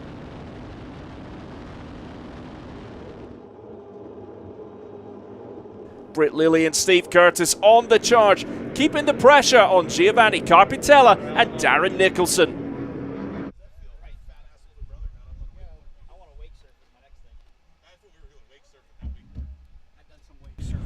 Welcome back, ladies and gentlemen. The Mercury Racing Midwest Challenge from Sheboygan, Wisconsin. What a beautiful day out here as we get ready to go super stock racing. They are on their parade lap, the 39 Outer Limits. Vinny Diorio out there taking him around one more time.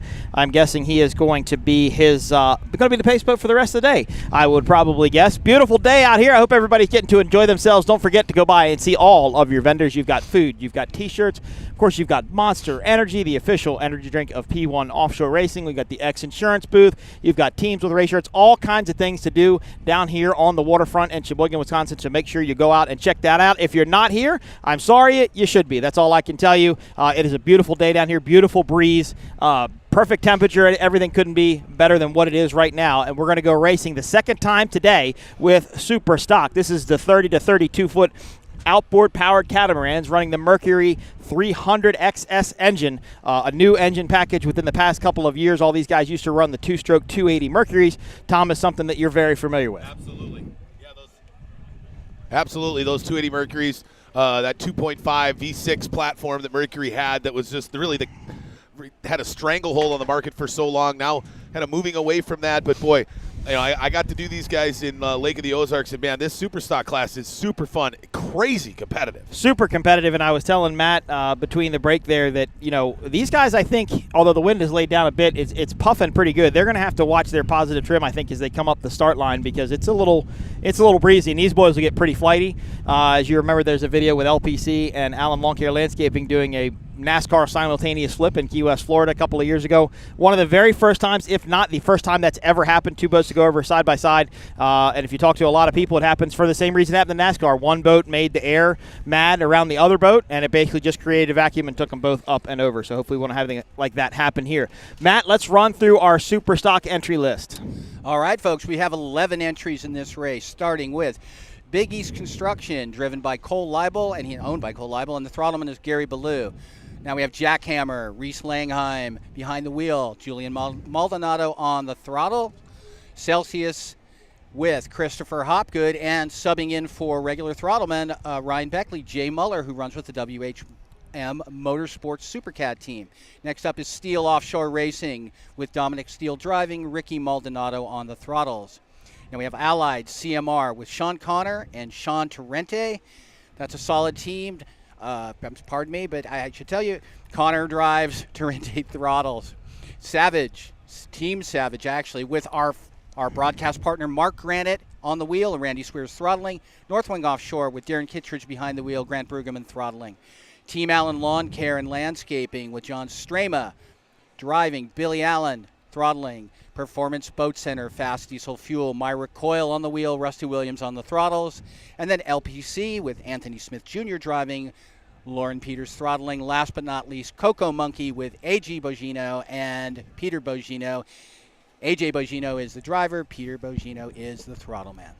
A lot of boats, a lot of information to go through right there for this super stock class. Of course, we can talk about Performance Boat Center Fast Diesel Fuel Systems. Rusty Williams was unfortunately involved in that incident last weekend with Dirty Money, where the skater had a catastrophic accident and virtually broke the boat in half.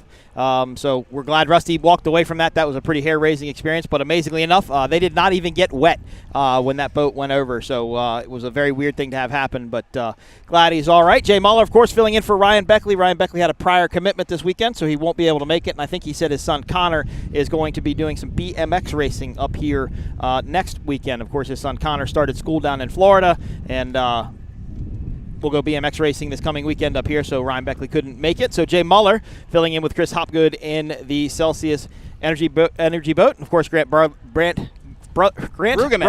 and Darren Kittredge in the Northwing boat, the old Hulk boat. A lot of boats out here that are new. Some boats that have changed hands over the years. Of course, Big East, the bright green entry, Cole Leibel, Gary Ballou. The Victory Hull, one of two Victory Hulls out here today, Jackhammer being the other one. And then we've got some Doug Wrights, and we've got the new Steel Industries boat, and I'm not quite sure what that boat is.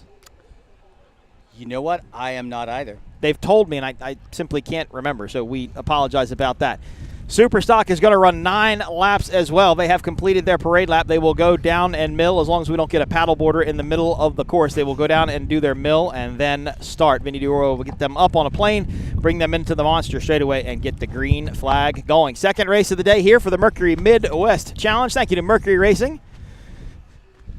Stuart Haley, the president of Mercury Racing. Got that right this time. And he just stopped by here to say hello. And I did. He's lobbying me to Speed on the Water to cover F1 tunnel boat racing. We'll see what happens, Stuart. Oh, that's amazing. You just had that conversation off the air, didn't you? I did. Yeah, that's amazing. Thanks to Stuart and his entire staff. This has been a great event so far. Don't forget to pick up your official race merchandise. Got the Mercury Racing truck up there with the event T-shirts. We had the F1 trailer, or we had the F1 tent over with the T-shirts last night. I believe that's up there as well. So correct, make sure right to next stop to the by entrance. And get yourself some memorabilia. Go to P1offshore.com. Follow your favorite race teams. Keep up with our schedule. See when we're going to be in a town near you. Our next race actually is going to be in Sarasota, Florida. Or I'm sorry, St. Petersburg, Florida. Right around Sarasota, Florida, right outside of Tampa in just 3 weeks. Our Labor Day weekend. And that's going to be the last race in the Class 1 World Championship Series. That's exactly right. 2 races remain on the schedule after that, Clearwater, Florida, and then we go down to Key West, Florida for the 3-day World Championships produced by RWO. So it doesn't, that doesn't look like we got into a mill, boys. It looks like Vinny's going to get these boys started right up. They never even got off of a plane, so they're going to start running directly towards our fans here in front of the beautiful Blue Harbor Inn here on Lake Michigan. Yellow flag still up, so they need to get these boats lined up. Thomas, this is the same start procedures we saw before. They got to stay back. They got to maintain their lane. They got to get lined up, be organized and in their position, and get ready to have a start. Yellow flag still up on the pace boat. Let's wait for a green flag. Yellow flag still up on the Outer Limits pace boat, so he obviously doesn't like what he sees. There's green flag. We're going to racing Superstock in Sheboygan, Wisconsin. Mercury Midwest Challenge. Here we go with these Mercury Racing 300R engines as they come down in towards turn number 1. What a shot there. That's LPC on the outside. There is Savage. There is Coco Monkeys. Those are 3 boats closest to you on your screen. The beautiful X Insurance helicopter shot provided by Parker Lindsay. There is LPC. What a start by LPC on the outside, and Coco's Money, 2 dug right hulls. As they head into turn number 1, they will have to maintain their lane through the corner. And it looks like Big East Construction, by my vantage point, had the pole position, so they're going to be on the inside. Cole Leibel, Gary Ballou will have lane number 1 going into the turn. And they suck it down in the corner and stuff it and go around the turn. Look at these boats float around the corner, though. Here we go. What a race in super stock. Jackhammer now out to the early lead. Here comes Coco Monkey on the outside. And Big East Construction's kind of pinched off in there in the middle. Big group of boats all clumped together here as we exit and head towards turn pin number 4. Now that Jackhammer, I believe, are they your reigning champions here in the super stock class from 2022? Yes, they are your 2022 national champions in super stock.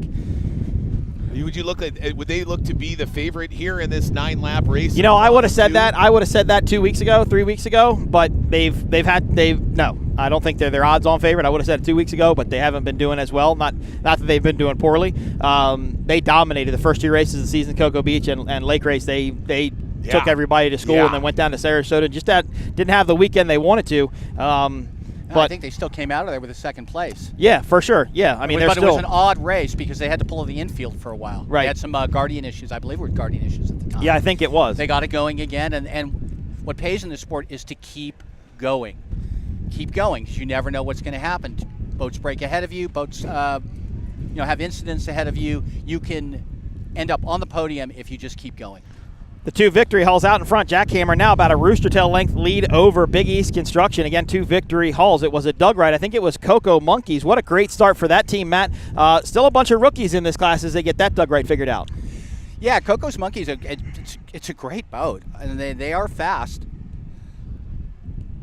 And they got a good start, an exceptional start. And was the Coco's Monkey one of those late adopters of the 300R here? Because I know they used to be able to run the 300XS. Yeah, well, a lot of them. I mean, up until this year, but not all of them ran, right? Was it this year, Matt? They all went to the 300R?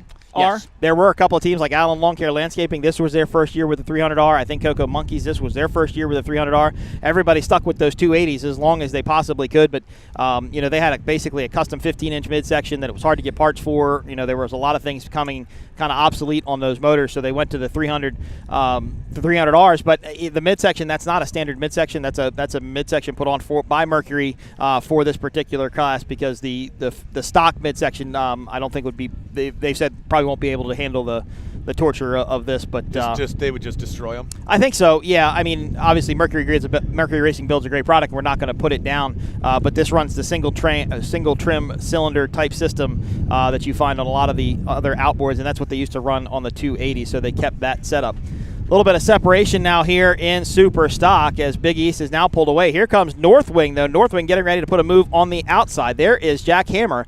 Not as much of a lead as what I thought. So right now the battle is for second. That is Northwing and Big East going at it for second place in super stock.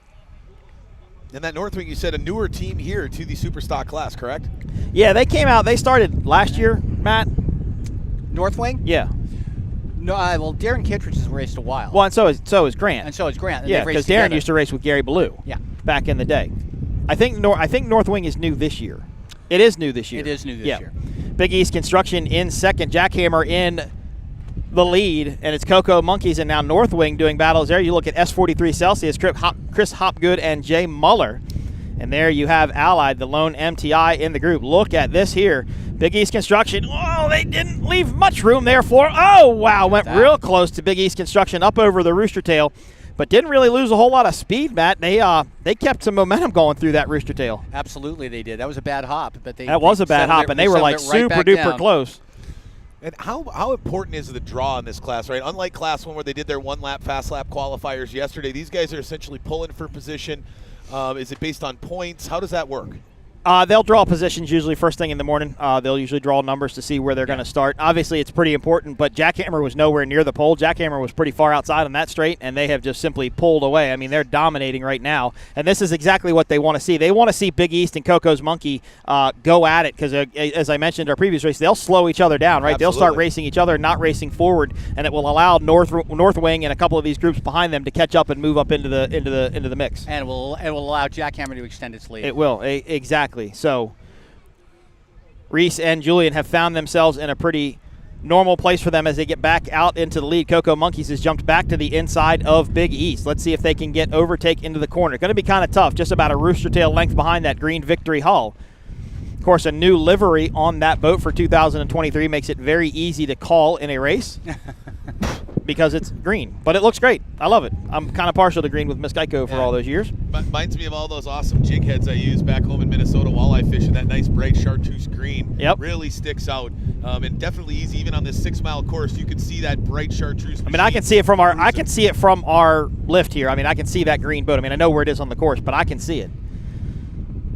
So I think Cocoa Monkeys might have been able to make a move to the inside. Big East went way out wide in that corner. Not sure what happened there. That might let Northwing get back up to the inside of them. But now it's Celsius in second. Here's Performance Boat Center Fast Diesel Fuel Systems, Rusty Williams, Myra Coyle. Of course, Performance Boat Center, the largest performance boat dealer in the country, if not the world right now. 2 locations, one in Osage Beach, Missouri, Osage Beach, Missouri, and one in Fort Lauderdale, Florida. Now, you mentioned they're starting to build their own boats. Would you expect to see Performance Boating Center start building its own boats here in the Superstock class? I talked to Brett, one of the partners in Performance. I can't say his last name for me, Matt. Brett Manier. Manier. I mess his last name up every That's time, all right. I feel like. Brett Manier. I talked to him, I believe it was in Sarasota, and I asked him, I said, are you guys going to maybe thinking about building a boat? Right now, they're just focusing on production. They opened a brand new factory in Texas. It's a whole new group, a whole new team of people down there building boats, and they just want to get their production boats going. They have a lot of orders for them. They do. Look at this battle here, though. This is for second. Northwing is right behind these two boats. That's Cocoa Monkeys, S39. They are currently in second. Big East Construction in third. Cocoa Monkeys, this is a great team, a great run, rather, for this father-son team out of New York. Currently running in second. Northwing starting to make a move on the inside of Big East. They are tucked in behind the rooster tail. There is Lauren Leibel and Anthony Smith in LPC. And then you have Allied Construction Management, Sean Torrente and Sean Connor. The Sean's trying to get it done. It seems like with that new boat that they split apart and did some kind of reconfiguring, it really hasn't worked out as well as they would have liked this year. It did. I mean, they won in Sarasota. Yeah, so, I mean, they're okay. And they're tied in points. They're second place in points right now. Or not tied anymore. They were tied with Jackhammer for second place or for first place in points, but now they're currently in second. So it's working pretty good for them. It's hard to say why any one of them are off. But Jackhammer is just gone. I mean, Jackhammer has at least a 3 or 4 second lead over now Cocoa Monkeys, who's opened up a good lead over Big East Construction. So it'll be good to see that father-son team up on the podium. Right now, the battle will be for third, as that's Big East right there, and it should be Northwing just behind this group, just to the left of your screen. You just see that bow starting to peek in there, and that is Northwing. So they have about a rooster tail length behind.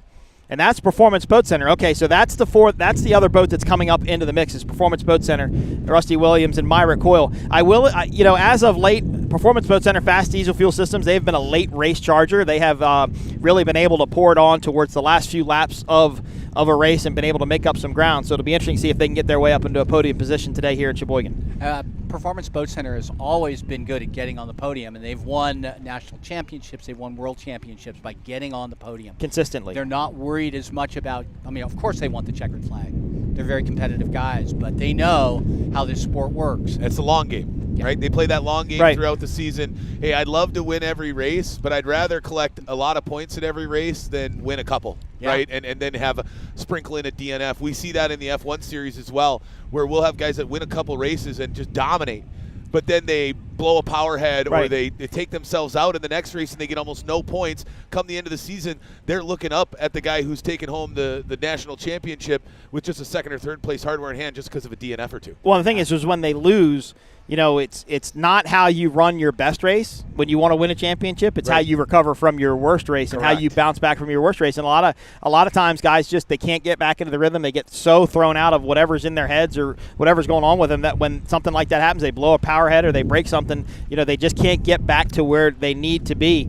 Performance Boat Center Fast Diesel Fuel Systems, they were a dominating team in Super Cat for many years, and they really ran good in Super Stock as well, and kind of starting to get their way back to them between Myrick and Rusty. But again, they are late chargers, so let's see what they're capable of doing. Jackhammer continues to lead Big East Construction in second, Northwing in third, complete lap number 3 of 9 here in Sheboygan. They all go down that Monster Energy straightaway. Of course, Monster Energy, the official energy drink of P1 Offshore Racing. There is S43 Celsius, Chris Hopgood, and Jay Muller. I'm sure Ryan Beckley is at home watching his boat run right now. The battle here, though, is for third. Northwing is just to the inside of Big East Construction, Performance Boat Center, Fast Diesel Fuel Systems, and just behind them, Matt, Savage, just to the right of our screen, is starting to catch up into this group. So it'll be interesting to see what's going on with Big East. They may be losing just a little bit of ground, and I think Northwing was able to get around them for third. But let's see what we can come up with as they exit this north turn and head south back towards Chicago. There is the battle right there. Look at that, deck to deck as they exit turn number 4. Northwing on the inside, Big East on the outside, and that will give just a slight advantage to Northwing. And let's see if they have the acceleration. Let's see if Grant and Darren can pull away from them on this southern straightaway. Boy, she says true to form. You mentioned that Allen Lawn Care really loves that. Right? They would have loved yesterday much more than today. Yeah. And it seems that they just can't pull up and catch some of those boats that are out in front of them. They sit back in 9th out of 11. Yeah, tough day for them, but they are definitely a rougher water team. That's what they're known for. That's the conditions they want. And they won last weekend in Michigan City, Indiana, in rougher water conditions. So that's what they're known to do. Right now, the battle is for second place, though. I just find that surprising because you're talking about a team out of Pleasant Hills, Iowa. Yep. Right? Not a place in the country you expect large waves, and they give you the ability to really hone your craft on rough water. But I know Allen Lawn Care been doing this a long time. What do you believe is why does the team really love rough water or really love smooth water? It's the boat and how the boat's built, and some boats just run better in rough water and some boats just run better in smooth water. I'll never forget in Michigan City, Indiana last year, Billy Moore, who runs the Graydale Cat with Chris Grant and Super Cat, he came back in and changed his setup. No, that was Cocoa Beach. I'm sorry. Was it Cocoa Beach they took their first win last year? There was a race last year where they changed the setup at the very last minute because it was super duper rough, and they were able to go out and take the win because they gambled on a setup change that nobody else had anticipated. So, but it's a lot of the boat. Billy Allen Lawn Care Landscaping, it's one of the older Doug Wrights in the class now. Not the oldest by any means, but one of the older ones. It's a little bit, I think, heavier of a boat, so it likes rougher water. Billy Allen has a big background in car racing, though. He's been car racing for a very, very long time, a lot of dirt track racing. That's what they do in Iowa. Yep, they do that, and he did Super Cat. Unfortunately, his Super Cat team suffered a catastrophic incident just a couple of weeks ago trying to get to Michigan City. Glad everybody's okay there. I know we'll see Randy Keys and team back out here shortly. So there is Big East. I do not see Northwing at this point, though, Matt. So what happened to Big East is now Performance Boat Center, Fast Diesel Fuel Systems. They are within striking distance of Big East Construction. There's Northwing. Okay, so they have gotten around Big East. That is for third place right now. So it's Jackhammer in the lead. Coco's Monkey in second, and now Northwing in third as we continue to go Super Stock Racing, completing lap number 4 of 9 this time by. And, of course, Northwing Offshore, Matt, used to be the old S29 Talbot excavating boat. That's correct. And Jay Muller won a world championship in that boat. He did. Oh, look at that. Performance Boat Center. Did they make a move on the inside? I think they did. Performance Boat Center trying to make a move on the inside for fourth place right now. It's trying to pour on a late bit of speed here. Got to hang on. He's got that inside line, but the Big East carrying a lot more speed. Yeah, Big East is carrying a lot of speed around that corner, but that doesn't seem to benefit them when they go through 3 and 4. It just doesn't. That speed doesn't seem to help anybody. The inside line through pins 3 and 4, I think, is where it's at. Actually, Jay won a world championship in it was Talbot Excavating. It's the current Celsius boat. Oh, okay. A couple of these Doug Wrights have changed hands over the years, so it's a little bit tough to keep up with them. It can be. And if you look, the split, Jackhammer had 8 seconds on Coco's Monkey before. Now they have 5 seconds on them. So they have made up a little bit of ground. I was quite stunned to see that second boat at Coco's Monkey pull away from the rest of the crowd. You know, they were going back and forth, and they were able to get out in front just enough to not have to worry about that group behind them, and they've really laid the hammer down, and it's going to be a tough one, but possibly there's still an outside chance with a little hiccup here or there that we might have a drag race to the finish, or this could be a Jackhammer clean sweep. Jackhammer's not, I mean, they're not really known to have issues. They're a very consistent team. The Maldonado family who own Manatee Marine out of Florida. There was a comment made to me a couple of weeks ago, why does everything that the Maldonado family touched seem to go fast? And it does. I mean, the Doug Wright Waves and Wheels boat, Ricky Maldonado jumped into that at the beginning of this year, Matt. Look, I mean, it picked up a tremendous amount of speed. And the jackhammer boat, which he used to run last year, is fast. So the team, they're really good at getting boats dialed in and getting boats to go fast.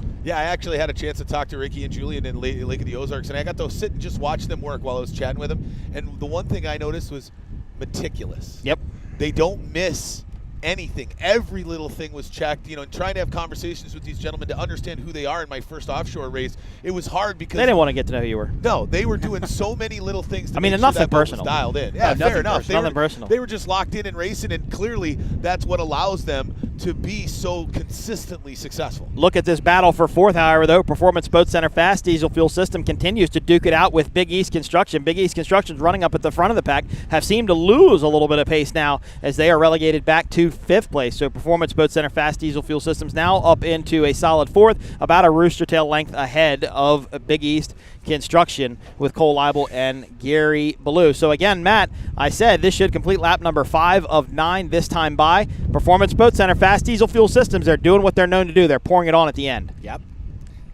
And look at Jackhammer, just extending, going through smooth, sliding. Perfect slide, perfect drift. Done. Yep, going around that corner there is Coco Monkey. That's a really good turn there by Coco Monkey. That's why I think they're able to make up so much ground. They're really getting in and pinching that corner tight, kind of squaring it up a little bit, or at least as much as they can, able to make up a little bit of ground. And these guys have a commanding lead all the way back to, North Wing Offshore is now about 20 seconds behind our top 2 boats, or our first place boat rather, being Jackhammer. Coco's Monkey made up a full second on that last lap. That's awesome to see. Performance Boat Center Fast Diesel Systems now over Big East. Look at this battle, though. Savage and Allied battling. So the Doug Wright versus the MTI. Mark Granite, Randy Swears in Savage. Sean Connor, Sean Torrente in the Allied S54 Super Stock boat. Matt, it looks like they might be trying to make a move on the outside. Let's see if they can hold it, though. They've got to get ahead.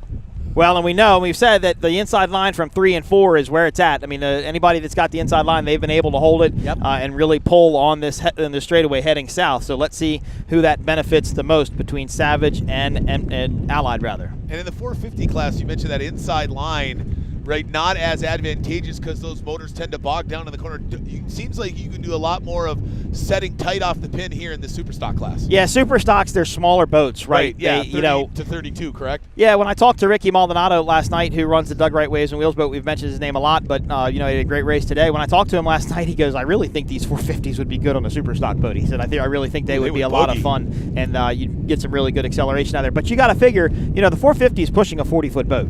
I mean, that's a big, that's not a small boat. Mercury actually came out with the 500 to go up to those bigger catamarans. Bob Kaiser just got his 44 delivered right at, was it Boyne Thunder, right? Yeah. Yeah, just took delivery of a 44 MTI powered by twin Mercury Racing 500 horsepower outboards.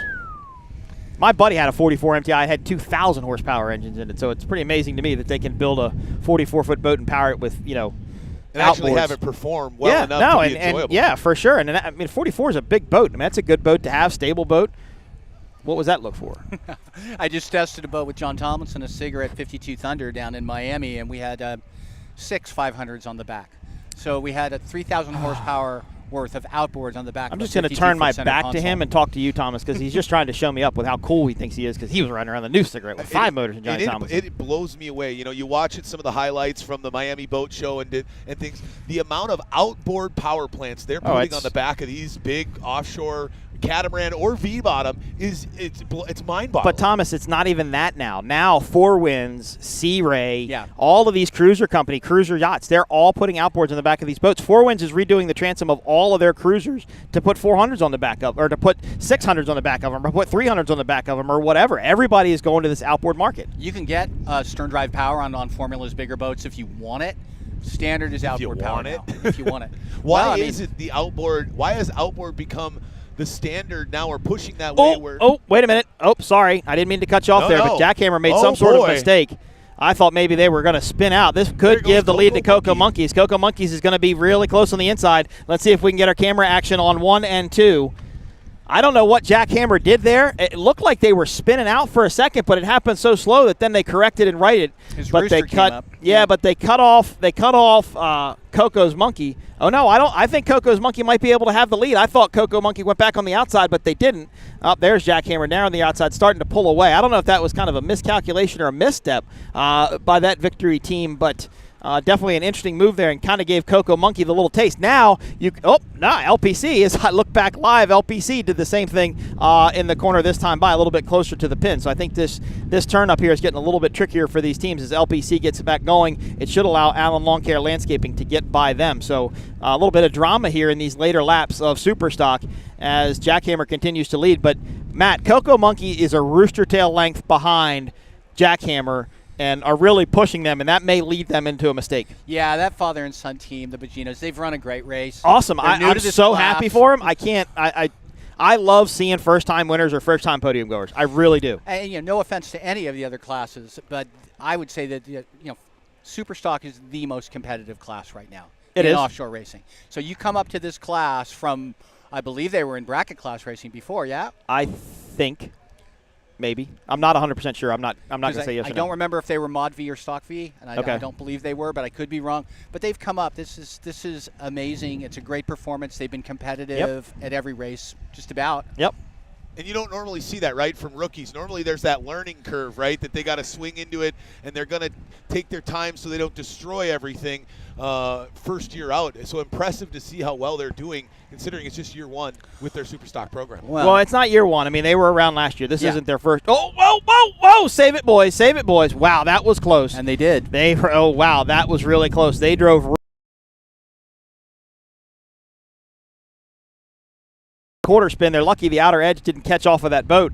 Great shot here by the X Insurance helicopter and Parker Lindsay doing a great job with their camera in that boat. But what a save by the Coco Monkeys team. They may have sucked a little bit underwear up there as they made vision going over. But look how much ground they didn't lose.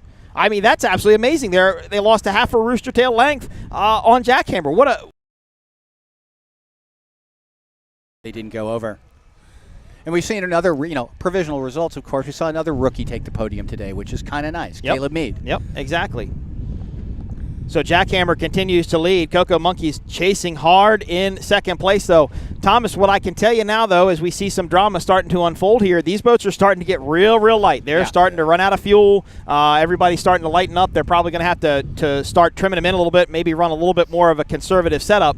Not run a conservative setup, but run the boat more conservatively, run a little negative trim in it. And as these boats go around these turns, they're just giving it everything they can. The father-son team of Coco Monkeys, they're just looking to the inside of Jackhammer. They want Jackhammer to leave that door open just a little bit so they can try and challenge up in there. Look at the gap they put on North Wing. Oh, it's unbelievable. It's 14 seconds. Now I'm interested to see what Performance Boat Center Fast Diesel Fuel Systems can do with North Wing, though, because I think they're making up some ground there. Be interesting to talk to Gary Ballou and Cole Leibel to see what happened in Big East Construction as they were up in the front and just seem to be losing ground now to our leaders.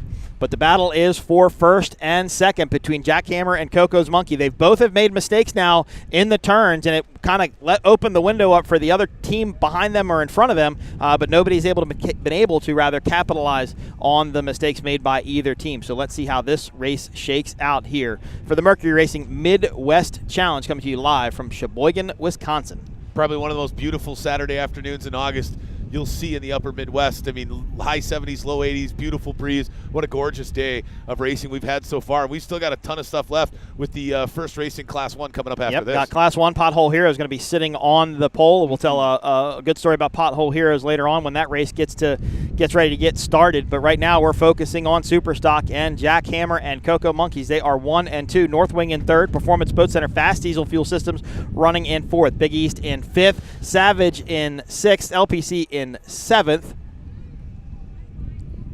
As we continue to run down here and wind down the laps. This should be the start of the last lap for Superstock, 9 laps. Class 1 will go for 12 laps today, and I think Class 1, Matt, is going to be an incredibly fast race on this course. Yeah, the Class 1 boats are going to have no trouble managing this water. They're going to have to manage their engines. Yep. Because they're going to be they can run this thing pretty much wide open throttle. So they're going to have to manage their equipment, but I don't, unless something dramatic changes with the wind, they're going to run a flat course. We've seen maybe one flyer all day. Maybe. Yep. We saw a half spin, but I don't think we've actually seen a boat really, really launch. No, not like we saw yesterday in qualifying. We saw a couple guys wheelie up and fly Really? pretty good yesterday in qualifying, but just not here today. And these super stocks have actually run a little bit. I expected them to kind of wheelie up a little bit more coming up the straightaway, running into this breeze. I mean, this is a consistent 25-mile-an-hour breeze. It's a strong wind. Yeah, for sure, that they're running into, and they've run a really good, safe race. This is, Thomas, with a super competitive class comes super risk racing. I mean, these guys push till the very, very edge of the envelope as hard as they possibly can. Casey Boaz and Rob Understall, who run the CR Racing Supercat now, they ran super stock for years, and they had their handful of incidents. They were a very competitive team in a world championship some years ago. But now they have moved up to Supercat. So here is Jackhammer. This is the last lap. This is the last chance Coco Monkeys is going to have to try and make a move on Jackhammer. And I don't think they're within striking distance right now. Jackhammer is going to have to manage their race, though. They cannot make a mistake. Each one of these teams has made one mistake on one separate part of the course, and neither one have been able to capitalize on the mistake by the other. Northwing continues to run in third. Performance Boat Center Fast Diesel Fuel Systems in fourth. Biggie should be in fifth. Just 3 seconds separate Jackhammer and Coco's Monkey right now, but do they have enough time? That's a single hiccup, a single mistake, a single just simple mistake on the steering wheel.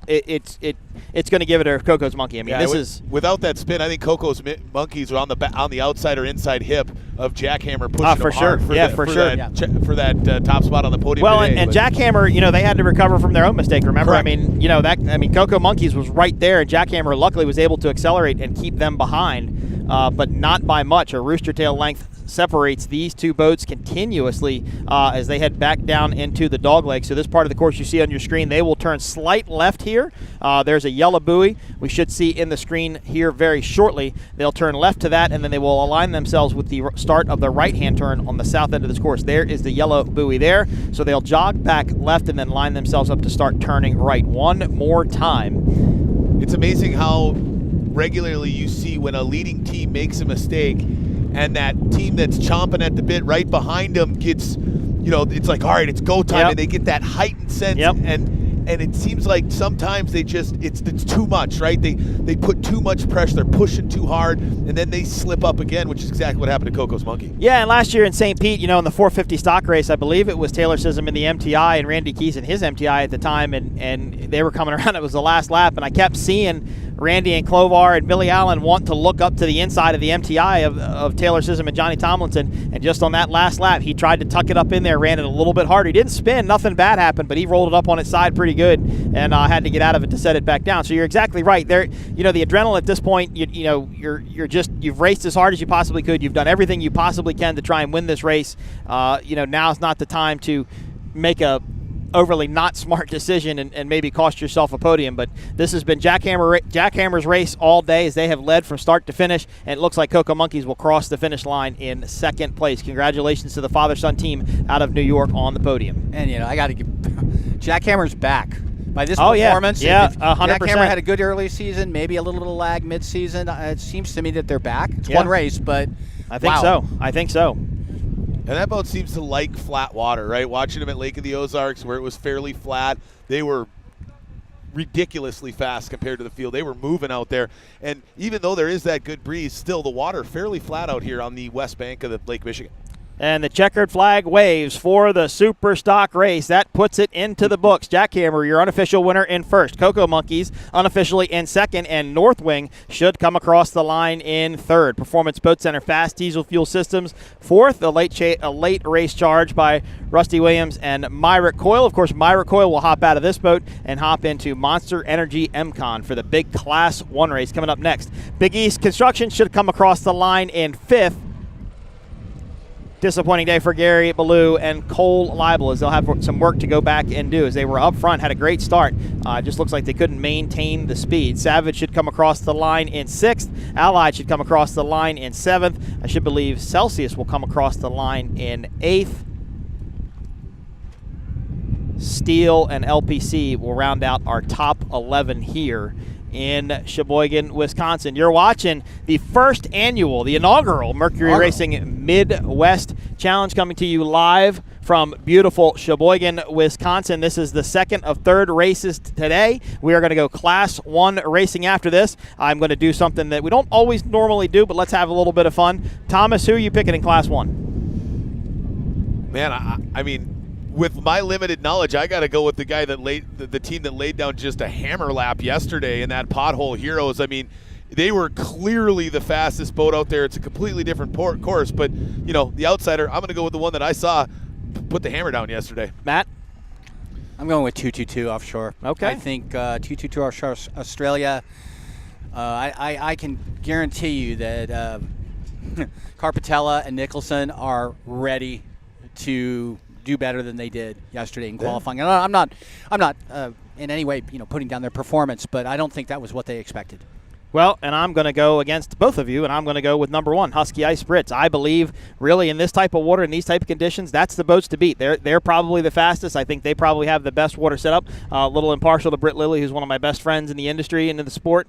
But, that's who I think is going to do it. But right now, we're going to congratulate Jackhammer. There is Reese, and there is Julian up on the deck getting their checkered flag from the Outer Limits Pace Boat. Congratulations to S01 Jackhammer, the victory hull, on their dominating race here in Sheboygan, Wisconsin.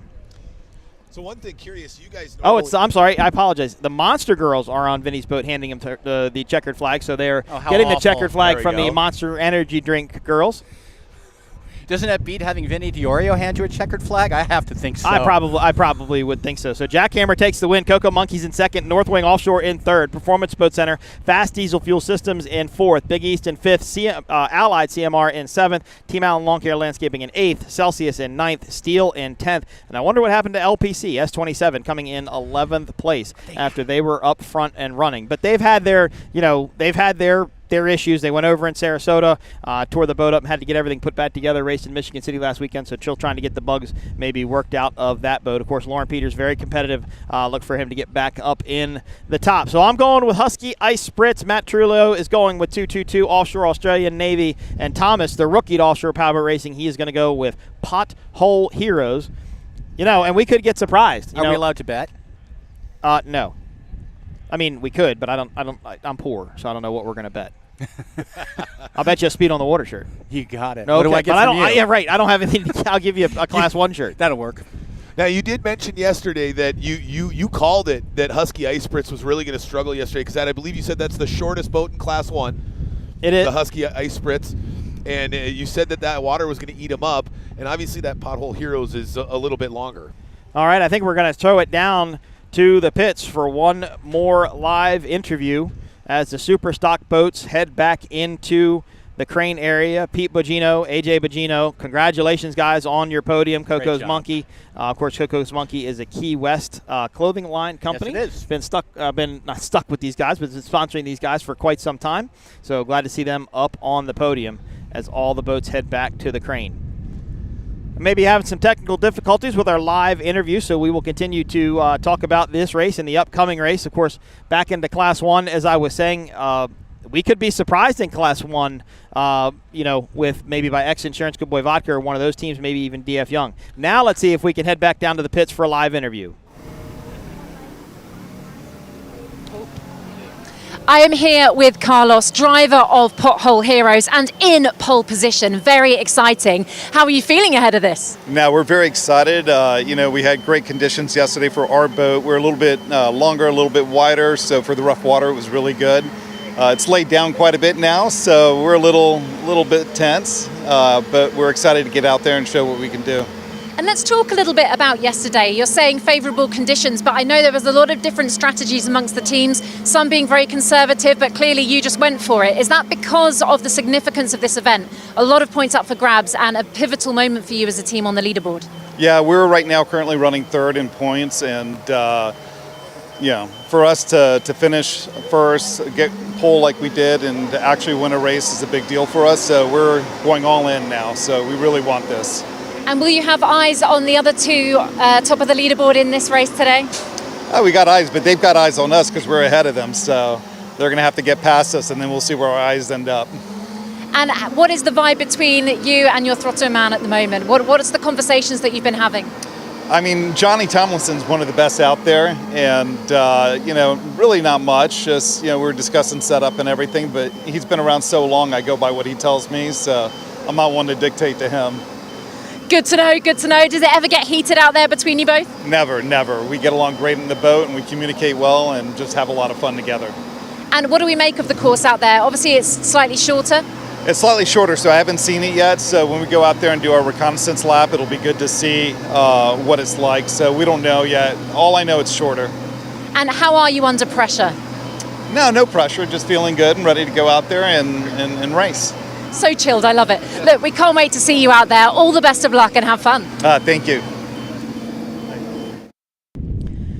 Thank you, Gemma and Carlo De Quesada, your #1 qualifier in Pothole Heroes with Johnny Tomlinson with the interview there. We're going to go to a quick commercial break. When we come back, hopefully we can catch up with a couple more Class 1 representatives before they go out and take to the course. We've brought you Superstock, race number 2. Let's get ready to go race number 3. We'll be back right after this.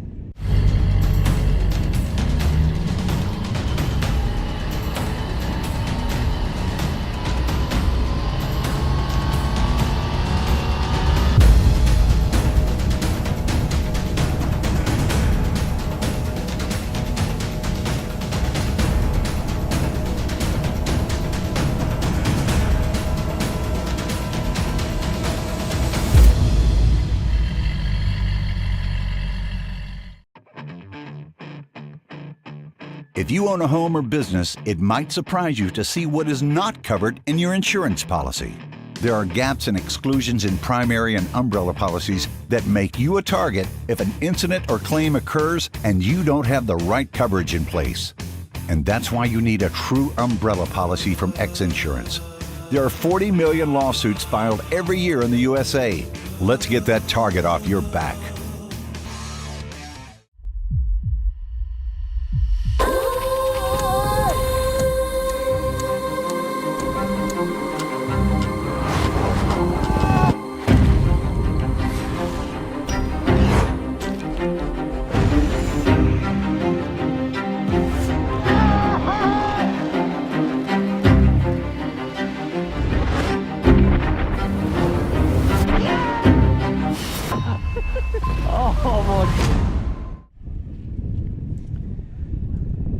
All right, ladies and gentlemen, we are going to take about a 30-minute break until we get Class 1 going. The helicopter has to go out and refuel. There are some of your Class 1 competitors, the big black Monster Energy M-Con team boat number 06, getting wiped down, getting ready to go as Tyler and Myrick get on board. We're going to go back and watch a Class 1 recap from Cocoa Beach, Florida. We'll be back in 30 minutes with Class 1. Okay, I won't ask.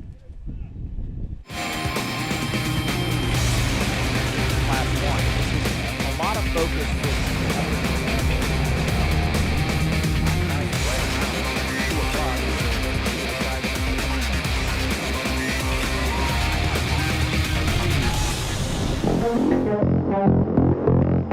The world's most prestigious powerboat racing series, the UIM Class 1 World Powerboat Championship, was back after a long break as veteran legends lock horns with fresh, new talent in the quest for glory.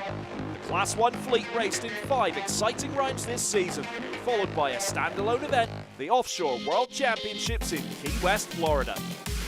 In this show, we'll bring you the first half of the 2022 season, rounds 1, 2, and 3. The 2022 season kicked off with thunder on Cocoa Beach in Florida's beautiful Space Coast. That was followed by the Sarasota Powerboat Grand Prix with a super fast circuit. Then the series moved north to Michigan City, with the stormy waters of Lake Michigan providing a heart-thumping, action-packed weekend of racing. Let's start with round 1 on Cocoa Beach.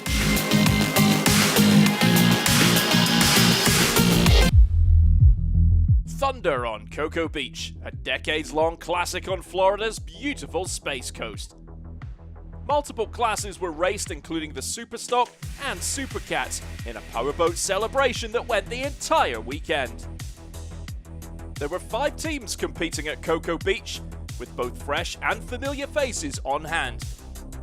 The circuit for Thunder on Cocoa Beach ran along the shore, giving fans the opportunity to experience the thrill of seeing these boats up close along the entire circuit. As the first Class 1 race of the 2022 season was set to go, 345 Racing ex-insurance team were working right up to the final moments before the race, fixing their drive shaft. The pole position lineup was determined by a random draw, and JBS Racing drew the coveted top spot. Race time as the boats made their way from the wet pits and out into the circuit for the 8-lap race on this 7.5-mile circuit for a total racing distance of 60 miles. But that does not sound or look good for 345 Racing as ex-insurance breaks down and stops on its way out into the circuit. They are unable to start. Seconds to go before the start. Green flag, the race is on. The boats floor at 2,200 horsepower in a drag race to the commitment buoy. 222 Offshore Australia may have jumped the start, which may mean they'll receive a 30-second post-race penalty. But 222 charged ahead to lead the field from the get-go. 21 Husky Racing was trailing, but keeping pace with the Australians ahead.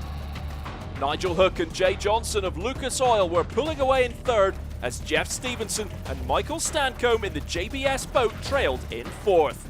The team to catch was Giovanni Carpitella and Darren Nicholson in the lead boat. And just look at what those waves and bumps feel like in the cockpit. Drivers really getting a beatdown lap after lap. Lucas Oil Satcom Direct E3 were in third and going strong, but just one lap later they ground to a halt and bowed out with an engine issue. JBS Racing moved up into third position. Curtis and Lilly appeared to be upping the speed on the straightaways as they built momentum and rhythm in the middle portion of the race.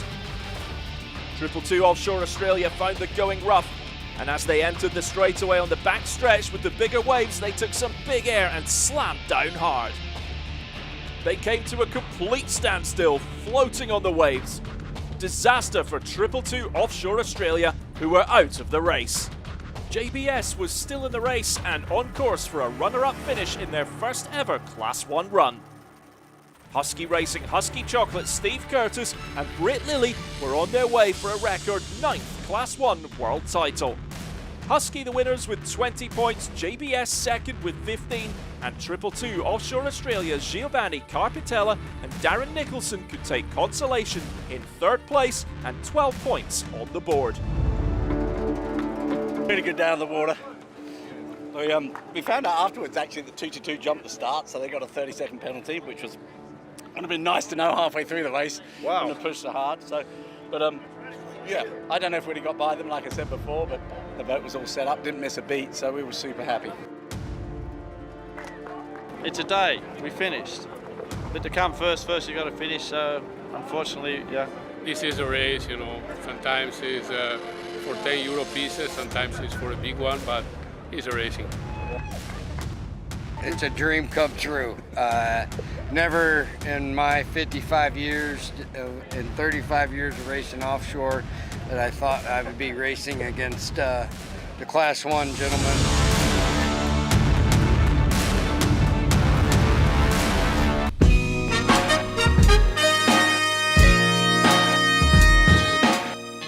Round 2 kicked off with the 37th annual Sarasota Powerboat Grand Prix on southwest Florida's Gulf Coast. Sarasota County provided the quintessential white sand beach getaway with golden sunsets and a very vibrant social and artistic scene. The weekend kicked off with a block party sponsored by CMR Construction and Roofing as the behemoths assembled downtown for the traditional boat parade, as fans got a chance to see the boats up close and also meet some of the drivers, including Travis Pastrana, who was back with Husky Racing after missing round 1 in Cocoa Beach. There were 4 teams competing in round 2 of the Class 1 Championship in Sarasota, with Lucas Oil Satcom Direct E3 unable to join. Big news in the lineups going into round 2 was the return of the legendary Travis Pastrana, a golden boy of extreme sports and multiple motocross champion. He joins throttleman Steve Curtis in Husky Racing with a win under their belt.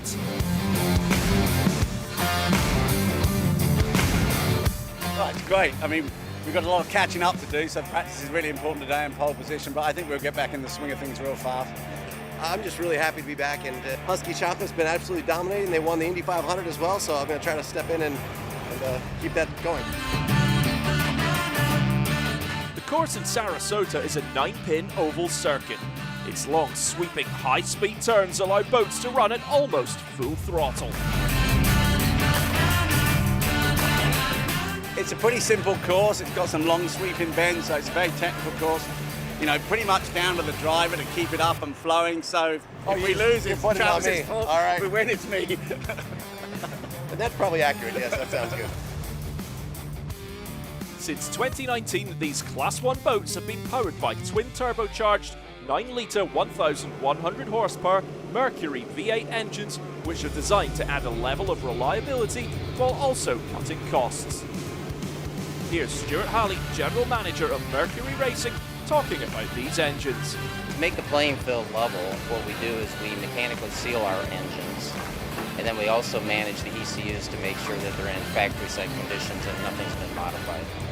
That way the teams can focus on hydrodynamic setup, and they have the benefit of a reliable engine based on a production engine, so they can really focus on test time. A lot of the race-specific engines would have finite lives, so the engines we have today really aid the teams in again, test time and setting up. That way it highlights the skill sets of the driver, throttleman, and the teams.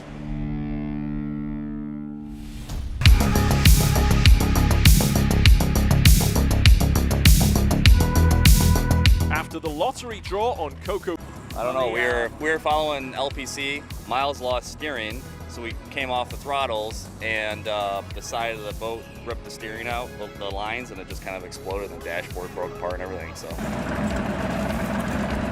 We might just forego pole. the damage was too extensive to fix in time for the race, and so they were out again. Huge disappointment for Alex Pratt, as he was yet to get a single race lap in on the water. It was smooth sailing for Husky, however, as Curtis and Pastrana set the fastest lap time at 3 minutes 14 seconds. 222 Offshore Australia were 3 seconds off the pace at 3 minutes 17 seconds. JBS Racing ran into an electrical problem in qualifying, yet they got third fastest after Husky and 222 Offshore Australia. So Husky Racing took pole, Pastrana and Curtis with the best seats in the house. So it's a couple of foot out there. It was enough that you couldn't, run it loose and hang it out, but you had to tuck it under, and it was a fine line between being tucked under and then trimmed out to get the speed. So, but it was all good. We're obviously really happy. The guys did a great job on the boat. So, yeah, everything's super.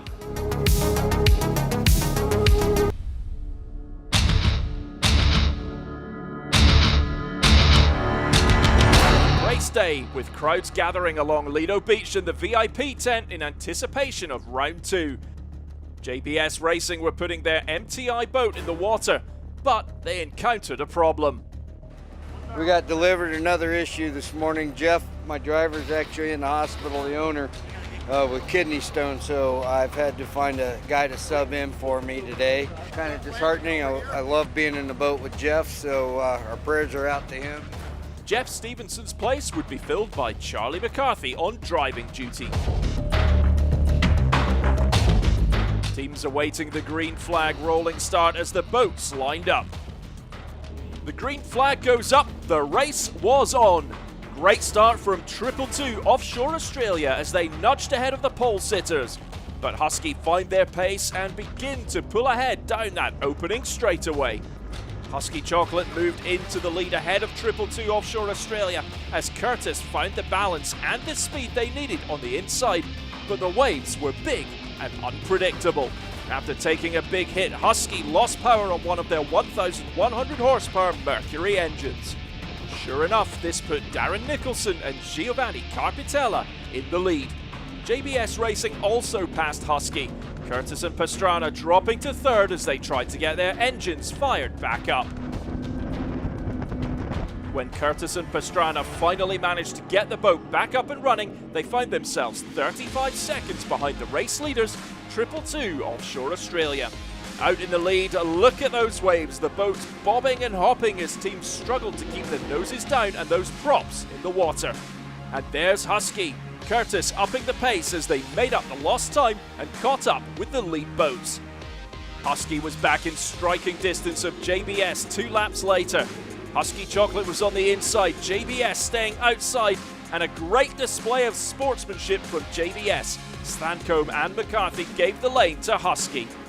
222 Offshore Australia were next. Nicholson and Carpetella in their sights as Husky went on the warpath. By lap 6, the lead was cut even further. The two boats locked horns in a drag race, with Husky finding the clean water and the top speed on the outside that propelled them past the Aussie team. In third place, JBS Racing's bad luck in Sarasota continued as they suffered a mechanical issue and had to pull off the circuit. And so Husky Racing cruising in the lead, on track for yet another 20 points, making them clear favourites for the world title this year. One of the coolest things ever. Steve always said he's like, oh, we can turn it up, we can turn it up. And we stalled at the beginning. I looked over and said, now I'm going to see what fast is like. And man, was it fast. Pretty cool, pretty freaking cool. It was weird, wasn't it, that water? You get along and you can hang it and you go, oh, this is going to go, boom! Bang, yeah. We went off the gate, we got a great start, hit the right on the pin. We went off, it was running like a freight train, we hit a really big wave, jumped up, but it all level and nice, came down, one engine shut down. We have a couple of alarms and we wrong the setup. We don't understand it's rough like this outside, so we are too much light. Charlie did an incredible job. I'm glad I picked him to come in the boat with me. I'll let him in there anytime. The overall results after round 2. Husky Racing sit atop the world standings with 40 points, and on 27 points apiece are 222 Offshore Australia and JBS Racing.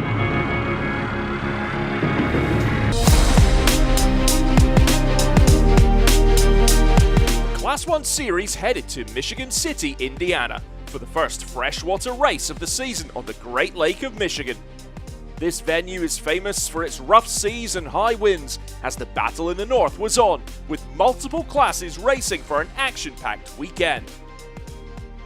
To kick things off, a boat parade, where teams showed off their machines and riders met and mingled with fans as Michigan City turned out to greet the Class 1 fleet.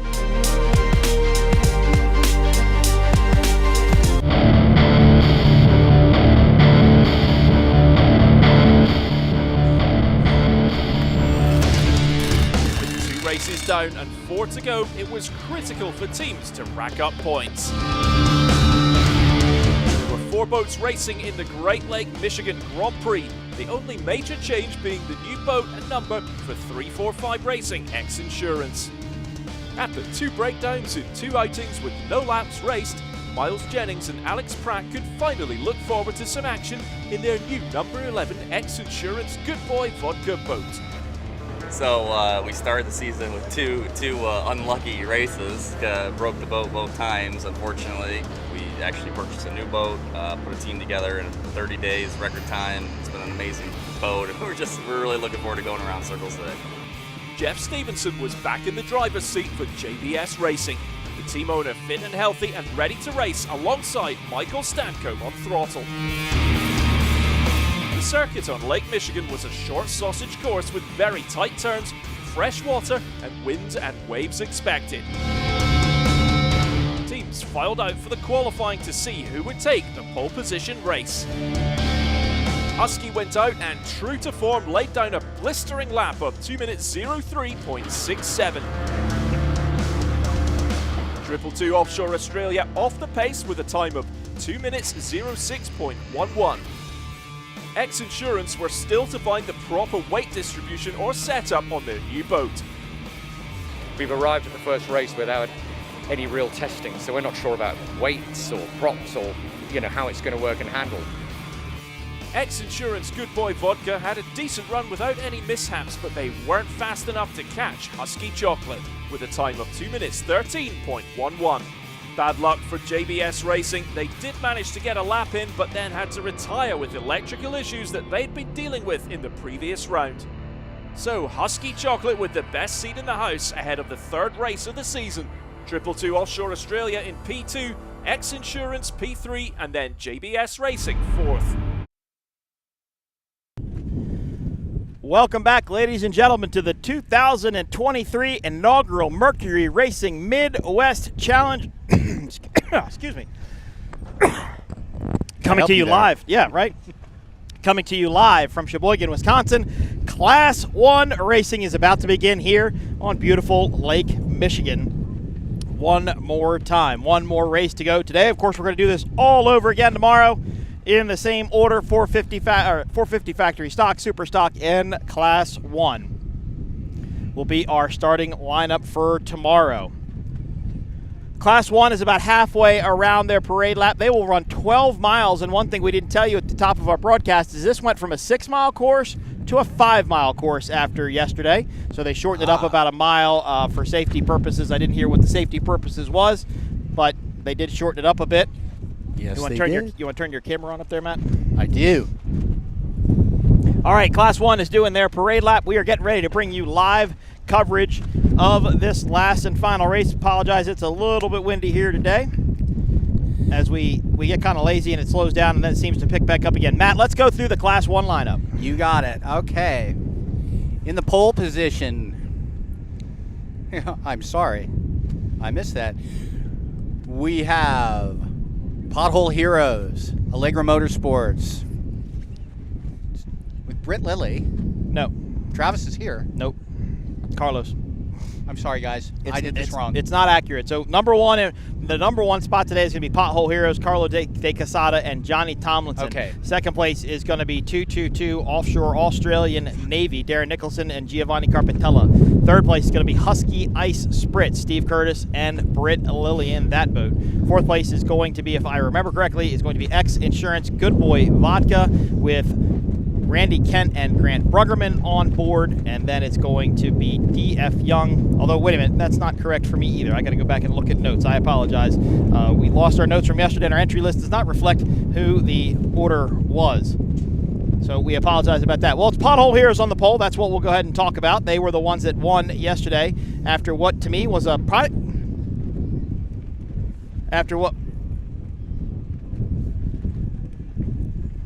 After what was a surprising run for that team. It is Pothole Heroes, 222, Husky, X-Insurance, your top four. Then I believe it was DF Young, DeFalco, and Monster Energy MCon are your qualifying positions for Class 1 today. I talked to Johnny Tomlinson. Matt, you were standing right next to me down here on this seawall at the harbor at Sheboygan, and I said, Johnny, what was different about your run yesterday than everybody else? I said it didn't look a lot faster. It didn't look a lot different. And he said it was that southern straightaway. They were able to just get up on top and get across with no real particular problem, and that's where they were faster. Yeah, they were. They're significantly faster. But when I say significantly, it was seconds. They were the top three Class 1 teams were separated by just a few seconds. Yep. But that's the first pole for Pothole Heroes, so that's a good booster for Carlos De Quesada and Johnny Tomlinson, their first year running together in that Victory Hull. One of the bigger boats out here in the fleet. Of course, we have boat number 17, DF Young. We got Richie Wyatt and Hugh Fuller. We got DeFalco, boat number – what number is DeFalco, Matt? DeFalco is Team 18. Team number 18, that's what I thought. All right, DeFalco with Mike Falco and Billy Moore in that entry. And then we have number 06, Monster Energy MCon, Tyler Miller and Myrick Coyle. Of course, Myrick Coyle just raced Superstock, went back in, hopped off that boat onto the deck of Monster Energy MCon, and get ready to go racing. All right, so we're going to do the same exact thing. No mill here. We're going to go straight to green flag racing as these boats need to start lining up. And while they're getting started, I want to apologize to you folks. You know, you put something in front of a anchorman and they start just reading it. Okay, and, okay, Ron Burgundy. That's a problem, isn't it? That's Ron Burgundy. Put it on the teleprompter, he will read right, it. That's Ron Burgundy syndrome if I've ever heard it. I'm sorry for the confusion, folks. That was all on me. All right, so it looks like they're lining up. Let's see if we can get a shot of that pace boat, see if we can get any sort of yellow flag. or see the yellow flag. Pothole Hero should be just to the left of your screen. That's 222 Offshore Australia Navy, Husky Ice Spritz, X Insurance, your top 4 qualifiers from yesterday. And there is our Outer Limits pace boat, Vinny Diorio, on board. What are these guys? What type I of did speeds just are get, they Matt, I getting up did just get a text from race control, and I think they're waiting for the helicopter to come back up so they could go out and run one more pace lap, one more parade lap, if you would, just to sight the course. We are waiting for Angel 1. Yeah, there's nothing in the air right now. Yep, and our production booth has confirmed the helicopter is still on the ground. So we cannot go racing until we have a helicopter, until we have our Angel 1, our divers, our people who watch over us up in the air to make sure we're safe. So we're going to continue the parade lap, run around this 5-mile course one more time. How many gallons of fuel is these Class 1 machines putting in there?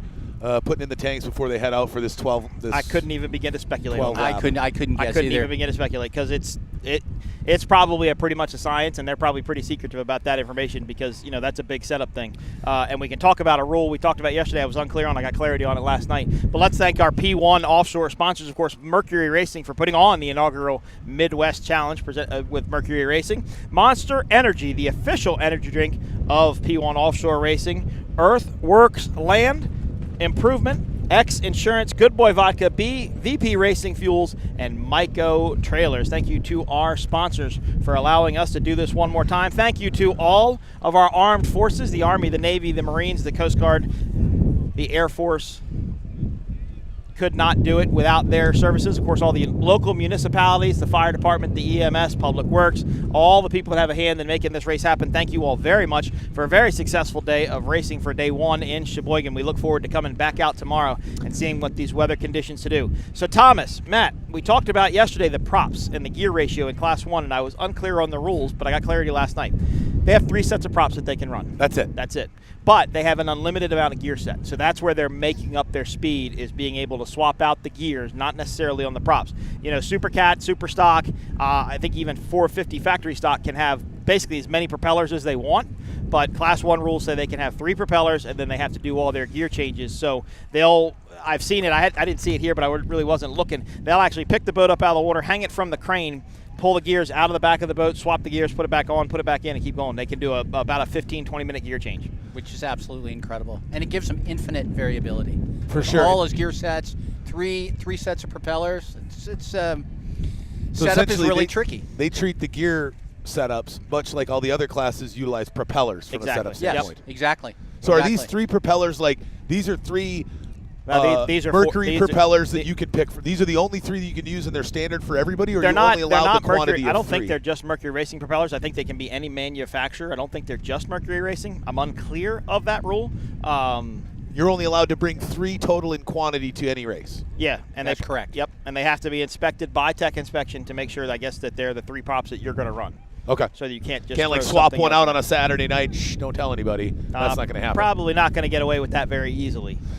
But the gear ratio, again, that's how they make up their speed. That's how they get these boats set up. And a lot of these boats are very technologically advanced. I know the Husky Ice Spritz boat has a lot of telemetry data on it. Yeah. So they've got sensors all over the hull. They can tell what the hull's doing, how the hull's tweaking, how the hull's moving. Gary Stray, who's probably under the Husky Ice Spritz tent just on the other side of the stage, I know he's got his computer probably set up. He's watching everything that boat's doing from land, and he's communicating back to them inside the boat. And a lot of these teams are running that sort of technology. They come down off a plane on the south end of the course. Again, we are waiting for Angel 1 to take back off before we go racing here for the final time on day 1 for the Midwest Challenge, the Mercury Racing Midwest Challenge. Beautiful day here. The breeze has kept it quite pleasant up here in our broadcast booth. I couldn't imagine if we didn't have it. Probably would have been a little warmer, huh? Quite a bit sweatier as well. And we're in a small confined space, so I really don't need that to happen for anybody. None of us do. Now, one thing I'm curious about, right? Obviously with the APXs, it's a bit different because that's a factory sealed motor, and you're not allowed to do anything yet. We have I believe it's a 4-year cap on any tweaks or adjustments to the APX in any way. You're not allowed to touch the motor at all. For the rest of our drivers, right, they go through pre-race inspection, I can imagine, much like the Offshore do. And our inspectors, once they pull the heads off and they're checking everything, they actually bring nail polish with them, and they'll mark the blocks with a different nail polish every race so that they know if somebody's broke that block open. Do they do similar things like that in offshore? Yeah, so the Mercury Racing 1100s are factory sealed. They cannot be tampered with in any way, shape, or form except for by Mercury. They have to go to Mercury to be rebuilt or freshened up or tweaked or changed. Nobody else can go into those motors. So Mercury Racing, when they used to have Super Cat Light and Super V Light, used to run the Mercury Racing 525 engine packages, and they actually would safety wire bolts together with a tag on it. So you would know that, serial number 00001 had tag 567 on it for the camshaft bolts or something. That's how they would make sure the engines are sealed. I think the 1100s are the same way. I'm fairly certain they're the same way, but I'm not completely sure their technical rules. They have Mercury staff, just like you guys do, to go to every race, and they support the guys. They support them. They hook their computers up to them. Look at the ECM, look at the mapping, all the different data they can probably get out of these motors and make sure that they're running at their peak performance. But then also help them, get everything, figured out for the motor and make sure everything's working the way that it should. Yeah, it seems obviously a lot more electrical components and computer-driven components in these larger motors that you see in the offshore. We don't see nearly as much computer components in our 2.5 carbureted V6. Those old 280s, the Pro Maxes, right? Those blocks that dominated the outboard world for decades. But with the new APXs, you plug a computer into that thing, and it'll give you every little piece of data on what that motor did while you were out there running. It's quite impressive. Well, let's go back to the pleasure boat market and what's happened in the pleasure boat market. There's no more analog gauges. No. There's no more round 2-inch, tachometers and inch and 7/8 fuel gauges and pressure gauge. There's no more of that. It's all done through GPS, and the Garmin technology is getting so advanced in the pleasure boat world that you can literally control every system on your boat from the Garmin system. You can turn on all the lights, you can turn on the bilge pumps, the blowers, the radios. It can all happen right there on your Garmin. You don't even have to have a dash. You look at these cat boats. You go look at that Outer Limits cat boat of Vinny Diorio's. I guarantee there's maybe 4 buttons on the whole dash of the boat. They're very clean. It's almost like a glass cockpit. When I was working with Powerboat Magazine many years ago, we were using all the manufacturers, right up to the really high-end ones, were using pitot-fed speedometers. Yep. And those are happy as hell, pardon my French. So we were using radar guns. GPS came in, then we were using GPS and radar guns and trying to get close with both speeds, because you could get a significant difference. All right, boats are coming up on plane. Here we go. We've got Angel 1, the X Insurance helicopter, up in the air. Let's see if we can get that X Insurance helicopter footage here shortly. There's the X Insurance Good Boy vodka boat as Pothole Heroes, 222 Offshore, Husky Ice Spritz all get going. And just to the right of your screen, that is D.F. Young, the 50-foot Mystic, as they spool these Mercury Racing 1100 horsepower twin turbo engines mounted to BPM surface drives, all except for, of course, X Insurance Good Boy Vodka. They are running the fixed Mercury 6 racing drives with the rudder boat. But Class 1 gets up onto a plane. We picked some crowd favorites here. Now, this is interesting. As I look from our vantage point, it looks like they're going to do a turn. Matt, am I wrong in saying that? It looks like they're doing a turn, like a loop. Kind of looks like they're headed back the other way. It doesn't kind of look like that. That is. Well, that's exactly what's happening. Kind of hard to tell from your screen if you're watching at home or here live at the hotel here. So it looks like they're going to go up and make a lap. He's definitely not observing the speed limit through the harbor behind us. So they're going to go up and make a turn. There's the Outer Limits pace boat with the yellow flag up. Let's see if Vinny gets that thing up on plane. Helicopter. No, it's up. I see it. It's right there. It's right over top of him. Okay. There it is. Yep, there goes Vinny. Now he's getting up on a plane. So now it looks like we're going to get underway for a Class 1 start finally after a little bit of a delay. Not much of a delay. Beautiful day here in Sheboygan. Couldn't pick a much better place to be with this great weather. There are a lot of variables in offshore powerboat racing, and that is why I believe that things don't always run on time. There's a lot of things that have to happen. Just getting them in the water, making sure they're out there. When they run on time, it's wonderful. We'd love to see everything run on time, but you should expect delays now and again. It happens. Well, and Thomas has never even raced in Florida in saltwater, but in Florida in saltwater, we have to deal with manatees. We have to deal with turtles. The race sites in Florida have to pay a company, a turtle watch company or a manatee watch company, to fly in another helicopter around the course to make sure that there's no endangered species roaming around the course. And they'll delay a race. I mean, Matt, how many times has it happened in Key West? Oh, my goodness. Yeah, Sarasota. It happens basically at every Florida race site. They'll delay a race because of a manatee being on a race course. They'll delay a race to the point where the permit runs out if they have to. They will do that. Oh, yeah, we actually so we have raced in saltwater a handful of times. We were down in Gulfport, Florida, 3-4 years ago. It was about 94 degrees, humid as all get up, and I was operating in a tent. And I think he posted up for about an hour and 15 minutes. Yep. He just because you can't even coax them. You're not even allowed to try to get him touch to move. You can't move them. You just got to let them be. You know, thankfully Sean Torrente, obviously multi-time world champion in the Formula One H2O series, XCAT champion, right? Been a dominant player in Supercat, now moving into factory stock. He was able to join me in the booth for about 35, 40 minutes of that, so we were able to have some good banter and kind of fill that time. But man, it is hard when they just don't move. Right, and you can't, like you said, you can't do anything with them. You can't push them. You can't move them. So the Class 1 boats are trying to get up on a plane. They're waiting for everybody, I guess, to get lined up. This start procedure seems to be taking a little bit longer than normal, but the Class 1 teams are very particular about their start. They want things in an exact certain way to make sure that everything is fair.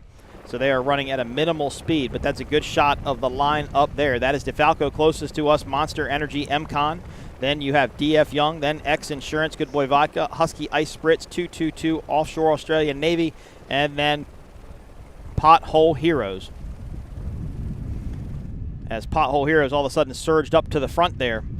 Matt, this is kind of an abnormal start for these Class 1 boats. I'm not sure what's going on, but they seem to be dragging just a little bit. Well, now the pace boat's off plane. He's coming back. Well, now Pothole Heroes is like stopped in the middle of the water, so still flying the yellow flag. Here we go. I see, but it looks like to me, Matt, again, they're making another turn. As we look up from the screen, you look up, they're making another turn. So this will be their second time around these bottom end buoys. There you saw the entrance to the Monster Energy straightaway, the green or the black buoy with the known Monster Energy logo on the side of it. I don't know why they keep making the turns, though, unless they're not happy with how they've lined up or something. Now, there is there's a second helicopter in there. Maybe that's what we were waiting for, Matt. That's what I think we were waiting for. Absolutely. So they're going around.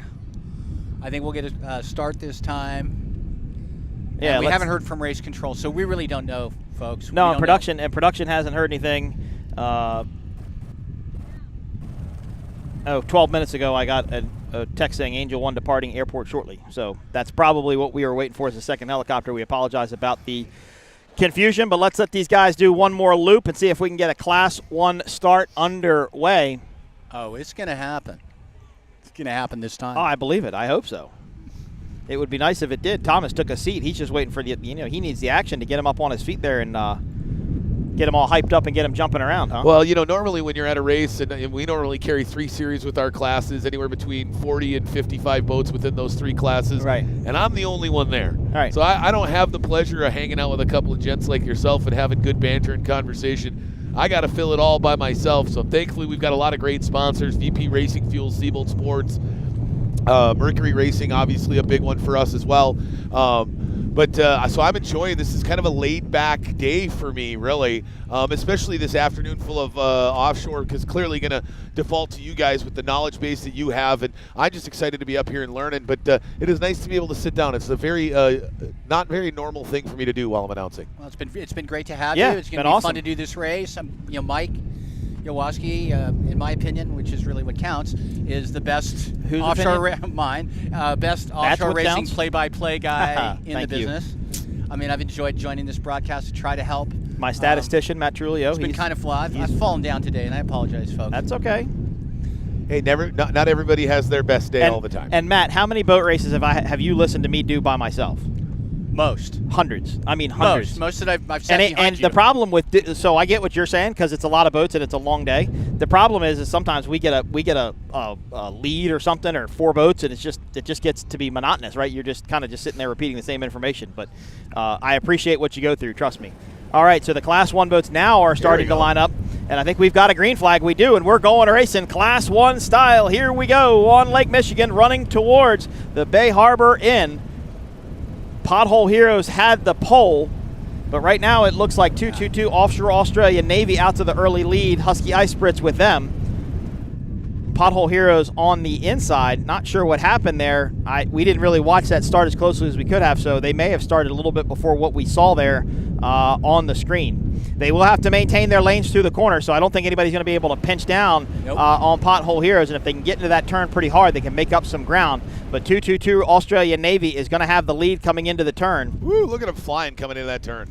Great turn there by that team. There is Pothole Heroes. There is Husky Ice Spritz. Those are your top three. DF Young, X Insurance, Good Boy Vodka now battling for the fourth place spot. There is Monster Energy MCon, boat number 06. And here comes DeFalco. DeFalco way out wide. Oh, boy. Oh, a bit of a slide there through that turn. But, boy, look at 222 right out the gate. I mean, just like a rocket ship off that start. Has that kind of been their moniker, just they nail the starts? Yeah, I mean, yeah, they do. But, you know, this class is so evenly matched that you don't normally see. The Ice Spritz gets around Pothole Heroes, so your pole sitter, your pole number one qualifier from yesterday, now back to third, and they're going to have to start worrying about two boats that I think are just on the outside of them. I know that's DF Young and I believe X Insurance Good Boy Vodka. X Insurance Good Boy Indiana with the new cockpit crew of I'm sorry. I'll say it looks like early on the rookie's pick might be.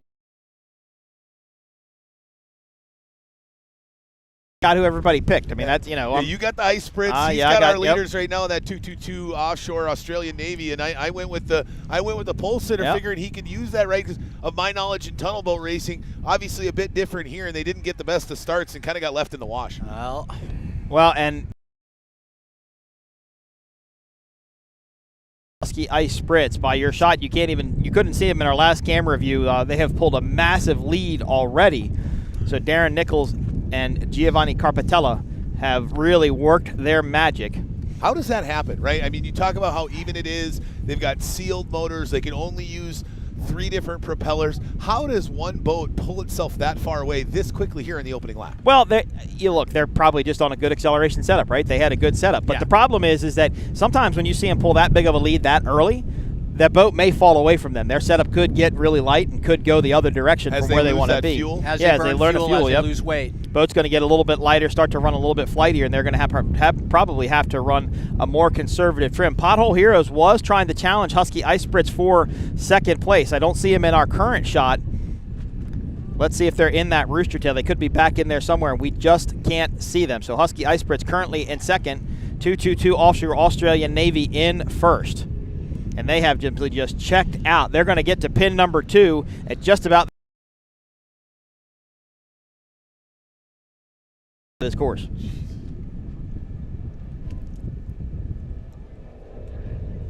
Oh, look at X Insurance. Holy cow. Work up. Matt, look at this battle for third, maybe even the battle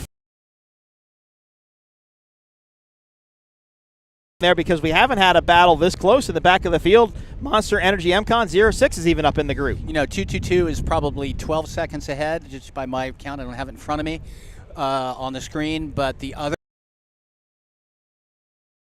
You probably got less than a second separating 3 of the boats, which exactly. Obviously in this type of one struggling at this time, but we might also see the best battle and the biggest lead of any racing in offshore here today. X Insurance Good Boy Vodka has gotten around Pothole Heroes. They have taken over third place, and just to the left of your screen, you can't see it how you're looking here, but it looks like fourth place right now on the outside. You got to imagine it with a guy like Myra Cole in the cockpit. That program is going to ramp itself up at some point. I know they're very new in that new MCon Class 1 machine, but you got to think that you get a couple of races under their belt, you're really from the Supercat class, but they have a brand new 438 skater. So getting a Class 1 boat together, it takes time. It does. They don't happen. They're not plug and play. That's a shaft drive boat with Mercury Racing 1100 comp engines in it. So it takes a while. A lot of the parts have to be custom made. And then everything has to work together. Right. And they run a time crunch. So the MCon team has worked through a lot of stuff to be here. And for them to have a good showing, it's incredibly positive for the sport. It's a new boat. It's the only new boat in the mix. 11 laps remain here, so we're one race at the Mercury Racing Midwest Challenge. 222 Offshore Australia Navy, they lead. Husky Ice Spritz in second. But look at X Insurance Good Boy Vodka. They have closed within a rooster tail length behind Husky Ice Spritz. So the rookie cockpit team, not rookies to racing, but rookies and racing together, and in place in their second time running this boat together. Yeah, it's amazing. You can imagine that MCon team, right? They've got a book that's 20 pages deep with all the different gear setups, whereas 222 Offshore may have a book that's 3-4 times that with the experience they've got here in Class 1. Obviously, would you say the 222 Offshore Australian Navy is the most tenured team in Class 1? No, I mean, no. I mean, well, Matt, what do you think? Maybe. I mean, Class 1 is something that happened overseas quite a bit, right? And I have to make a quick announcement. Everybody out there that's listening to this race live here in Sheboygan, the race course is a no-fly zone for drones. Again, a no-fly zone for drones. You are putting our helicopter pilots and divers at risk by out there flying your drones over the race course. Please remove all drones from the race course at this time. No, that's important. That's safety stuff. That's what matters. Well, and the boss told me to say it. Yeah, and we've had to deal with it as well. Right. You know, and you don't want to send the local police. You just got to do, and drones are cool and they're great. We get some unbelievable footage from them, but the last thing you want to do is put somebody's life in danger because you want to fly your drone. Exactly. All right, so back to your topic of saying is 222 Australian Navy kind of the 10-year team in Class 1? Sure. Overseas, when Class 1 was an international flavored event, yeah, they raced, they were dominant, but they ran V12 Lamborghini. They had a different engine package at the time.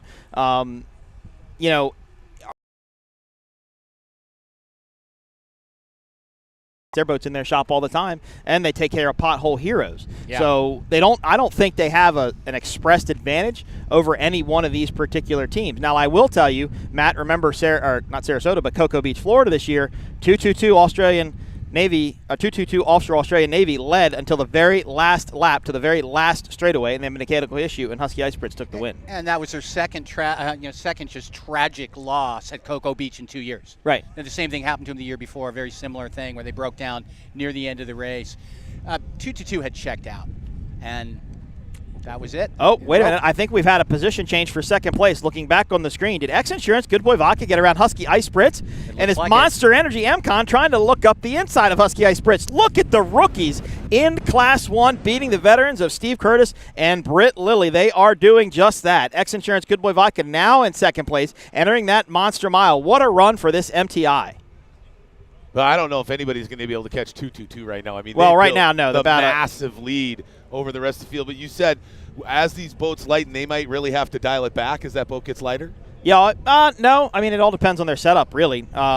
This is an interesting battle here to watch, though, between X Insurance. I think, Matt, by looking at these two battles, I think X Insurance has got a really good acceleration setup and run real good about middle. Oh, no, look at that. MCon Monster Energy has made a move for third place over Husky Ice Spritz. Look at Tyler Miller and Myrick Coyle. They have taken over third place. Husky Ice Spritz now back to fourth. What a run by these rookies. Two rookies up on the podium in Class 1.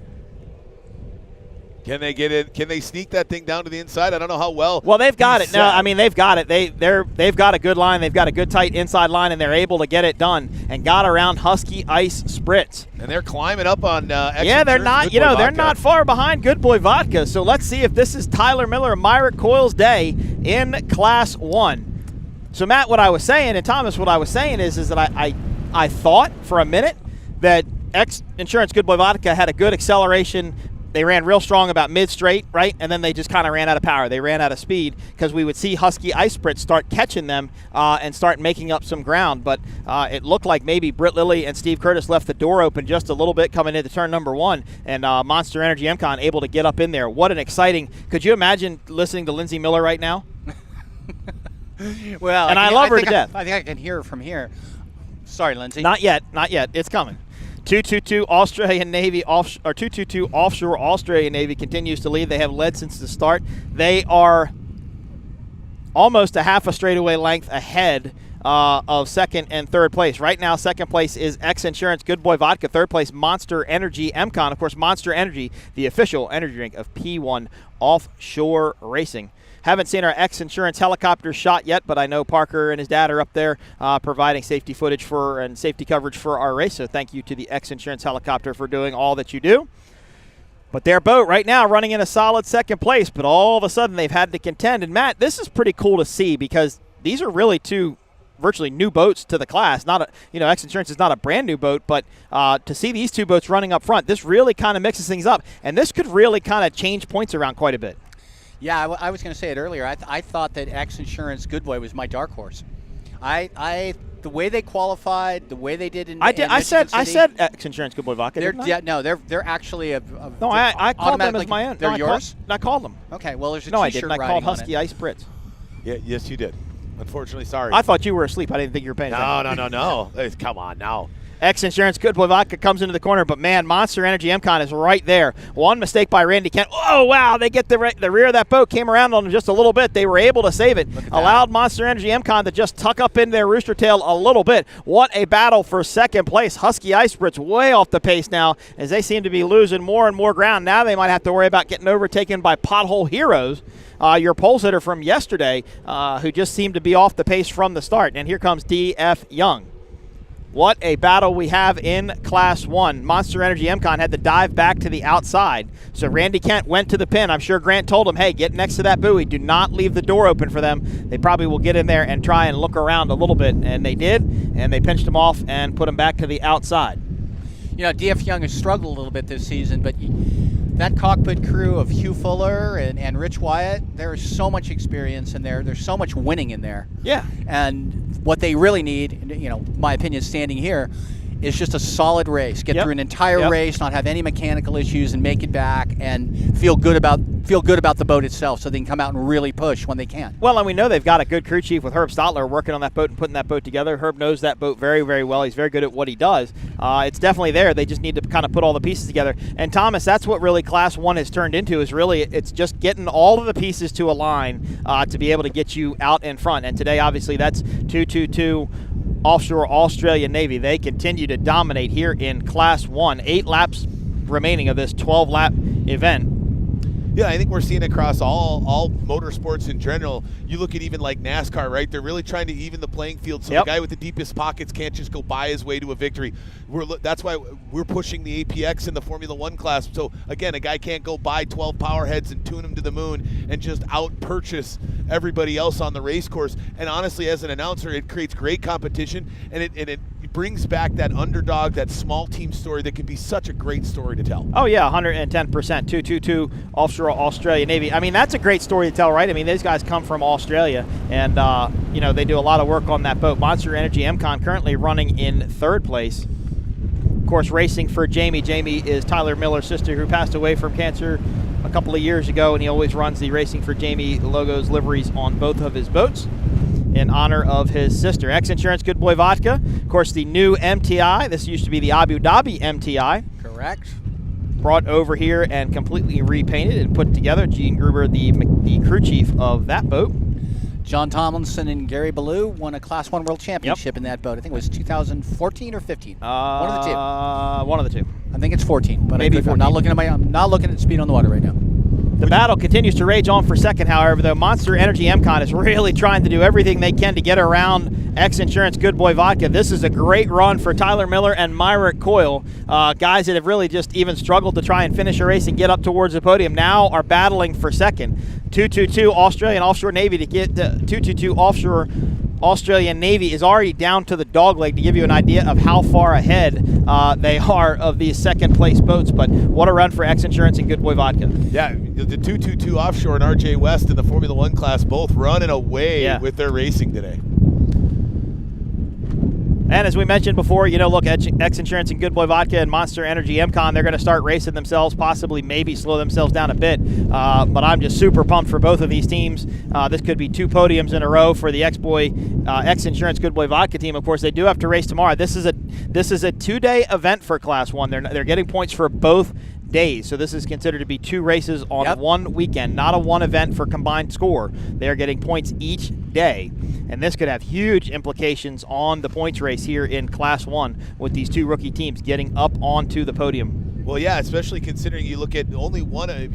I would expect after today you're going to see 222 Offshore really stretch out that lead a little bit, because you got Husky Ice Spritz, it's 5 points back coming into this weekend, and then Pothole Heroes right behind them, and those 2 are both shuffled back quite a bit, considering you got the MCon machine and the X Insurance machine up there filling out the podium. Yeah, it looks like Husky Ice Spritz is starting to go a little bit quicker, so they may be able to pick up the pace. Very odd place for this team to be. Steve Curtis, Britt Lilly, Gary Stray, the entire team over there at Husky Ice Spritz do a fantastic job, have that boat usually very well set up. So kind of odd to see them lose speed as much as they did, or kind of like fall off the pace as much as they did there. But, hopefully they'll go back and get it figured out. But no one can take anything away from this team right here. 7 laps remain in this Class 1 main event here at the Midwest Challenge. And we talk about offshore or Class 1 being a very global, affair for a long time. I'm not necessarily privy or was aware of what happened with Class 1 overseas and why it was brought over here to the United States. But were you surprised to see more of the global teams not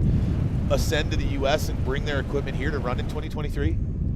Not necessarily surprised. There's a lot of Class 1 boats out there, but what nobody realizes is the amount of work that it takes. It took 6 months to get the Australian Navy boat here to race. It took 6 months to get it here. Just to ship it Just over. to get it here, and that was back in 2019, right, Matt? That's when they ran for the first time over here. Yeah, and it lives here now. And it lives, and that particular boat lives here now. I think a lot of international teams really wanted to see where this was going to shake out, really wanted to see how much horsepower, no pun intended, but this Class 1 group could get over here before they decided to commit to come over here. Now, there is talk about some possible international races for the Class 1 series next year in 2024. But you have to realize that's a huge undertaking to get these boats to move around. You talk about XCAT, right? You talk about the F1 series over there that race in Qatar and all those different countries over there.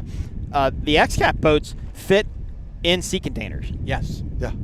And the sea container can be shipped on anything, right? I mean, it can go on any container ship. It can get on any type of ship. To ship this equipment over there, though, it has to basically go on a yacht transport ship, because it has, or a car carrier if they can get it into a car carrier because they can't fit into a sea container. They're too big. Bring you back to the screen. Look at MCon.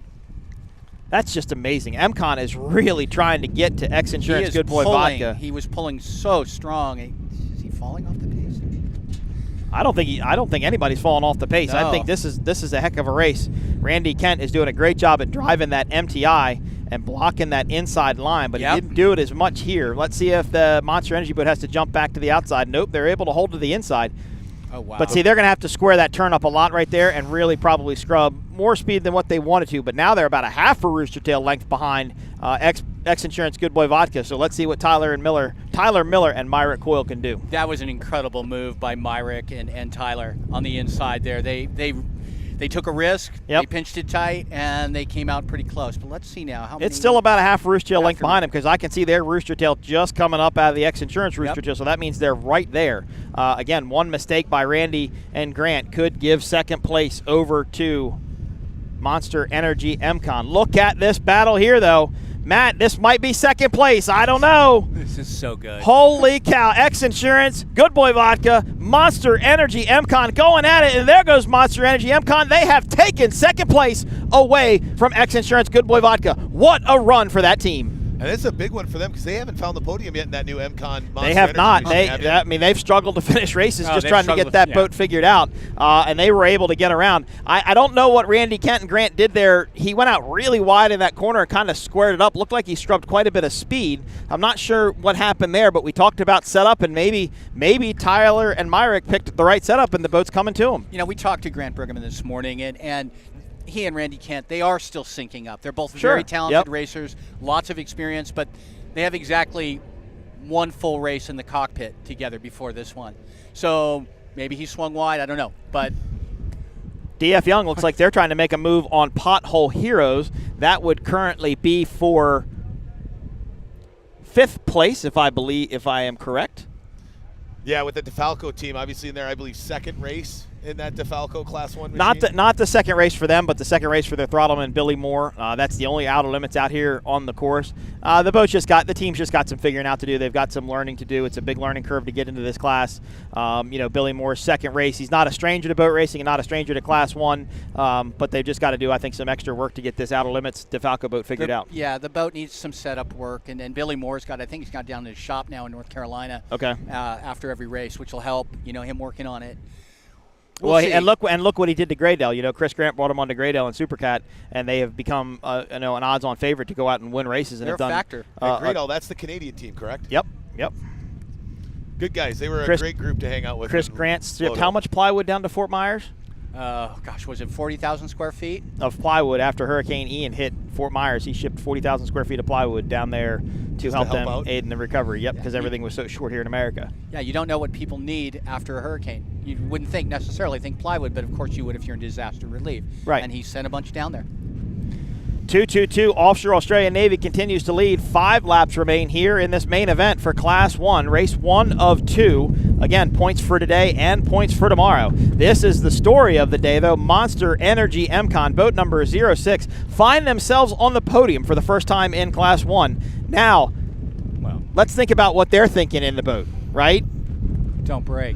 Don't keep it together. Run your race and keep it together. And, Matt, they're pulling away from X Insurance Good Boy Vodka. They are. They're not... this battle has kind of just separated itself out, and they're nowhere near each other anymore. So you're saying is the driver's driving with all his fingers crossed as he holds onto the wheel? Delicate touch. They're doing something. Lindsay may have stopped screaming now just because she wants them to do well and have a good race. X Insurance Good Boy Vodka in third. Oh, back to the screen. DF Young has gotten around Pothole Heroes, so they have made a move. That should be for 5th place now. Good run by DF Young in that 17. Richie Wyatt and Hugh Fuller, as Johnny and Carlos continue to lose a little bit of pace after being your pole setter yesterday. Husky Ice Spritz looks like they're back up to speed. Coming into the corner, Pothole Heroes on the inside, DF Young on the outside. DF Young left the door open for him just enough.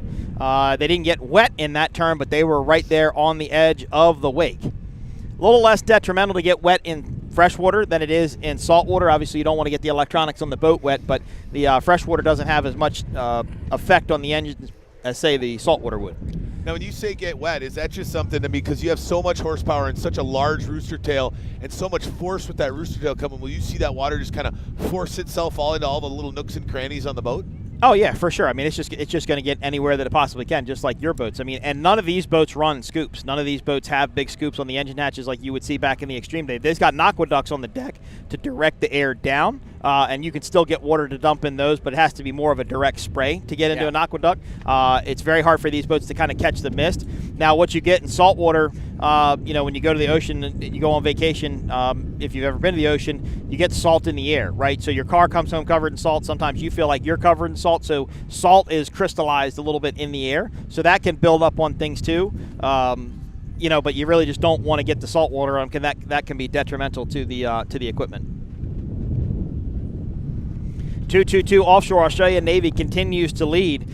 Giovanni Carpatella and Darren Nicholson from Australia doing a great job in Class 1. I think Giovanni's going to be very happy with you that he finally got it into your guys' head. That's Carpatella. So Giovanni Carpatella, and that is a name you will never forget in your life. I've also been told I need to speak up a little bit by Michael Doc Jansen, a former offshore racer, world champion. Hey, Doc. Doc, I'm going to speak up. I apologize for mumbling. It's not mumbling. You're a very soft-spoken guy. I'm hoarse most of the time. Oh, from like yelling and screaming so much? No. I don't know what you're yelling and screaming at. Nothing. MCon Monster Energy continues to run in 2nd place. Good Boy Vodka, X Insurance Good Boy Vodka rather, running in 3rd now. These top 3 boats have really started to settle themselves out. Matt, I kind of looked at Monster Energy MCon there, and I wondered, are they making up a little bit of ground on 222 Offshore Australian Navy? Well, let's check the split. I'll put my watch on it. We'll see what happens. I'm looking at the dog leg, right? And in prior laps, it kind of looked like to me that 222 Offshore Australian Navy was getting to the dog leg before any of these other Class 1 boats left turn 4, and it's definitely not that way now. So I think maybe MCon Monster Energy has found a burst of speed suddenly. What a great run for this boat, though. DF Young, boat number 17, Rich Wyatt, Hugh Fuller got around Pothole Heroes and now are running in 5th place, trying to catch Husky Ice Spritz. But I haven't seen, so hold on. Where is Husky Ice Spritz? There's X Insurance, right? And there's DF Young. I do not see Husky Ice Spritz anywhere on the course right now. There they are. They are down. They have an engine hatch up. Good shot by our camera team there. One of the crew, either Britt or Steve, are out of the boat in the middle of the course with the engine hatch up. We'll wait to see if we can find out what happened to Husky Ice Spritz. As they were losing a little power. Yeah, they were losing a little bit of speed there, kind of falling off the pace. Not really sure what happened to them. Tough day for Steve Curtis and Britt Lilly. So let's go back to Pothole Heroes. Let's tell everybody the story about Pothole Heroes. So they showed up here on Thursday, or probably actually Wednesday, and they found a cracked motor mount. Now these boats run These boats run a solid motor mount. It mounts to the stringers inside of the boat. Well, they found a cracked motor mount plate. They pulled the motor out. They pulled the motor mount plate off. They took it over to the MTI rig. They welded it back together for them. They put it back in. This was all yesterday and night before and Thursday night into Friday. They went out and ran it in testing yesterday. Broke the motor mount plate again. And didn't have time to weld it before qualifying. So they went back into the pits, and Johnny Tomlinson got with Gary Stray, the crew chief, for Husky Ice Spritz and said, look, what can we do? How can we fix this? They actually ratchet strapped the engine down to hold it in place so they can go out and qualify, and it ran that qualifying run. Now, I didn't realize this yesterday, but Johnny told me they only did one lap in qualifying. They did not do 2 laps. They only did 1 lap in qualifying. I did not realize that Just because they were so worried that thing would break. Yeah, they wanted to kind of go out and just run the boat as easily and gingerly as they could. Not expecting to get the pole. They got the pole, and their performance today is it's kind of, I'm not sure what happened here. Yeah. They just completely fell off the pace pretty early on, and they haven't been a factor in this race at all. Well, when we were here yesterday doing the Class 1 qualifying, you saw Husky Ice Spritz as for sure, definitely X-Insurance Good Boy Vodka. I mean, smashing into waves, coming down, heading south down the outside edge of the course in those big rollers. And I think those bigger boats of Pothole Heroes, right, just allowed to run them through that rough water on the backside so much better going down the back straightaway heading south. DF Young is running so pretty, and did you mention it? It's the only Mystic out here. It's pretty much the only Mystic still racing offshore. Yep. And that boat, it's always been a fast boat. It just never had it never really found its feet.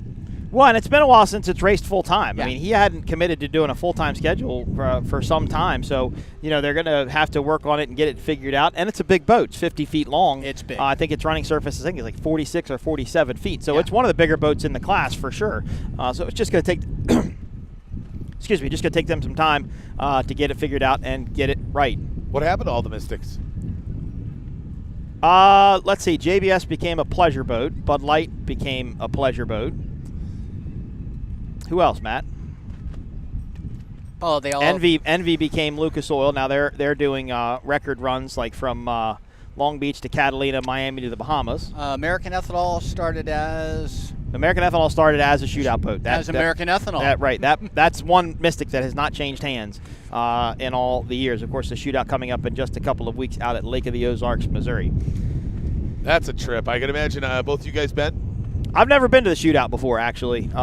Been to Lake of the Ozarks a few times, handful of times, but never quite been to the shootout and seen it. But it's quite the spectacle. I've been a few times. It is. I mean, thousands of boats lining either side of that record run course, just all tied right next to one another. Oh yeah, it's just huge wrapped ups. You can walk like a half mile from boat to boat. You never even have to touch the water. You just walk from bow to bow, all the way down both sides of the track. It is so long. It's huge. Yeah. There's nothing like it. It's a great event. It's a unique such event. A long event too. Yep. It's really it's a week long event. Yeah. You got Supercat. You got Super. Yeah, right. You got the Hall of Fame. You got Supercat Fest. You've got the shootout. Shootout is 2 days. You got pontoon boats that run 100 miles an hour. You got 26-foot V-bottoms that run 140 miles an hour, 130 miles an hour. However fast Tyler went last year. So a lot of different things happening out there. X-Insurance Good Boy Vodka continues to run in third place. Monster Energy MCon in second. 222 Offshore Australian Navy is leading and dominating at that. Honestly, I think this could have been, I've been watching the last couple of laps that MCon, as it really has, I think, shortened that gap between itself. I think it's closed up a little bit. The question is if they would have found that from the jump, what could have this race looked like? That would be really hard to say. And to be honest with you, 222 at this point could just be managing their race, right? Yeah, fair enough. They could be, their crew could be telling them, okay, you've got this gap, leave it at that gap. No reason to push it. You're right, there. For sure. Just keep everything together and go out and finish the race. Big shout out to the Blue Harbor Resort here for hosting us on their beautiful grounds and letting us kind of take over for the weekend. Fantastic places. I walked down in front of it yesterday. Got a beautiful pool, beautiful beach down here. Yeah. Just a great facility. So shout out to them for having us. Of course, Mercury Racing for hosting this event. This is the Mercury Racing Midwest Challenge happening in Sheboygan, Wisconsin. So thank you to Stuart Haley and his entire group at Mercury Racing for helping this happen. Monster Energy, the official energy drink of P1 Offshore Racing. Earthworks Land Improvement, X Insurance, Good Boy Vodka, VP Racing Fuels, and Myco Trailers, our sponsors for P1 Offshore. Go to P1Offshore.com. Keep up with your favorite teams. Keep up with the schedule. See when we're going to be in a town near you. In fact, I'll tell you, we'll be in St. Petersburg, Florida next over Labor Day weekend to wrap up the Class 1 series. I can't wait for that. That's going to be fun. I think that's going to be a very, very good time. 222 Offshore Australian Navy continues to lead in Class 1. This should be the checkered flag as they exit the south turn and head north one more time. Oh, I apologize. There they are. But they did take the checkered flag because they have slowed. It looks like they are turning to the inside of the course. So, 222 Offshore Australian Navy takes the win. There are the Monster Energy checkered flag girls waving the checkered flags at the buoy. The boats will come through the Monster Energy straightaway one more time. And that will be it for Class 1. My hat's off to Monster Energy MCon. Tyler Miller, Myra Coyle, you boys deserve one tonight. A second place in your situation to me is like a win. I'm super happy. Two very good friends of mine within the sport. Congratulations to those guys. Hey, Matt. Yeah. Lindsay's screaming now. Yeah, she is. Totally. We did with Scrapyard Media, we did a documentary on that build. Yep. And it's close to 400,000 views right now on YouTube. And we got to know Tyler and Lindsay pretty well, and I'd known them from before. They are so dedicated, so hardworking, honest, straightforward. I'm so biased. They're just great people. They're just a great couple. They're very, very nice people, give a lot back to the sport and make sure that everybody's very well taken care of. So also congratulations to their crew chief, Jake. Jake deserved this just as well as everybody else did. Mike, Craig, everybody on the team. Shane's out there running their boat. It really was a team effort. We don't want to take anything away from 222 Offshore Australian Navy by any means. Darren and Giovanni really went out there, dominated from the start, and really they set the gauntlet for tomorrow for race number 2 for sure. They smoked the fleet. It's just that. Oh, 110%.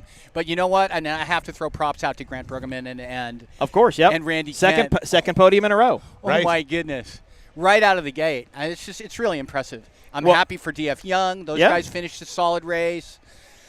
Pothole Heroes and Husky Ice Spritz probably going to have to go back and do just a little bit of work. Gary Strait will be busy tonight. Yep, as 222 Offshore Australian Navy gets the checkered flag from the Monster Energy girls on the bow of that Outer Limits pace boat. The boats will start heading back in. They will crane out of the water, and everybody will reset and get ready to do it tomorrow.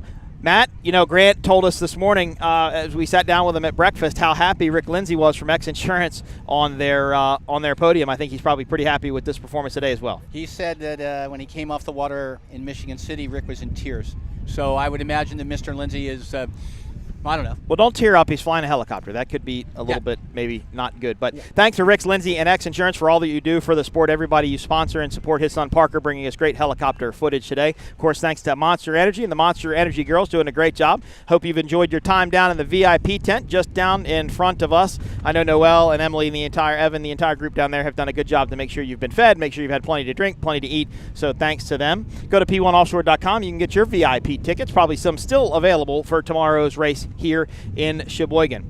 We're going to wrap up our broadcast as the boats will head back to the pits. There are your winners with the checkered flag. 222 Offshore Australian Navy. Giovanni Carpatella and Darren Nicholson, your winners in Class 1. Second place went to Monster Energy MCon. Third place went to X Insurance Good Boy Vodka, the two rookie teams rounding out the podium here at the Mercury Racing Midwest Challenge. Boys, what are your thoughts? Give us some final thoughts on the racing today. Thomas, we'll start with you.